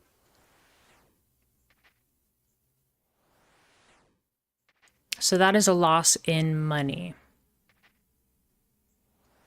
Oh, yeah. I wasn't calling you a dwarf. I got a random event by the drunken dwarf.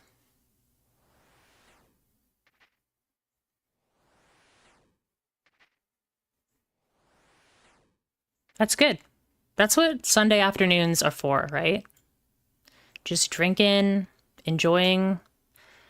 Is the weather nice over there? The weather's pretty nice today. It's not too hot yet.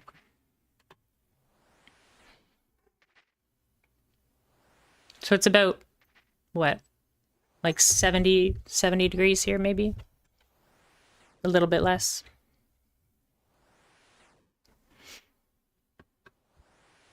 I don't use Fahrenheit, so I'm just kind of guessing. Hi, Rosie. What's up?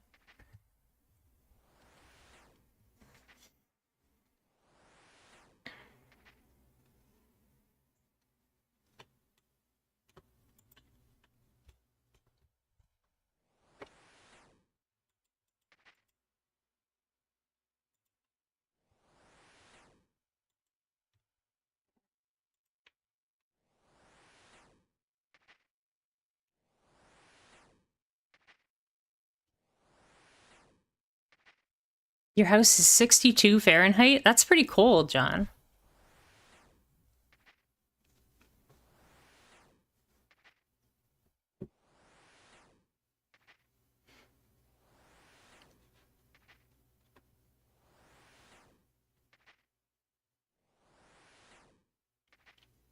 John lives like a couple blocks away from me. I have all the windows open. Like I have a window open right beside me, John. Do you think you're maybe sick?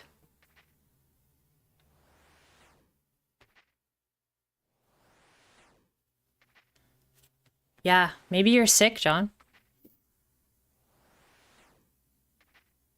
Because it's not super cold.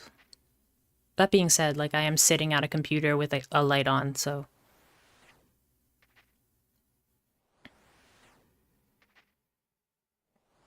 Hey, we don't say people are crazy.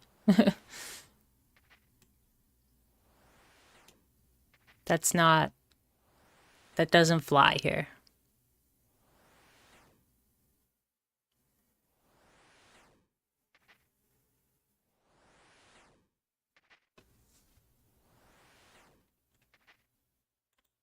Why not? Because people are not you don't get to decide if people are crazy or not.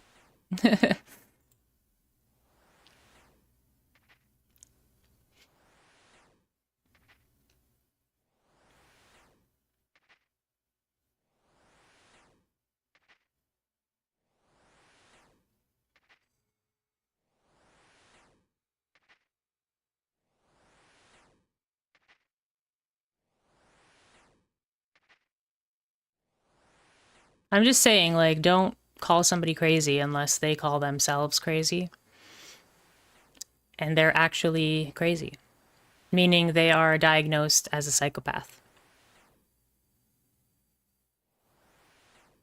or a psychotic.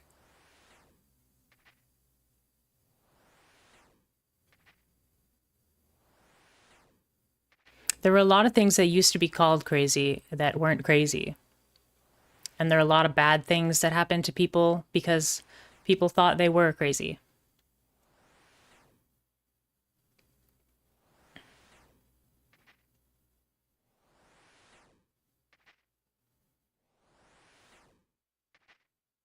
People were forced to undergo shock therapy because someone else thought they were crazy.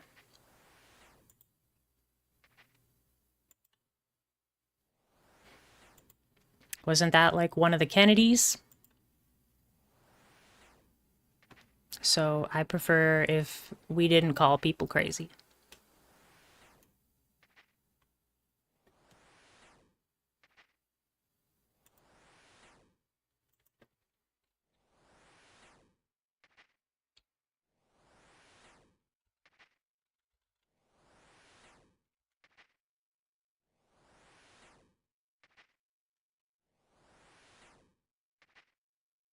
I apologize for being offensive to someone that is not offended. And I am insane for not being insane and doing crazy shit so I can seem normal. Do I know what I'm saying? No. So I am crazy.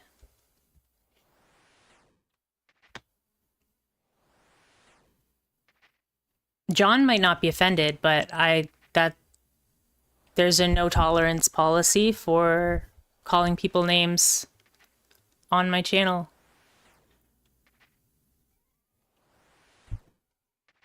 If you want to call yourself crazy, you have the right to that.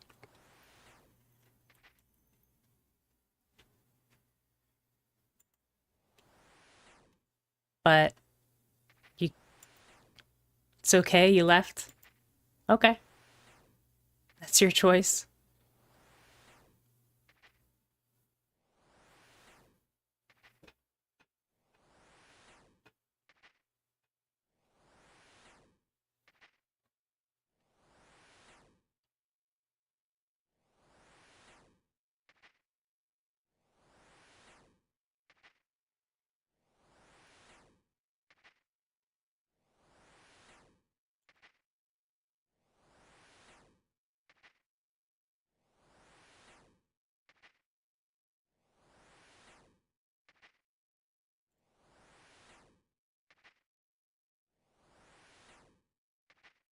On a different subject. Nice. Yeah, I'm looking forward to it too, John.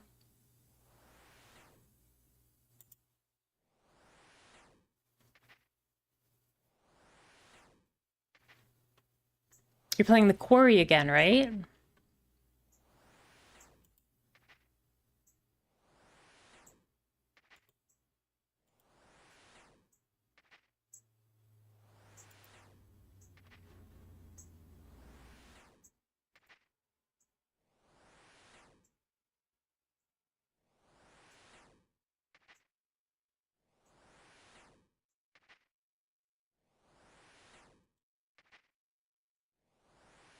I don't think we've played since the last time you saw us. Okay, that's good. I didn't want to miss too much. I remember was he a camp leader? The kids are all camp counselors, right? So the camp leader left and was like, "Don't go outside." And then I think you ended the stream.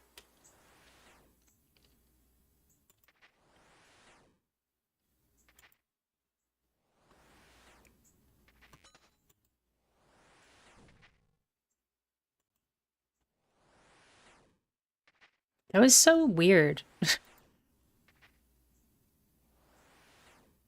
Yeah, like that person just left the Discord. Like, okay. All right.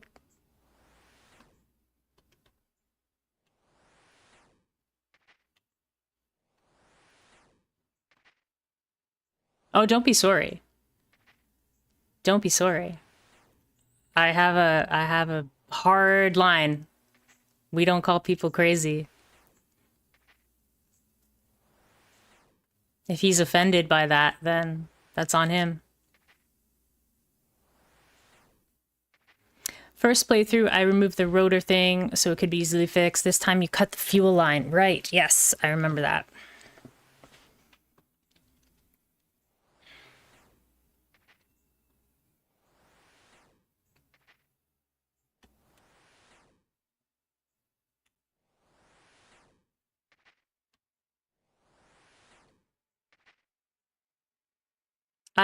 Yeah, like, people calling other people crazy has gotten people killed. So it's gotten people like, non-consensual lobotomies, non-consensual shock therapy. Like, it is not okay. So if anyone has a problem with me not allowing that kind of language, then, they can find another channel. I don't need that in my channel.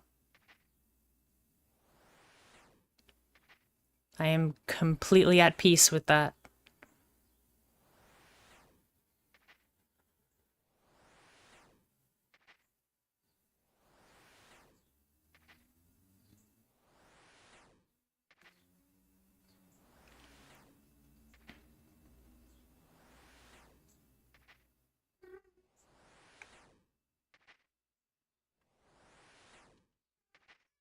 Hi, Rosie. What's up, babe? She's talking to me. I'm gonna get her some food. I'm gonna take a quick 30-second break here and just feed the kitties.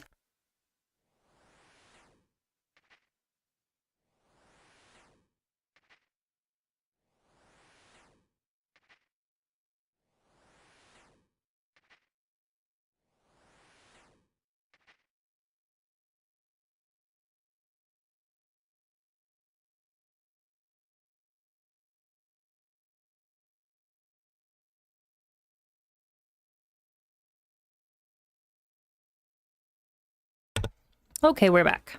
The kitties have their dinner. How are you doing, John? Other than I think you might be sick. How are you doing, like, in other areas of your life? I know we had a great conversation last week. That was a good one. Thanks for that. Appreciate you sharing. I wonder if anything has changed, and I'm curious as to your thoughts about, any changes that might have happened this week.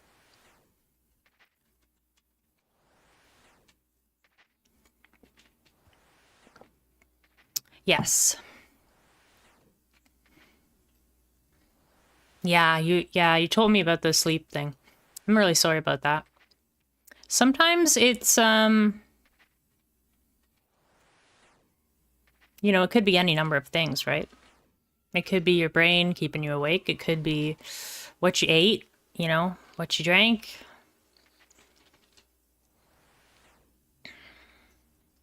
One of my medications actually makes my makes my mouth dry.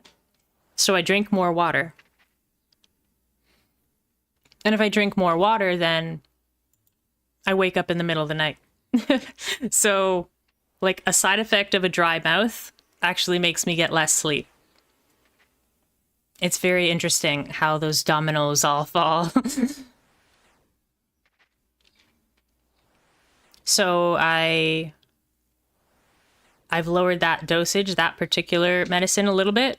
So I'm drinking less water. I'm still drinking a lot of water, which I always do. But yeah, less interruptions is good. You probably had too much alcohol last night. Okay, yeah. Yeah, I'm always like that. I shouldn't say always, but that happens to me quite often when I drink alcohol, is that I have trouble sleeping. And then when I do sleep, I have to wake up and go to the bathroom. So, yeah. That's why I don't, that's one of the reasons why I don't drink that much.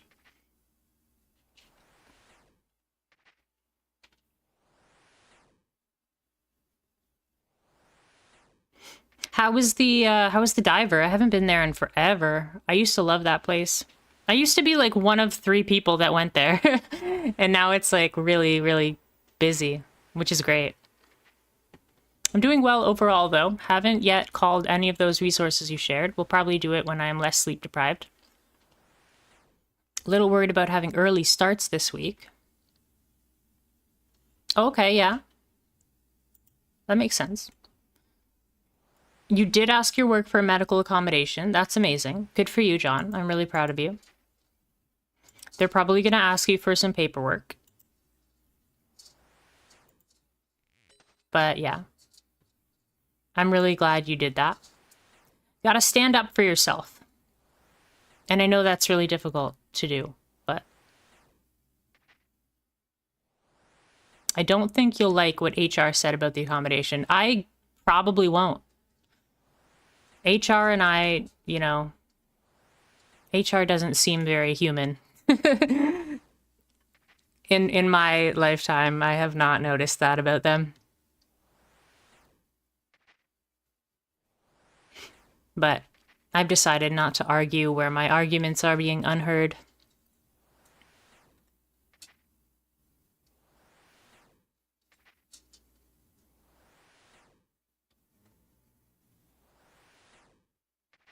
I think you need... Oh, wait. What? Okay, I'm reading.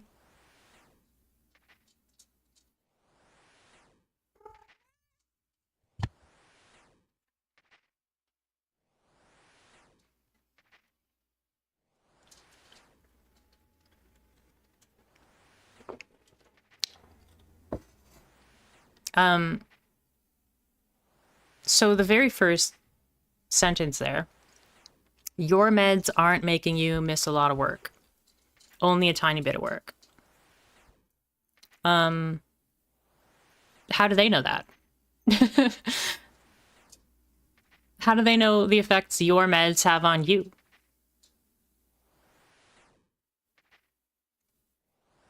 And I honestly think that you probably go to work when you shouldn't go to work.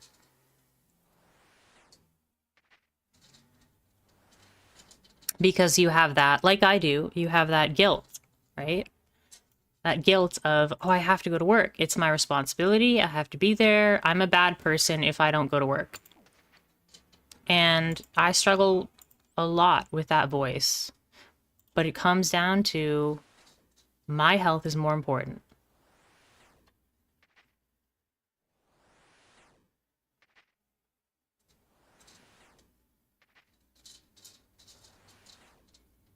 Don't say that then. Say that, you know, it, you know, you are under no obligation to share your medical history with them.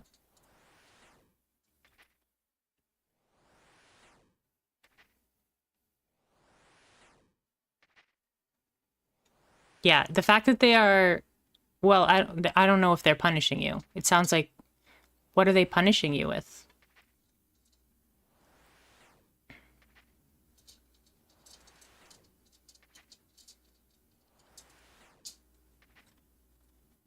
Because if they are punishing you for work, then you might need a doctor's note, but yeah, they can't punish you for, your medication side effects. It ruins your stats.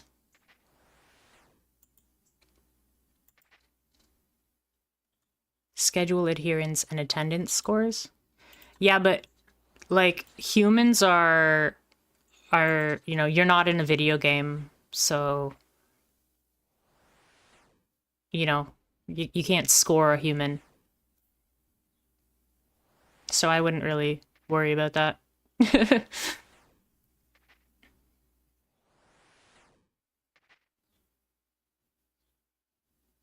A solution that doesn't involve your work? I could tell you right now how to fix some of it. Don't put me on the phone. Done. If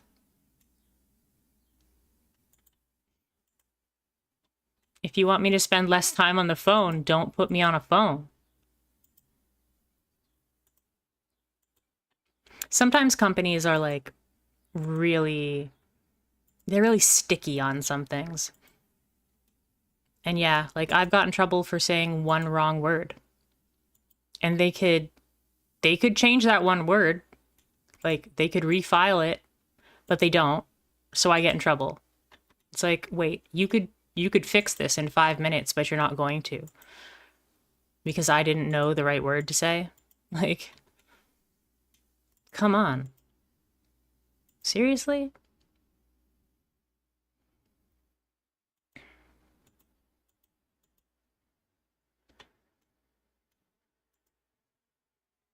Is it always the same? Like, yeah, I don't know, it's pretty personal. You don't really have to share.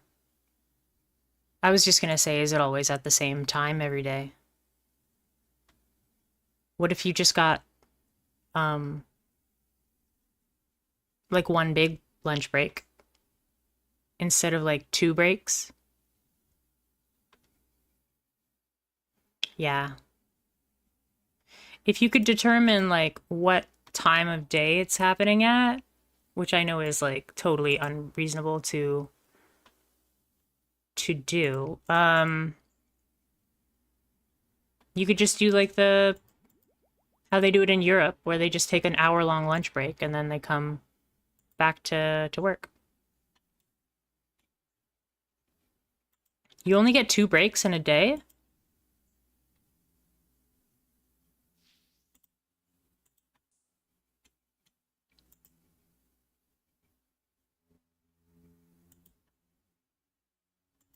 There's also, if you talk to your doctor, there's also the option of getting a similar medication with different side effects. Could ask your doctor if that's an option. I don't know whether it is or not, but it's always possible. Yeah, as you should be. You shouldn't be made to feel guilty if you're in the bathroom not feeling well. Like,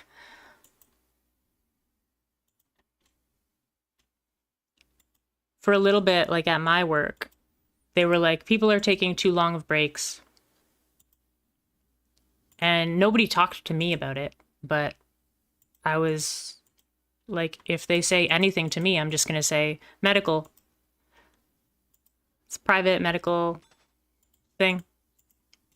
Like, it has nothing to do with you. Yeah, I think that's good advice, though. I think that's good advice.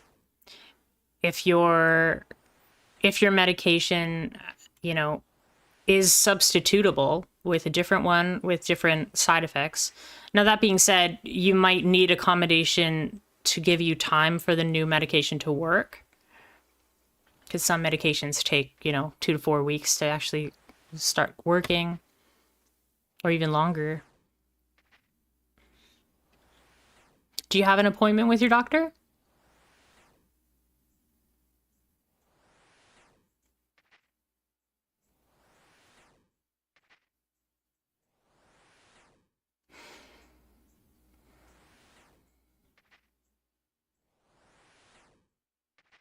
Do you have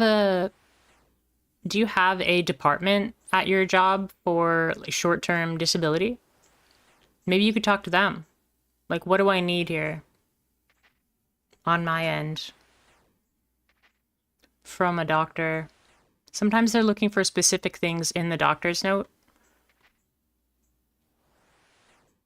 but legally you don't have to put them in. So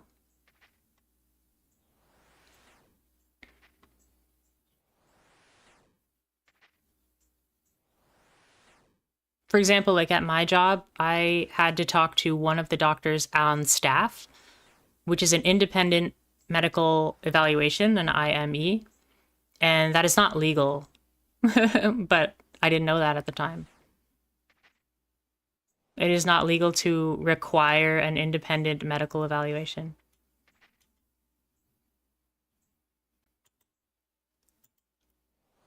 So like I just don't trust my work at all. But you work at insurance company, so maybe just ask someone that works with accommodations or is in the accommodation department or in the short-term disability department.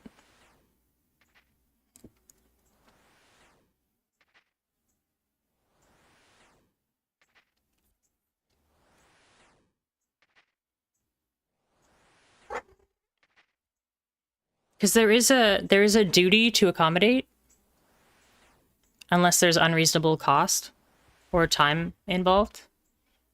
It's the law. There's the duty to accommodate people. It's the law. There's the duty to accommodate people. So you could talk to if you feel the need. There are a couple of resources I could give you for free legal advice, which you can use. I can't use them because I'm a union employee. But yeah, if you want to know what is necessary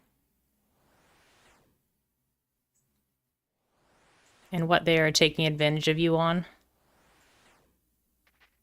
and what your next step should be, maybe. You get a half an hour like free consultation, I believe.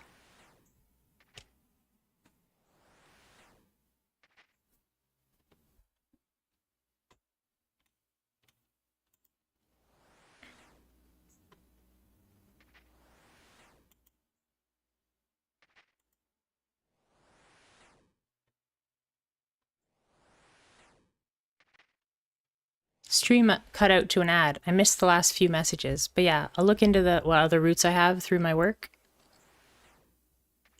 If you want, I have some resources that I could give you for free legal advice if you're not sure like what direction to go. Have I found any rare clues yet? No. I'm not doing the rare clue search right now. I'm doing my Slayer task, so I need to kill Ents, which is really boring because they don't drop anything. When you defeat an Ent, they drop this Ent trunk, and then you chop it with a wood axe. But I don't do that, so they don't drop anything at all for me. We're doing a Slayer task, so what happens is the NPC tells you what to kill and how many to kill, and then you go back after you do that, and then they give you a new one.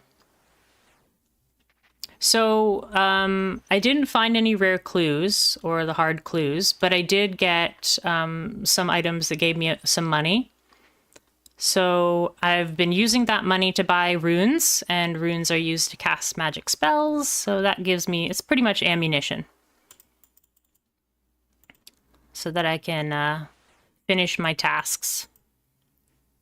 So up here I have a little plugin that helps me. So I need to defeat 26 more Ents. I started at 60. I need to defeat 26 more. And seem pretty lame. Yes and no. They're actually really good to fight if you use woodcutting. But I only have one woodcutting, so yeah. But they can give you really rare wood. They can give you magic logs, which are pretty good. And they actually give you better drops the higher your woodcutting level is. So if you have like 99 woodcutting, Ents are excellent to fight. Just not for me. And that's kind of the disadvantage of the Slayer tasks, is you never know what you're going to get. You can cancel certain tasks. And you can, that means like you go to the next one. But you have to spend a currency to do that. And then there is an option to block certain tasks. And that means you'll never get that task again. But that costs a lot of points. Now, points, I have 540 points right now. There is something I'd like to get at 750, but my points aren't really that necessary to my character. So I'm pretty much just saving them for if I get a really bad task, I'll block it. Or I'll cancel it.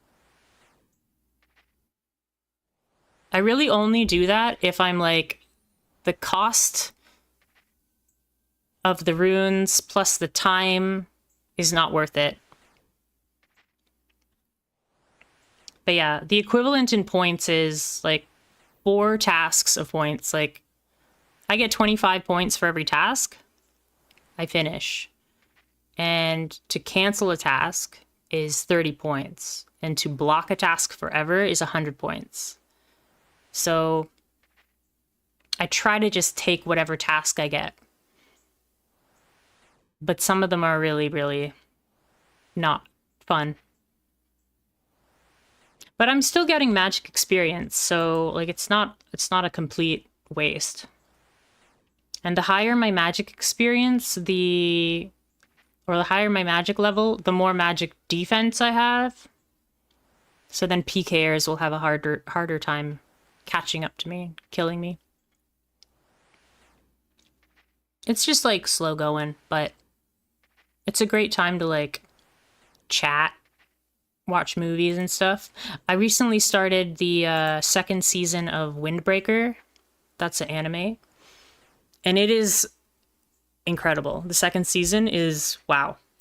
It's really good. That's one of the reasons I like RuneScape, is because it's so, like, you can do it while you're watching TV, or do it while you're watching a movie, or do it while you're chatting with someone. It's a very social game in that aspect, because you don't need a lot of brain power or clicking to actually make progress. There are, like, really complicated things. Like, there are raids. One of my friends here, Canadian, he does raids. What is Windbreaker? Windbreaker is an anime. It's about a high school where everybody in the high school is like a delinquent. So if you're a delinquent, or you have bad grades, or you're like violent, they all go to this one high school. So it's like got this reputation as like the worst high school ever. And everybody in the high school like is violent, and they fight. But that's just their reputation outside of town. In town, like, everyone loves them because they protect the townspeople. Like, if there's any thieves or there's any like violent criminals, they will protect everybody.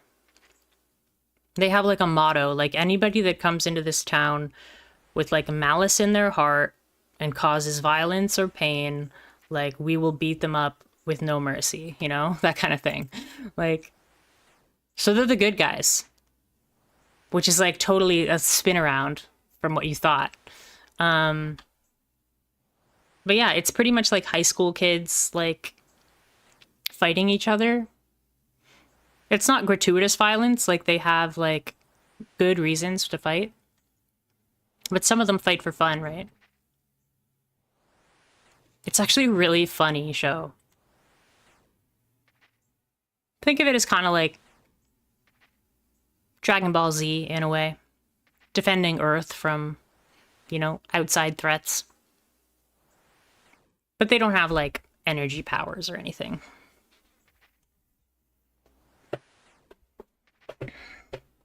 And the main character is really like relatable, I think. Great teacher Onimusha. I think I've seen. It sounds so familiar. I might have watched it and forgot that I watched it. It sounds really familiar though. The main character is really relatable because half his hair is white and half is black. And one of his eyes is like a different color. So he's always been like an outcast. So he's like, I'm going to go to the school for the outcasts and I'm going to be the number one in that school. But then he finds out that, you know, you can make the best of friends from everybody being an outcast. And that, like, just because he didn't have any friends growing up or he was bullied growing up doesn't mean that he's nothing, you know? It's really wholesome, actually, like the themes of this show.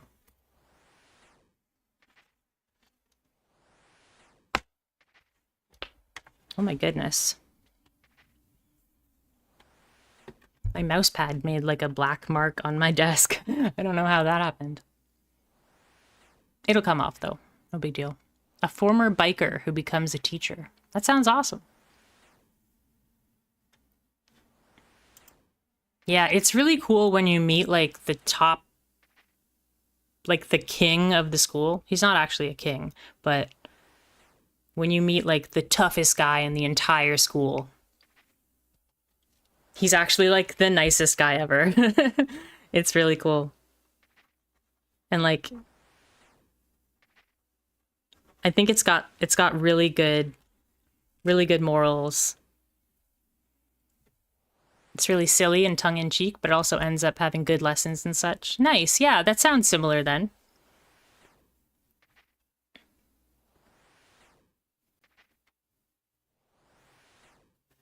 I wonder, like, if I looked at it, would I recognize it? Because it just sounds so familiar. I think I might have actually watched it. Chetty, what are you doing? Are you knocking stuff over?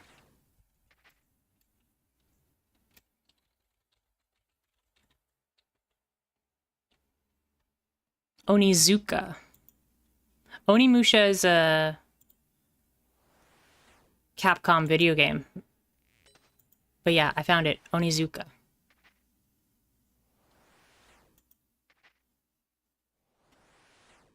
I haven't watched it. But that's awesome. I'll have to check it out. An ex-Bosozoku. Eikichi Onuzuka. I'm guessing Bosozoku is a biker?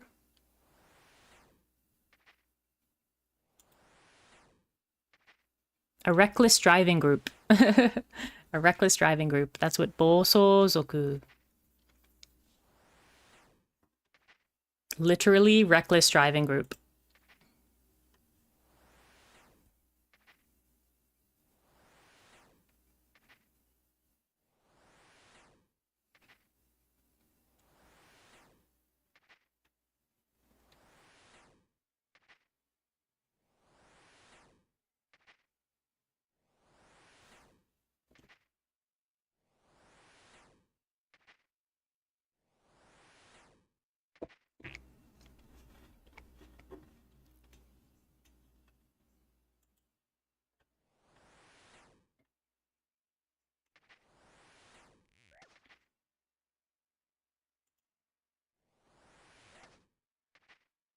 Whoa. Too close to the tree. Too close to the tree. Okay.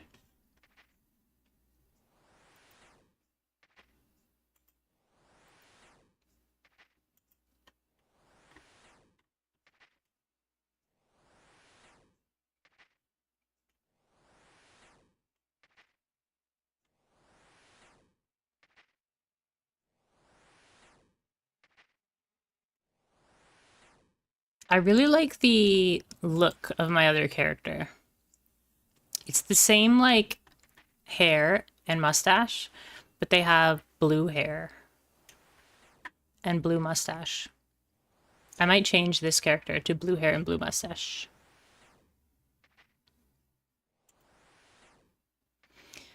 I've just got another character on like a different screen because I have to be online for 20 hours before it allows you to trade.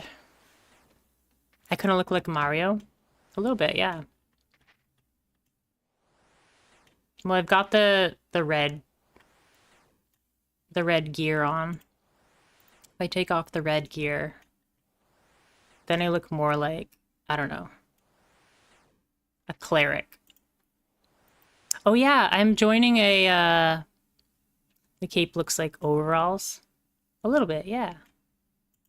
I'm joining a D&D group. I'm really excited about it.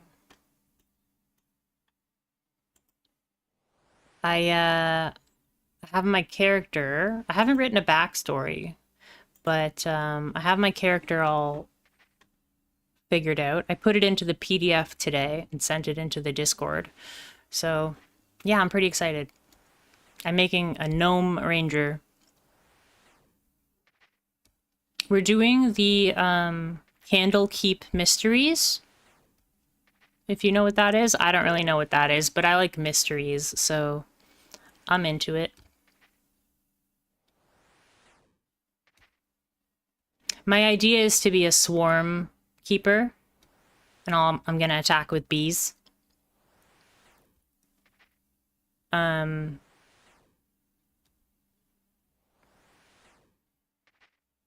Yeah, I'm gonna attack with bees, and because I'm only level 2 right now, and I start with like a longbow.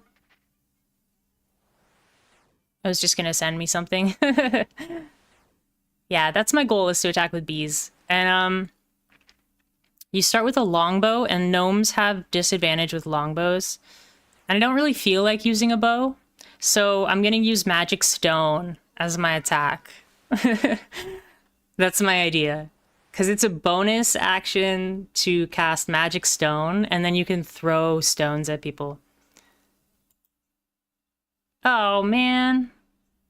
We're out of we're out of runes. So let's try and bash this ent.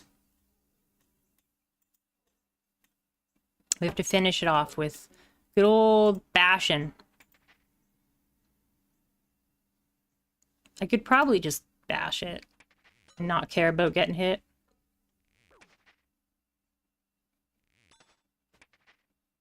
Come on. Nope, that's not working. We'll flinch it. Yeah, so until I get to level 3, when I get my bees, I'm gonna use magic stone.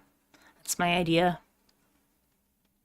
Everyone's gonna have like swords and arrows and stuff, and I'm just gonna be throwing rocks.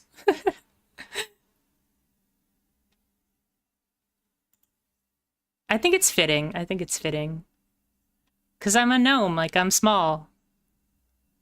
Can't use a longbow. I just sent you the thing on Facebook Messenger. I'll check it out after the stream. But yeah. I'm really excited because I've had this character like in mind for a while, and we haven't actually played. So nice. We bashed the ent. Okay. Let's go get more runes. We need 18 more. So slow. But what's our magic? Oh, it's not bad. Magic experience, we've gained 33,000. Not bad, not bad.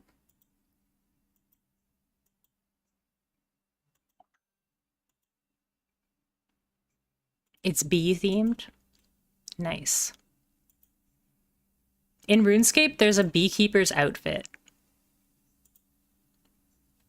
I don't have the full outfit on any of my characters, but I want to get the full outfit.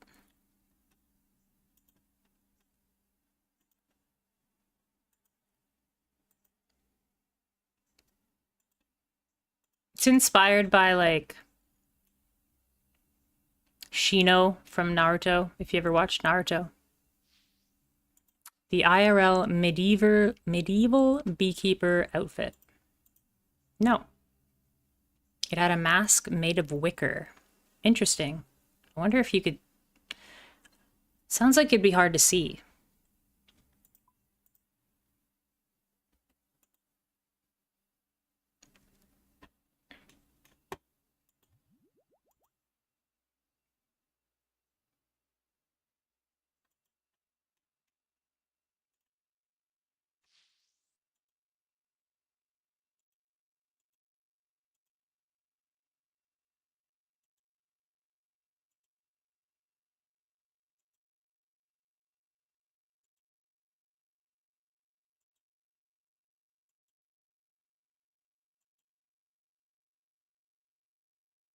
Oh, I always go the wrong direction. I keep thinking I'm going to talk to the Slayer Master, but I'm talking to this mage here.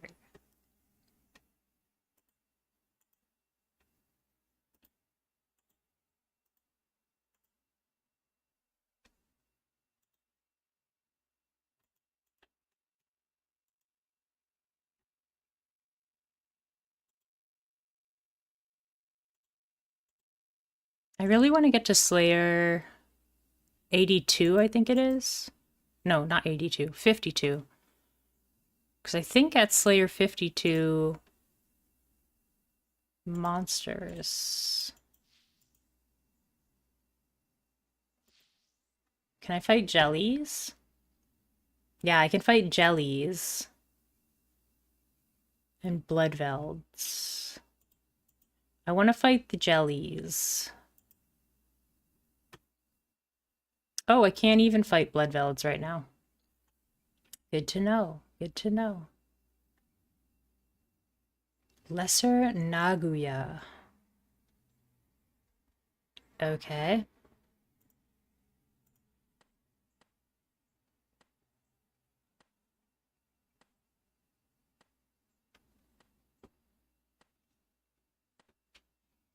Let me check out this medieval beekeeper.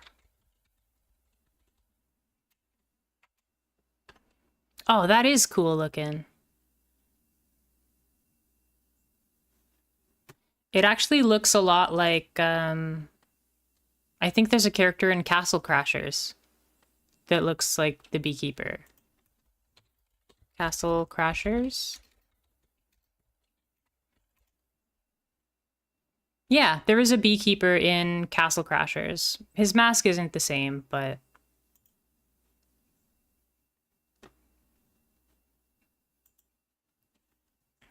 I've always liked that idea of using, like, nature against people.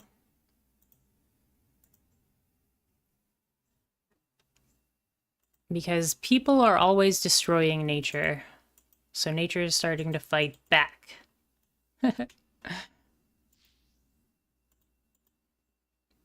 Also, I don't think anybody, like, not very many people use Ranger. So I was like, I want to learn how a Ranger works. But I didn't want to have a pet. Like, I didn't want to have an animal companion. So I wanted to go with bees as my companion. And it's really cool how, like, you can make all of your spells look like bees. That's in the manual. You're allowed to. You played a ranger druid who was a tree man. Nice, like a Sylvan.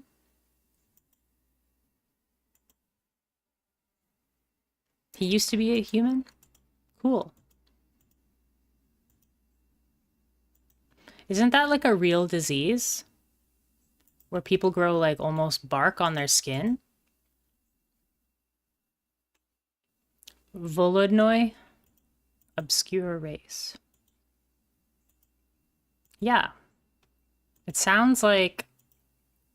Yeah, I've never heard of that race before.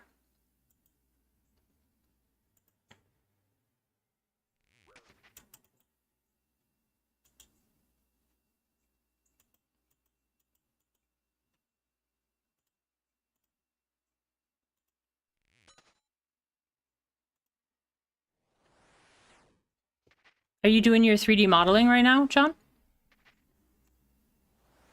He upset an archfey who cursed him by taking his memory and having a tree grow around him and inside him until all that remained of his human body were his bones and maybe some organs.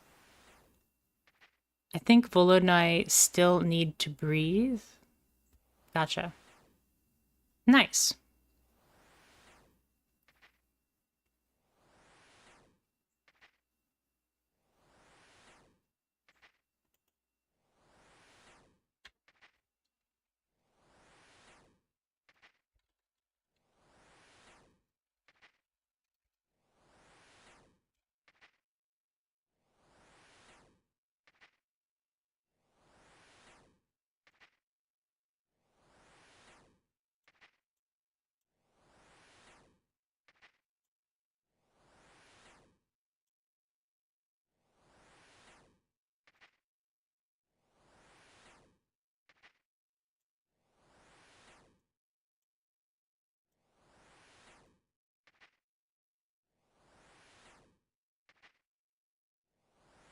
Whoa.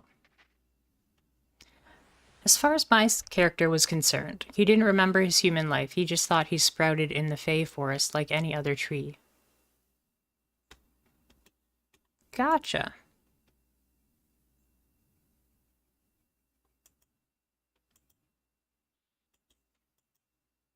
Yeah, those Fey, they'll get you. They're always up to no good. Unless you've got the Summer Fey.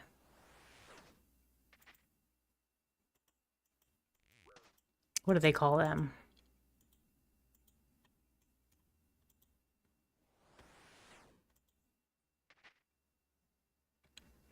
I remember this from, like, Kingdoms of Amalur. There's, like, the Winter Fae and the Summer Fae. And the Summer Fae are, like, the nice Fae.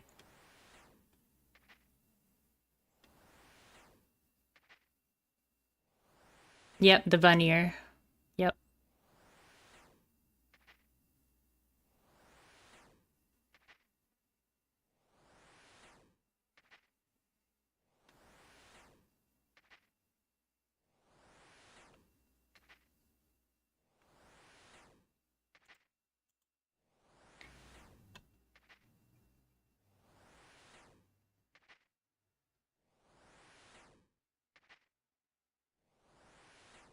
Ooh, interesting. Yeah, that's a good story. I wonder if I should do that, like, for my backstory. For my backstory, like, maybe I just, like, grew up in the woods. And I don't have any memory of my family.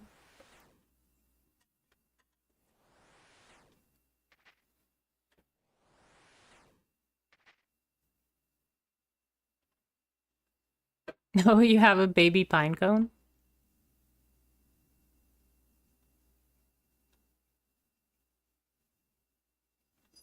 That's funny. I like it. Was this a like a virtual D&D? Or did you play in person?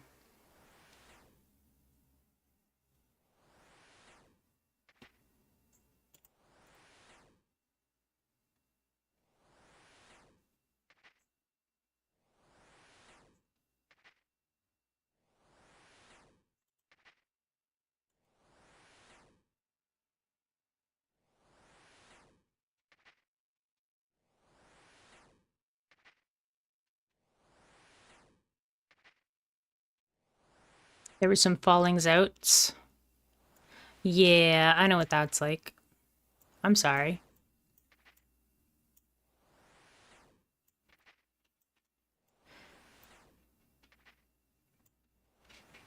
Sometimes it takes losing friends to know who your friends are. It's one of the hardest things is to let people you thought of as friends go.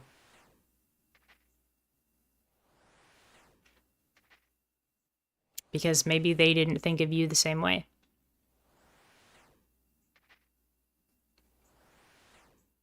Sometimes in order to love yourself, you have to love others from a distance. That's really tough. I'm sorry that happened. I don't mean to like minimize it or dismiss it. It is very tough. I've been going through that for, 6 months.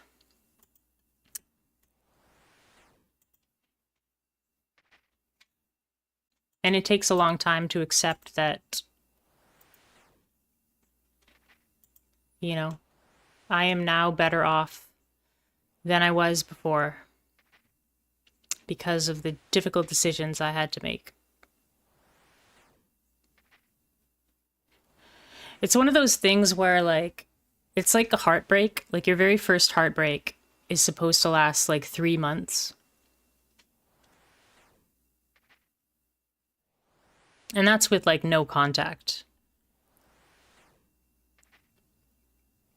And then after your very first heartbreak, then they start to last, like, a month.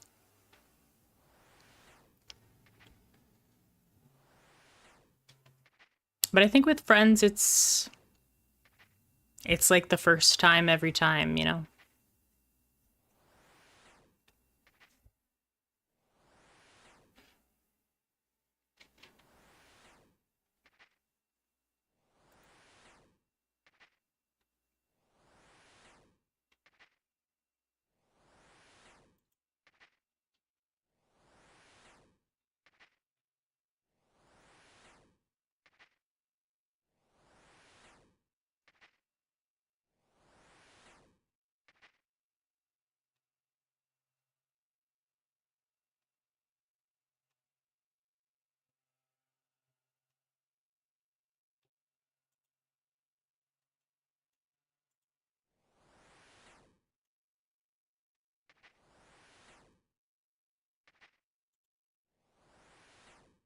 I hope I have enough runes to make it through this task and not have to go back, but probably don't.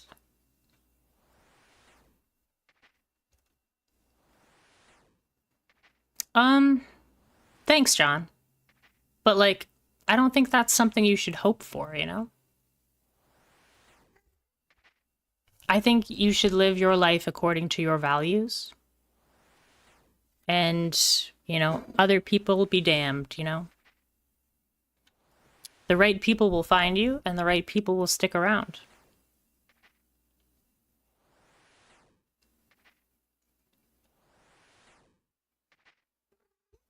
And the right people will forgive you, I am too. I have those same worries. But also, if you live authentically and honestly according to your values, what you value in life, people are going to get upset sometimes. And that's not because of you. That's not your fault. So just live according to your truth. That's all you can do. That's what I want to do with this channel, Like, I don't want to attract, thousands of people. I want to attract the right people. Doesn't matter how many people there are.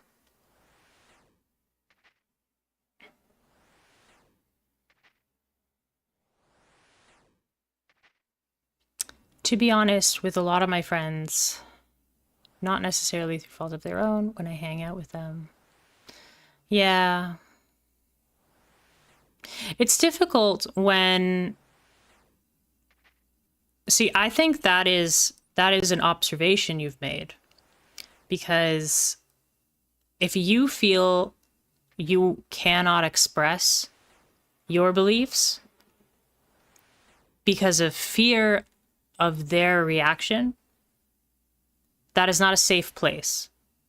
That is not a safe space for you, and you shouldn't be in that space. There's nothing wrong with the person, it's the wrong place. You can't change you, but you can change where you are. So if there's ever, people around you that, you can't share your feelings with, can't share your thoughts with, you know, maybe that's an indication of somebody that you shouldn't be around.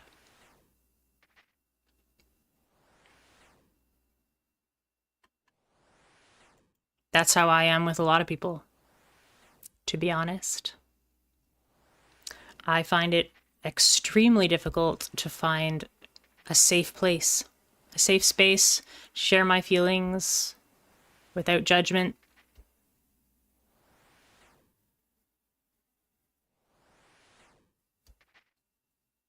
And so I keep myself out of those places that I know are bad for me.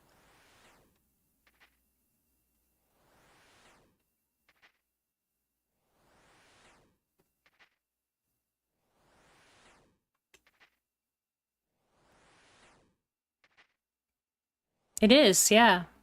But without that, I wouldn't have started this channel, because I wanted to make a safe place where people could feel heard and seen without judgment, where they can share if they want to. And that's one of the reasons where, like, we don't call people crazy.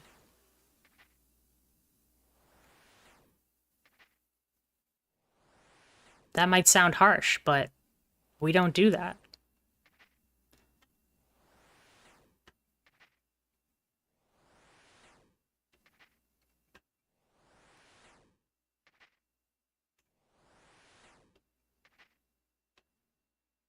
I don't want anyone in this channel to ever feel less than. There's a great on the door in my physiotherapist's office. It says, "Come as you are." Come as you are. Not as you wish you were. Not as you're pretending to be. Come as you are. And you will be accepted and loved and welcomed.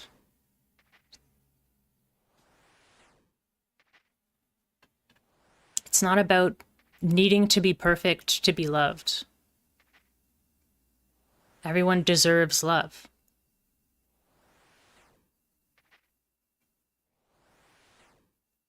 I think "come as you are" is one of the most powerful phrases.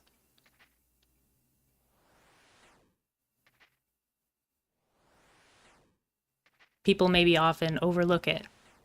But when you're in that space and you feel welcomed, no matter what,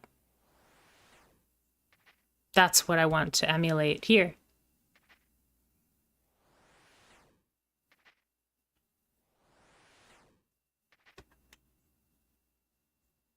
Those are my values.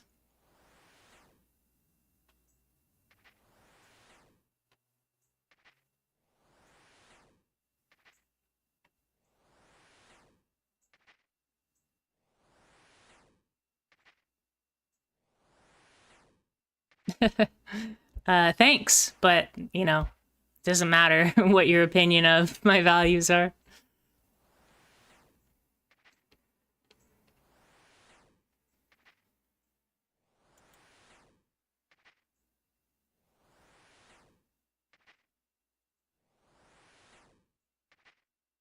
They're mine and my own, Well, I'm grateful for you. I'm grateful that you find this channel to be helpful.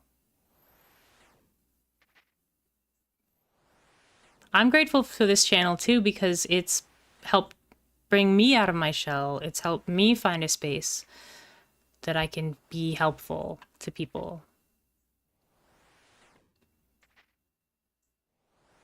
Yeah. Well, if you ever feel alone on a slow, tired Sunday or any day of the week, and I'm not streaming, then send me a message.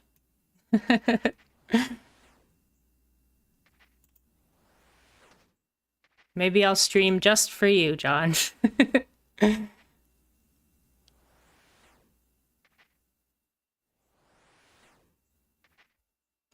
I've streamed in Discord before, like while I'm streaming in OBS, and I think when you do both, it like ruins the recording. So, yeah. I don't know. Maybe I'll just play in Discord.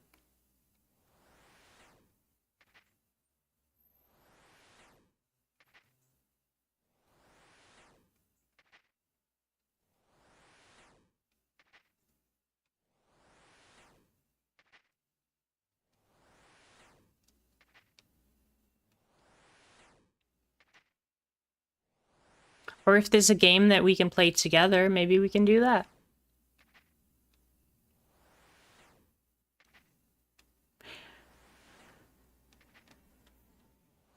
I don't know what kind of games you generally play on your own, but I probably won't play a scary game though. I would play a relaxing one. Something like Terraria. Maybe we could play Terraria. Although that game is, it's pretty hard. It's pretty hard. Streams in a private Discord channel when we can't meet up in person. Oh, that's amazing. I love that. You should tell them about this channel. I would love to have them. But yeah, if they can't meet up, absolutely. That's so sweet. If it's their thing, if it's not their thing, cool, but they're always welcome here. I know that people with physical disabilities often find an outlet in video games. I've met more than one personally. So, you know, being able to find that social aspect when you can't leave your house.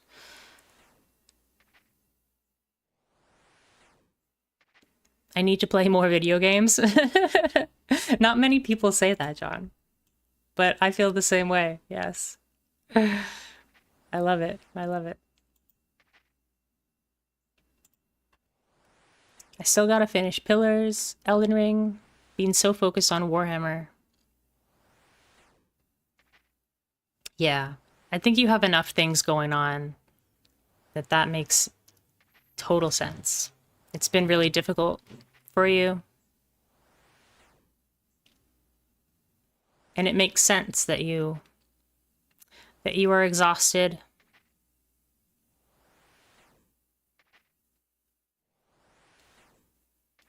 I used to think of video games like that, like, oh, I started it, I have to finish it. And now I think of them like books. Like if I read the first little bit and I'm like, it's not for me, like I'm gonna put it down. Like I don't need to spend hours more of my life on something that doesn't nourish me, you know?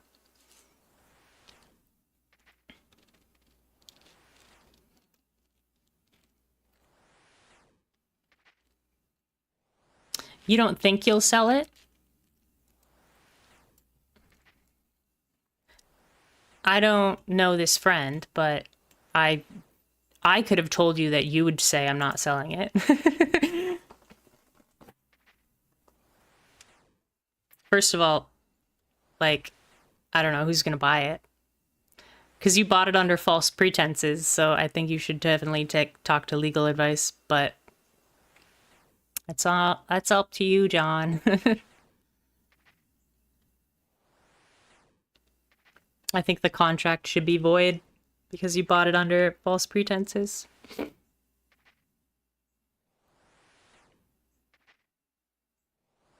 Yeah, Octodad is super fun. I love that game. I haven't played it myself, but it's I've watched people like 100% it and it's just, oh god, it's so funny. There's this one really good streamer that I watch. His name is Floydson. Like the name Floyd, S-O-N. Like the son of Floyd. And he 100%ed Octodad and it was the funniest thing ever. He's Australian, so he has like a funny accent. And he calls, like when he's like making obvious mistakes and stuff, he calls himself like silly names. He calls himself a goose on the loose. but he says it in Australian, so it's like, I'm such a goose on the loose. He's really funny.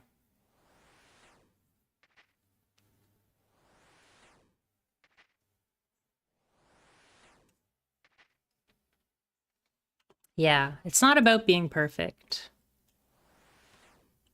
You know, sometimes, I go for all those achievements, but like sometimes if I'm like, it's gonna take 8 hours of not having fun to get these last two achievements, like, no, I'm good.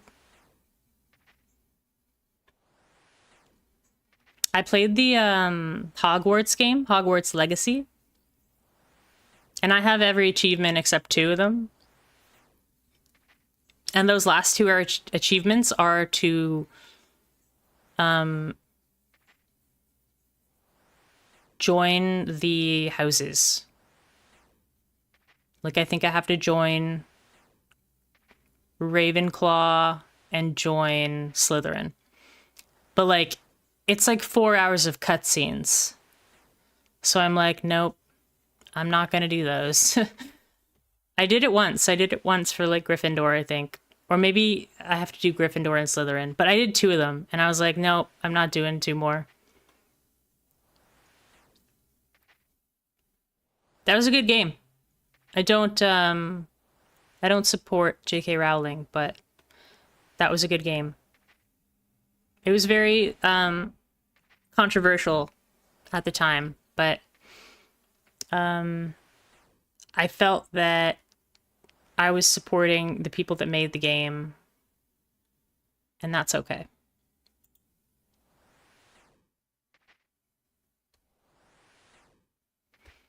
Yep, when your time is valuable and you don't need to get every achievement. Yeah. Like, there are channels for people that get every achievement. You can enjoy the journey vicariously.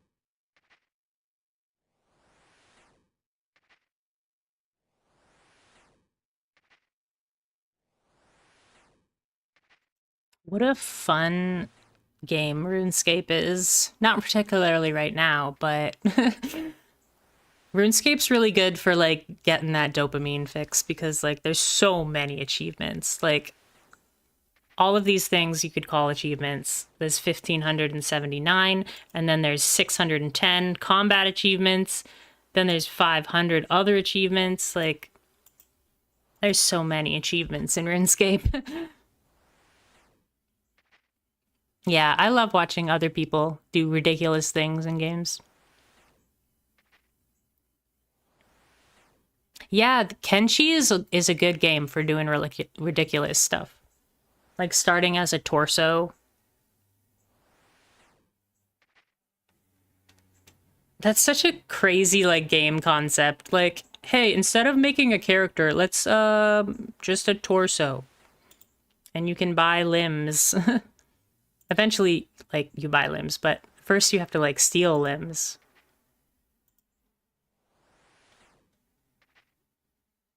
Yeah, I've watched a number of Kenshi videos and I'm like, should I play this game? But I think I would probably play too much of it.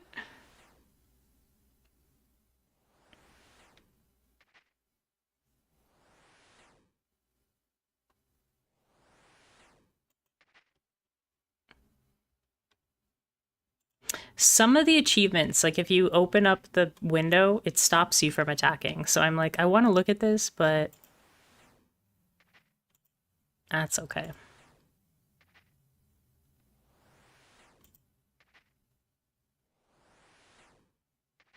Ooh, we're getting closer to 1,500 or 1.5 million experience. Nice.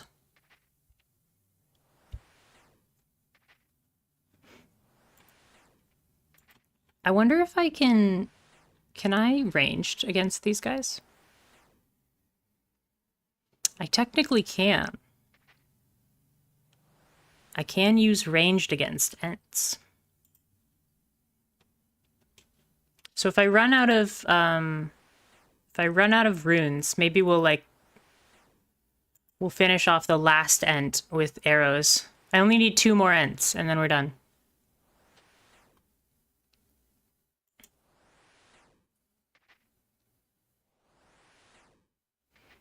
He made a guy called Mutumbo, whose goal was to overthrow the racist religious zealots in that game by installing a secret sleeper cell of bug people who hid within the city, and he had to smuggle food and supplies without getting caught. Wow, that's awesome. Someone who tried to make a retirement home in the game RimWorld. Instead of having an elite group of skilled colonists, it was mostly geriatric centenarians. I've never seen that word before. Trying to hold off against aliens and raiders. That's cool. I didn't know centenarians was a word. That's cool. 100-year-old people. I've heard of octogenarians and nonagenarians, but not centenarians. Yep. I know what it means. I've just never seen it written down. Yeah.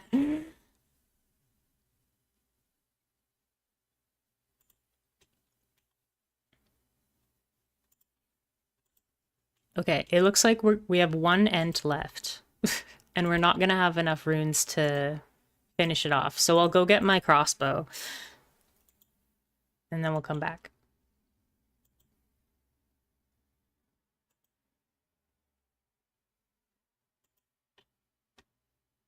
Is it centenarians and not centenarians? Because it's octogenarians and nonagenarians.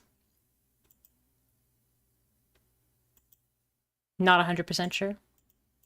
It might be centenarians. But I don't know etymology and Latin and stuff.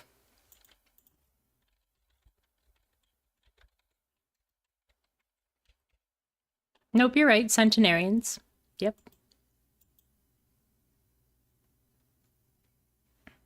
A person who has reached the age of 100. Do they even live that long in RimWorld? I've watched some RimWorld playthroughs where the person starts on the ice sheet or in the desert and they start with 1 colonist.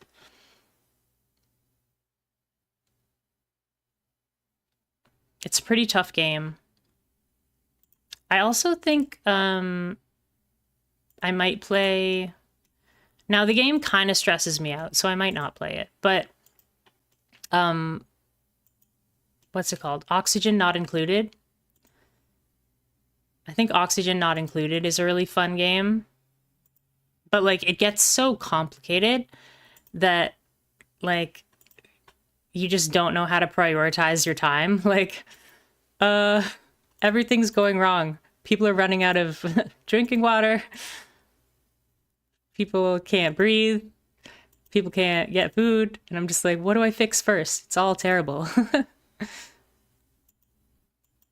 actually might play Oxygen Not Included after this. I'm just feeling the itch. Have you heard of Before the Storm? No. Your brother loves that game? Nice.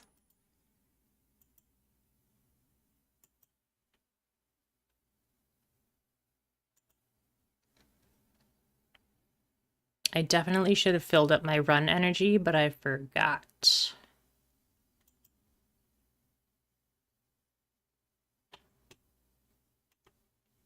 Oh, but Frostpunk? Yeah. Where the situation gets worse and you have to decide what to prioritize while running your community. Oh, cool. Yeah, well, Oxygen Not Included is kind of... It doesn't get worse. It just gets more complex. As you get more and more and more people, their needs get harder and harder and harder to fulfill.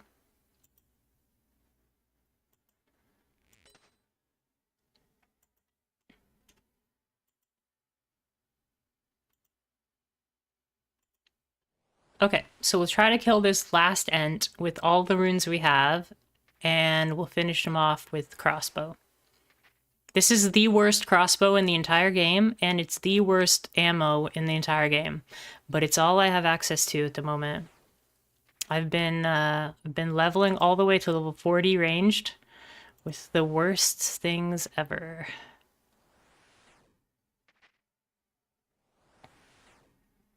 Which in itself is a ridiculous challenge. King of Dragon Pass is supposed to be like that, I think. I think I would like Before the Storm because it's got cute animal people. Oxygen Not Included has a lot of really cute character designs.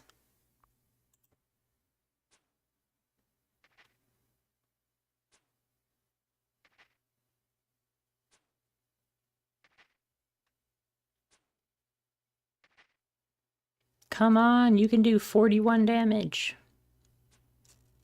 42 damage. 42 damage still. This might take a while. It actually has lower ranged defense than it does magic defense, but my magic is a lot higher than my ranged.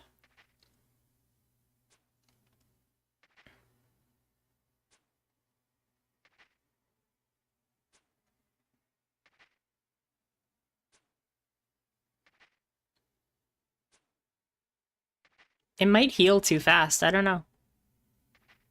Yeah, it's healing pretty fast. It looks like it heals by 3.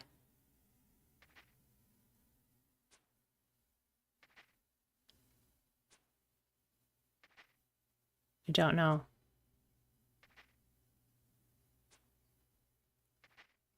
Maybe not. It said it did 4 damage, but it only did 3 damage. So I'm like, what is going on? And whenever I do 1, it does nothing.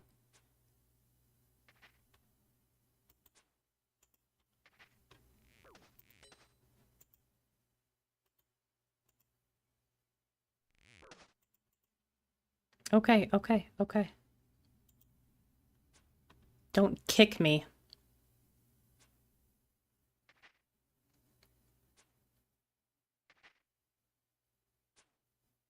Like, I'm hitting it, but its health is going down so slowly because I think it's healing.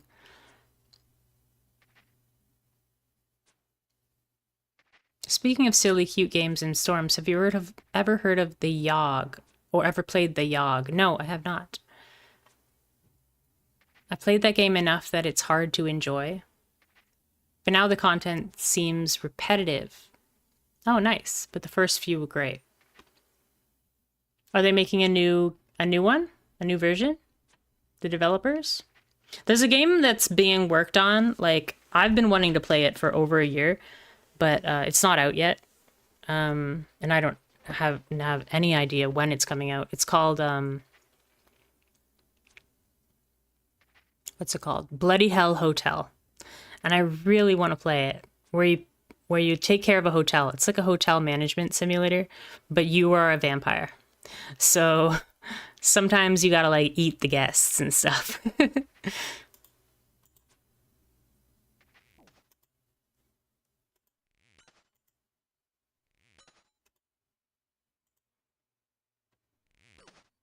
Yeah, it's called Bloody Hell Hotel. But yeah, I have no idea when it's coming out. Ooh, that was a big hit. We might be able to finish him. Yeah. Now we're not even missing. There we go. Look at this. I don't know what happened. We got kicked so many times that we became more accurate.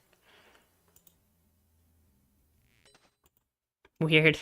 Okay, we finished it. We finished our task. You received 25 points, giving you a total of 565. Return to the Slayer Master. Yeah, we got kicked so many times that we became more accurate.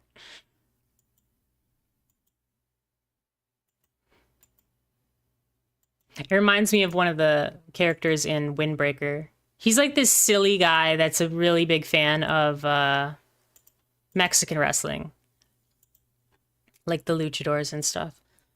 And one of his virtues, which is like he's really like virtuous, and he asks people, "What are your virtues?" and stuff. He's like a good guy, but like at the beginning of every fight, he'll let them hit him first. Like just to like pump him up. He's like, "You can have the first hit." And now I get to hit you. It's pretty funny. I just met him like at the beginning of season 2. He's really cool though.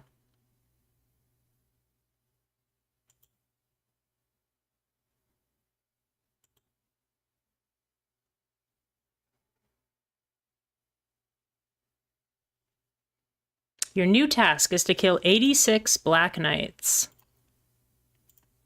That one's not very fun, but I can do it. It's way better than Ents. I'm gonna buy... Oh, I don't have any money. Never mind, I'm not gonna buy.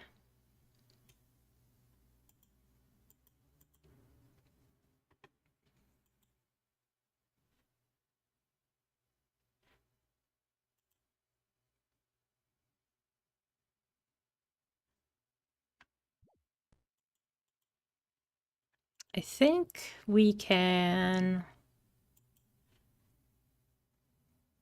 We definitely can't range the Black Knights.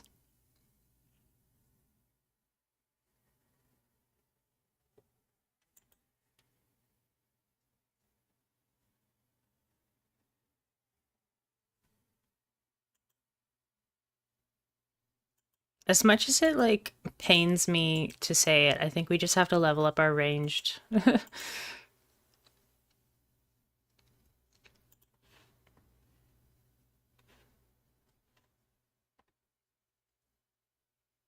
What's the best place to level up our ranged?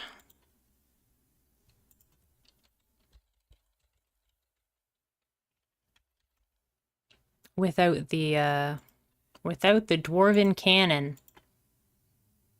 There's like a dwarven multi-cannon that you can get.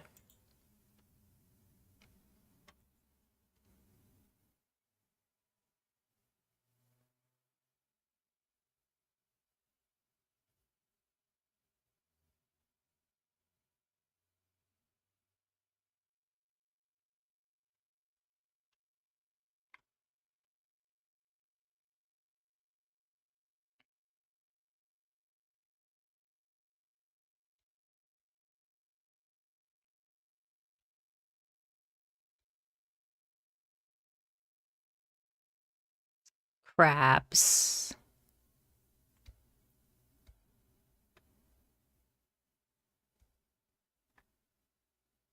Um,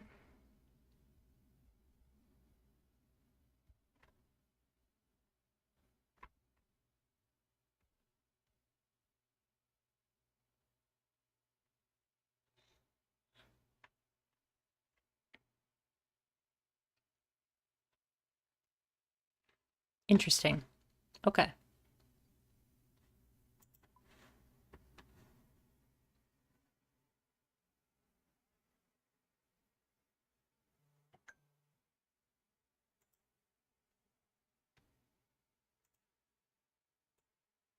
What we're going to try to do is we're going to try to equip our Amulet of Power. And then we're just going to drop everything we don't need so that we don't lose our Amulet of Power. Does this give... It gives magic attack.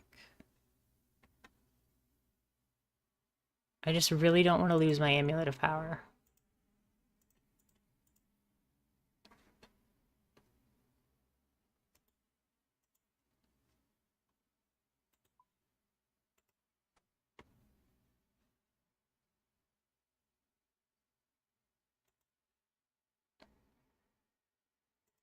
I wonder if I can...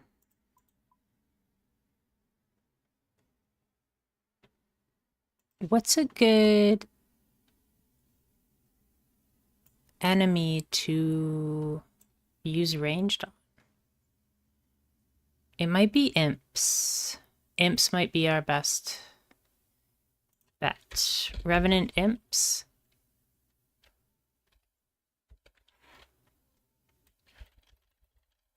Because I think they have negative defense. No, they have 0 defense.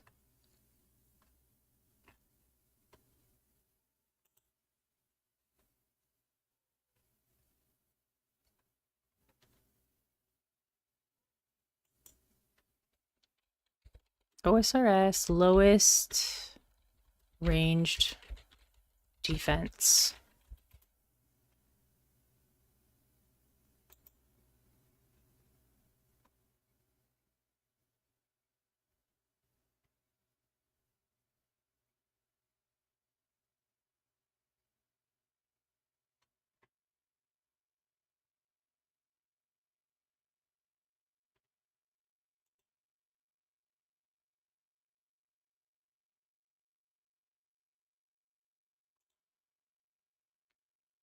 Spiders, sand crabs, moss giants. Moss giants is an option, eh?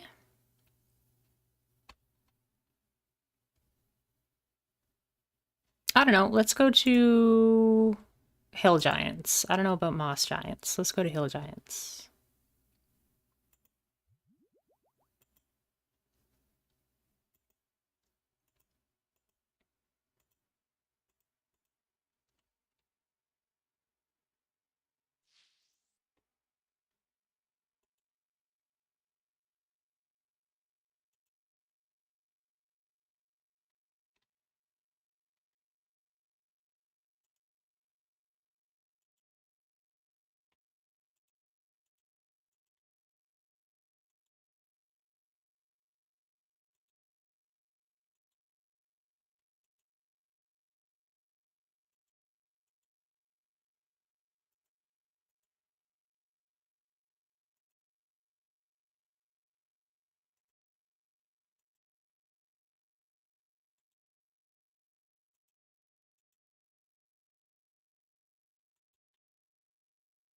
Actually, you know what? Moss giants might be better. Now that I think about it, because there's just more of them. No, no, let's try hill giants.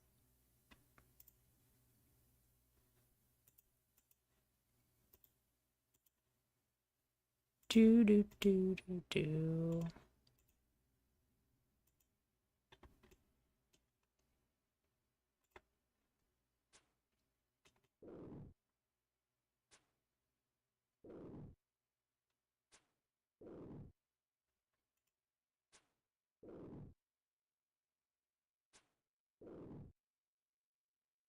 Yeah, this is ranging. It's not that fun.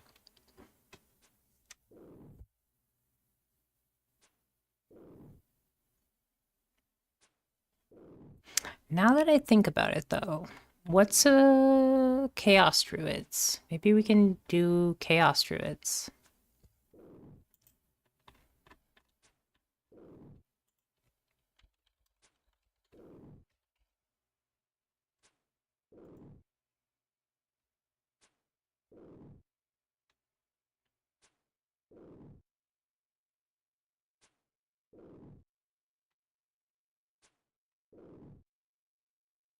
No, I think we're gonna have. I think we're gonna go to the Revenant Cave and just hope it's not busy. This is taking too long.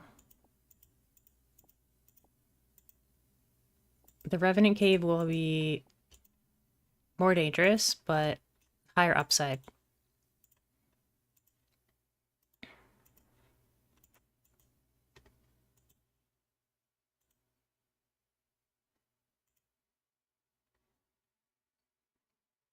I just don't want to lose my amulet.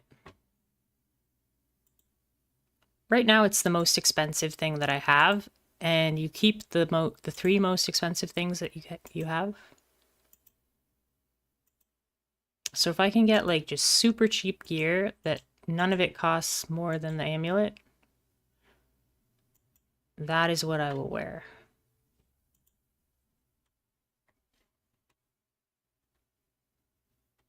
Hopefully your D&D ranger will have more fun ranging with bees and rocks. Yeah. I feel like if you grew up in the woods, like you probably wouldn't use a bow and arrow, you know? Because animals wouldn't teach you to fight with a bow and arrow. So I might ask to just be like, hey, can I just like not have a longbow and 2 daggers? Can I have like a sharp rock? Two sharp rocks, and that's it. The magic rock is actually a ball of live bees. Nope, nope, that's not it. That's no. Okay, what can I wear for defense? Or we could just not wear anything. Yeah, let's just go in naked. That way will not be likely to attack us because they'll be like, that person doesn't have anything. No, I don't like that plan though.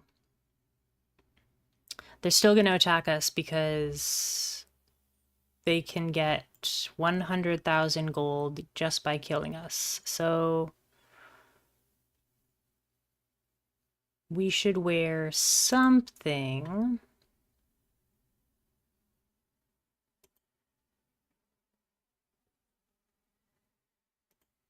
We can wear this. Is this worth more? No, it's worth less than our amulet.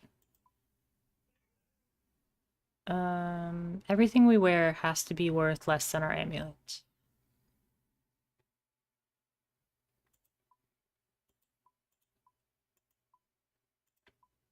I think we'll have to go to the shop and buy some stuff.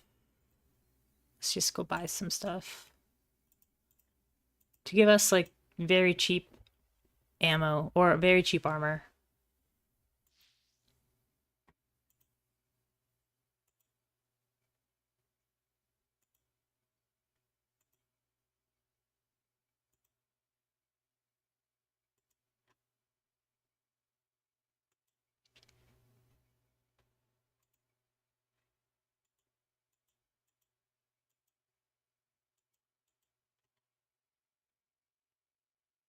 No, but it is cool. Like the Swarm Keeper can make their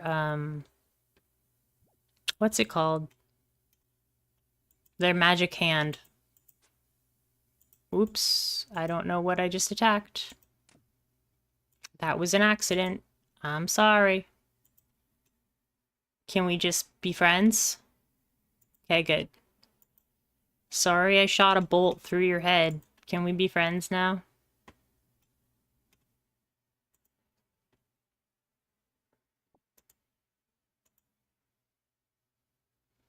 Okay.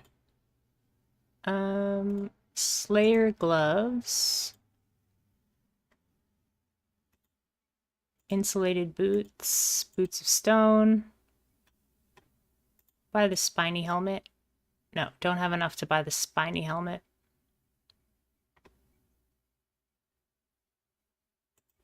Okay.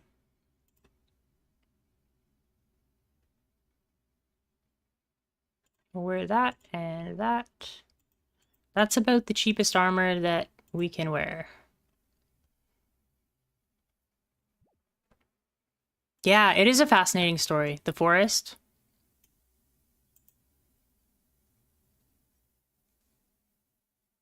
Oh, you have some theories, eh?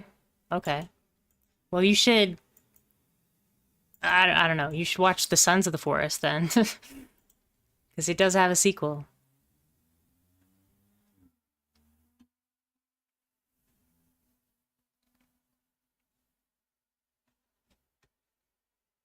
Yeah. The Forest does have a sequel. That person has balloons? I want balloons. How do I get balloons? That's not fair. I want balloons. Look at that outfit. Dang. So fashionable. He has like a devil tail? Weird. Must be a Halloween, like, get-up.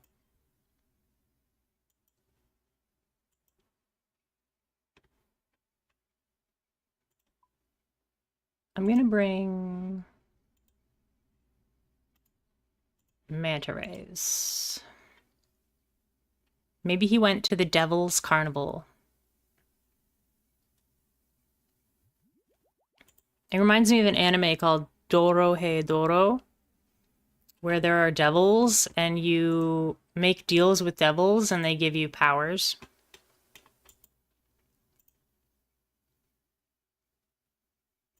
You sign a contract with devils. It's pretty cool.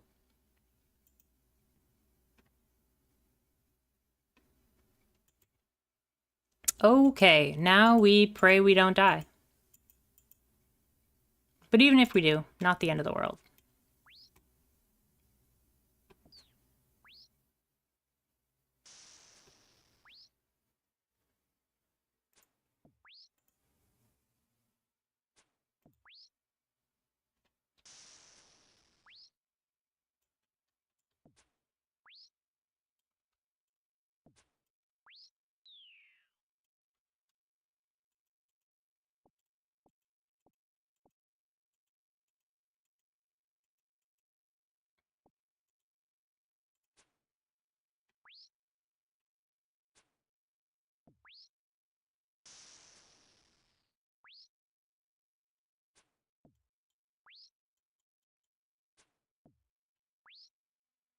That's the character I want to make in Baldur's Gate 3, a tiefling partly inspired by Nightcrawler who ran away from his home and joined the Devil's Circus.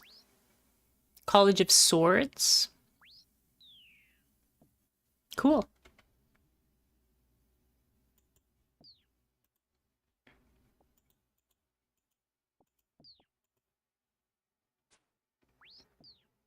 Yeah, that sounds like fun. I want to play that game again too. I think I'll start over though. I kind of want to play as like a pacifist bard.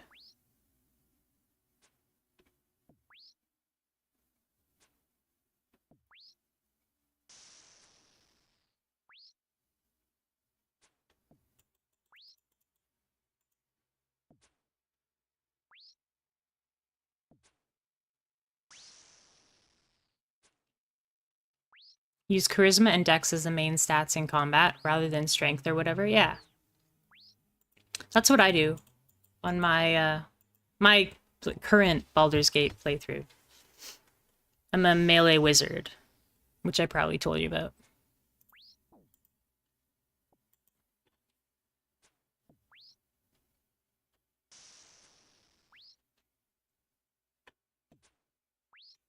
I keep seeing people like pop up and like immediately like disappear.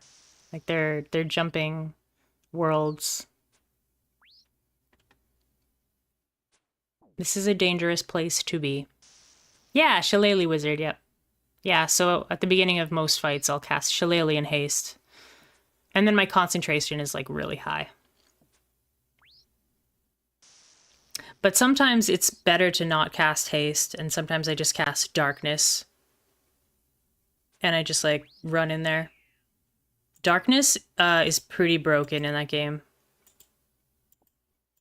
Like if you can force people to stay in a place where they can't see anything, you have a huge advantage. Especially if you can cast darkness so that they can't see you. So you're in the darkness and they are not. They're like right outside the darkness. Darkness is really powerful in that game. Yeah, I'm a melee wizard, but I have 1 level in druid. I was gonna take the druidic warrior feat, but I decided to take 1 level in druid because you get access to shields and medium armor. And rather than just the cantrips, you get the Because you need some way to get Shillelagh. So you need either the wizard feat, which is kind of a waste of a feat, or one level in druid. I wish that wizards could learn Shillelagh. I think lore-wise, wizards should be able to learn any spell except warlock spells, maybe. Because that's like demon magic.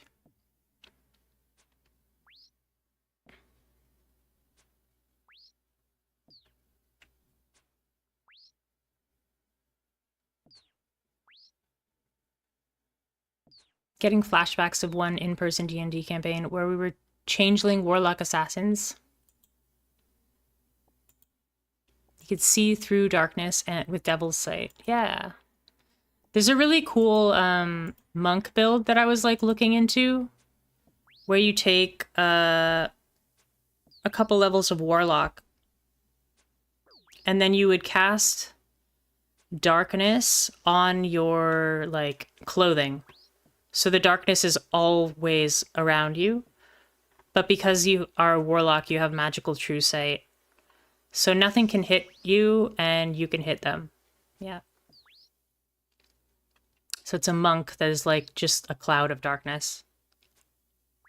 But I think you need like a number of levels of warlock, like quite a few. Like maybe 4 levels of warlock to get the true sight. Hey, we got a genie.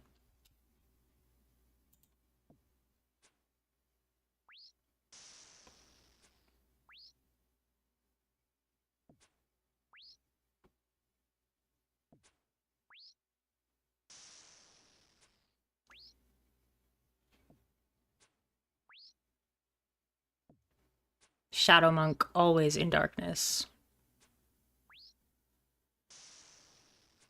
Well, it wouldn't look like a monk to anything else, right? It would just look like a cloud of darkness. It would come up to you, and then it would punch you in the face. That's all.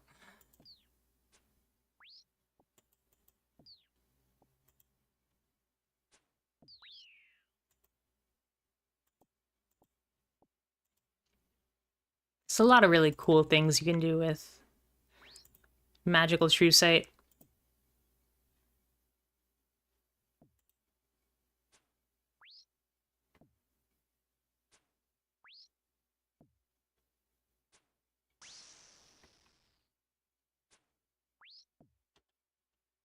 It's cool because I'm in the Forgotten Well. The realms in one of my main monk schools are the way of the Dark Moon. Yeah.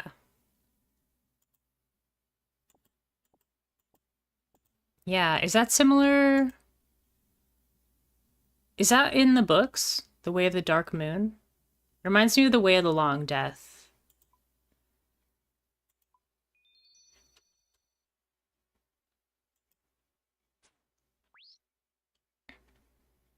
Yeah, it's in the books. Yeah, separate from Long Death, but it just reminds me of that.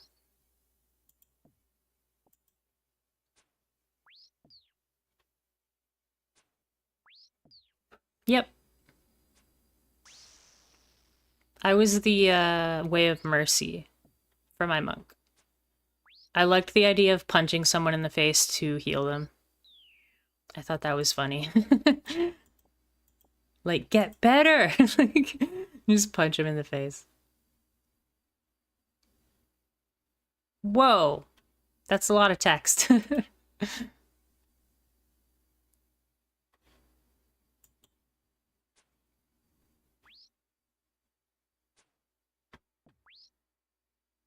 Nice. Yeah, Eldritch Blast. That's where I think like Warlock becomes like a little bit boring because I feel like they just use Eldritch Blast all the time. I don't know.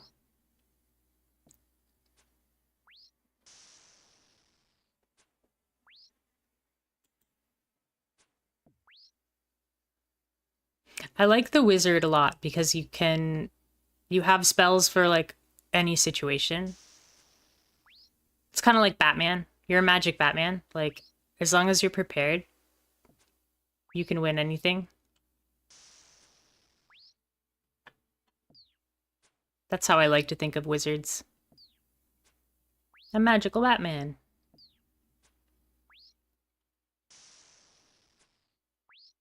I don't think that, um, I don't know, maybe you do this, but I don't think a lot of GM or DMs,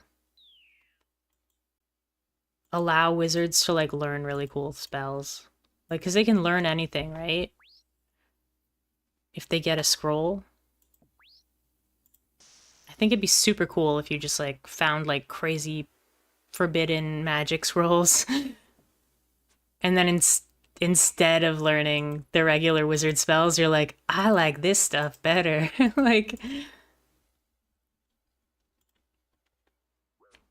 Like you could pick like, do you want to learn traditional wizard spells or do you want to learn these like forbidden?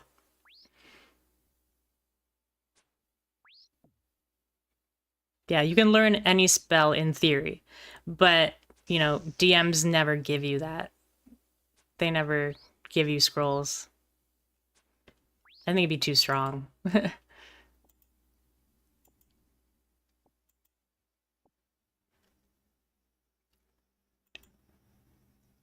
Yeah, Elminster will hunt you down.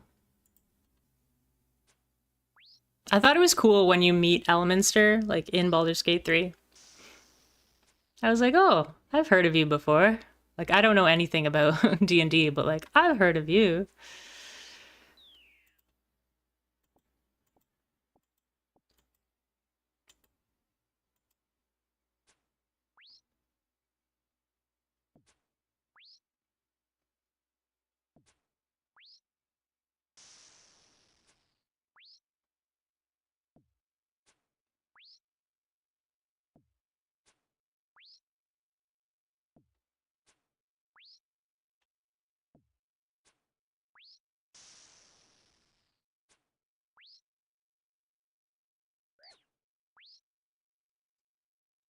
Yeah, he's a crotchety old grumpy guy, yeah.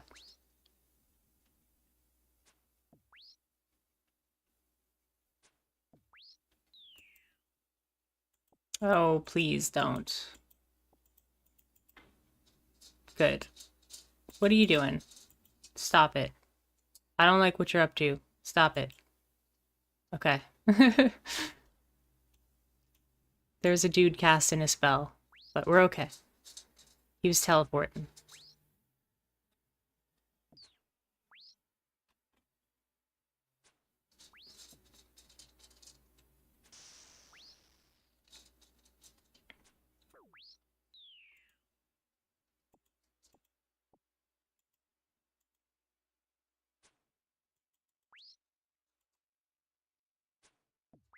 Oh, nice. We two-shot that one. It always feels good to kill a revenant before they heal. Please don't attack me.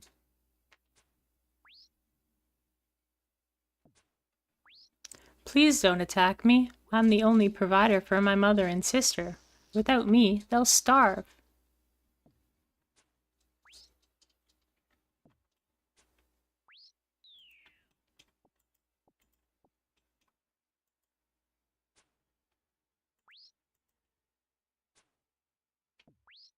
I think that's from like a play that I did when I was like 10.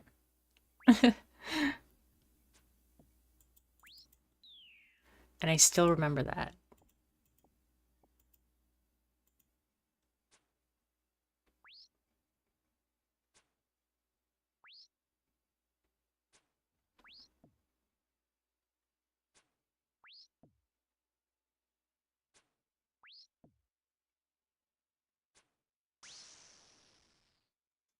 It'd be so cool if I got one of the really rare drops.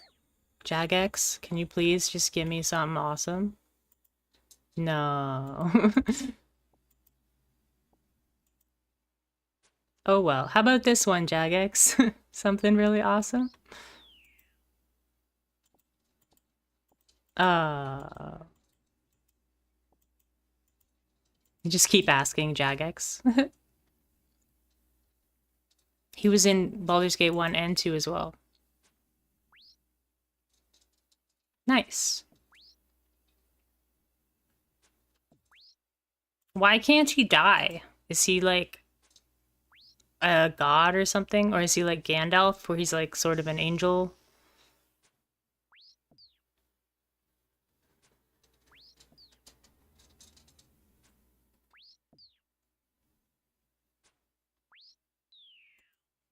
He has a piece of Mistra's soul in him or something. I bet Mistra's not so happy about that.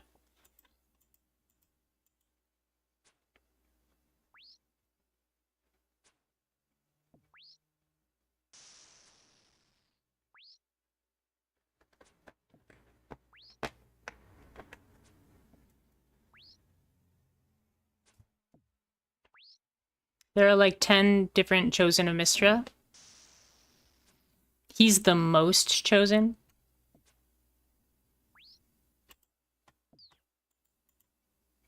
Leave it alone, Rosie. Thank you.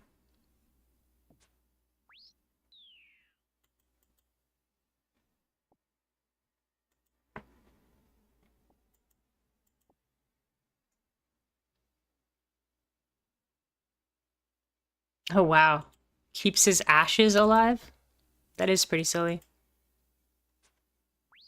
They're like, quick, we weren't supposed to kill him. What do we do? What do we do?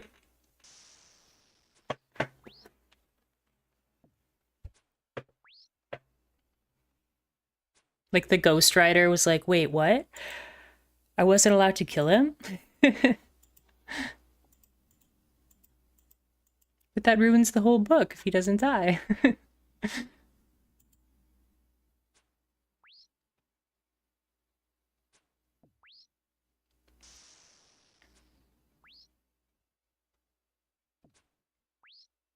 Oh, cool.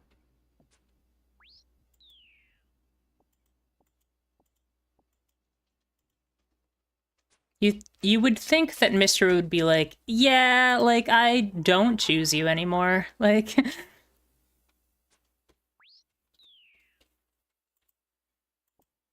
be like, I'm gonna take my power back.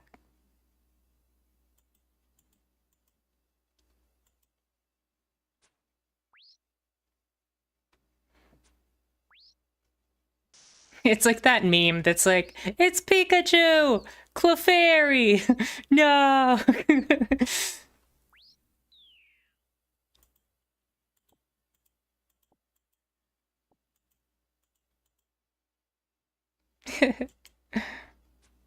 No longer chosen.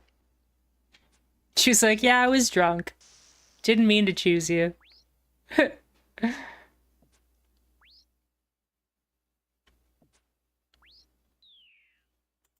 Oh, but he didn't lose his powers because he was like a lich or something? Or he didn't let her take them back or something? Those liches, they'll always find a way to get around the rules.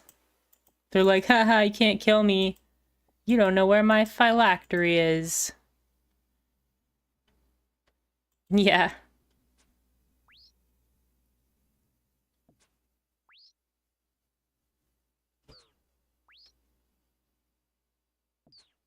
I always thought that was cool, like the magic card, Phylactery Lich. I think that's like a flavor win. It has indestructible as long as you have a phylactery.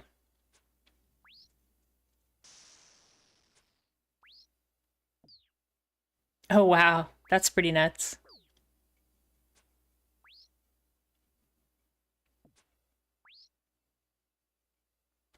That's pretty fancy too. Yeah, like if you made your phylactery like a comet that only visited the Forgotten Realms like once every 2,000 years. Like, haha, gotcha.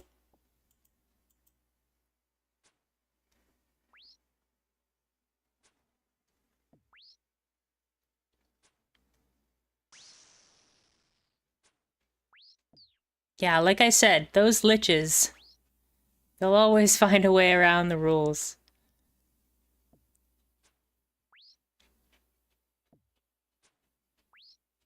Semester is no more.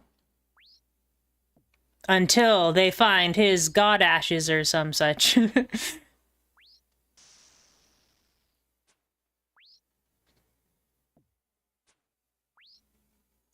He probably has some ring in a river somewhere. Those liches.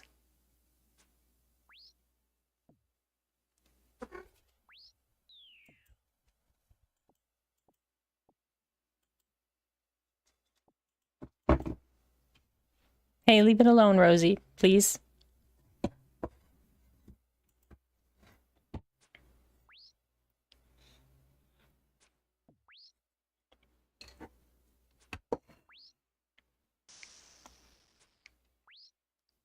Oh, he has 200 phylacteries. Wow. That sounds like quite a bit more than Voldemort.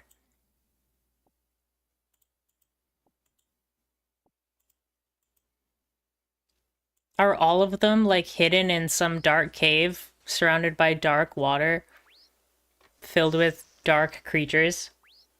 And you have to drink poison to, like, get, like... Are all of them, like, a Resident Evil puzzle to, to destroy them?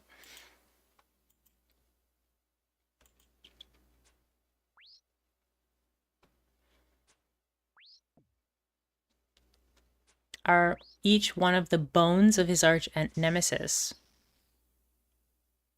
Oh, wow.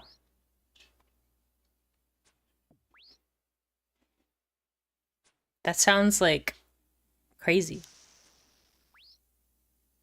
Huh. Maybe some of the big bones, he could have like broke them in half, you know? That one's a little too big. I can't find a place to hide that one.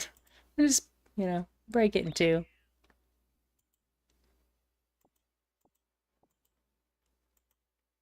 Okay, we leveled up.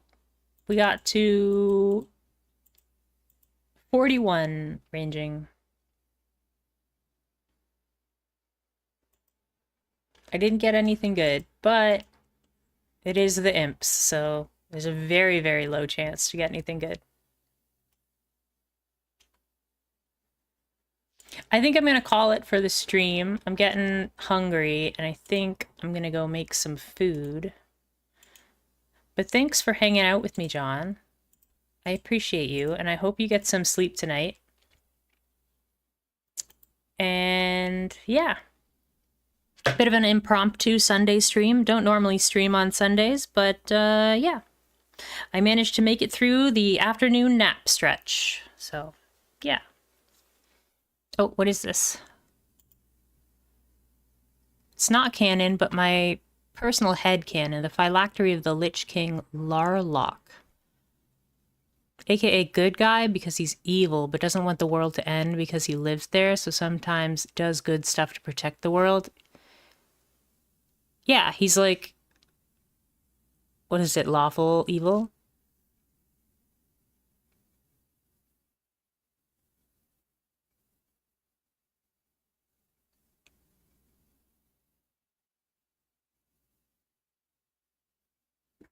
It's a chalice of ever-flowing water. Oh, that's cool. Is that the magic card? The chalice, the... Isn't there an ever-flowing magic card from that set? That's cool.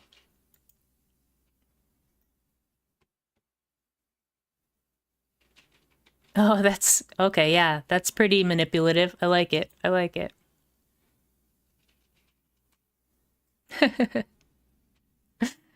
Anyways, yeah. Thanks, John. I appreciate you. I will talk to you tomorrow, probably during your stream. Have a good night. Try to get some sleep. Get some tea or something. Appreciate you.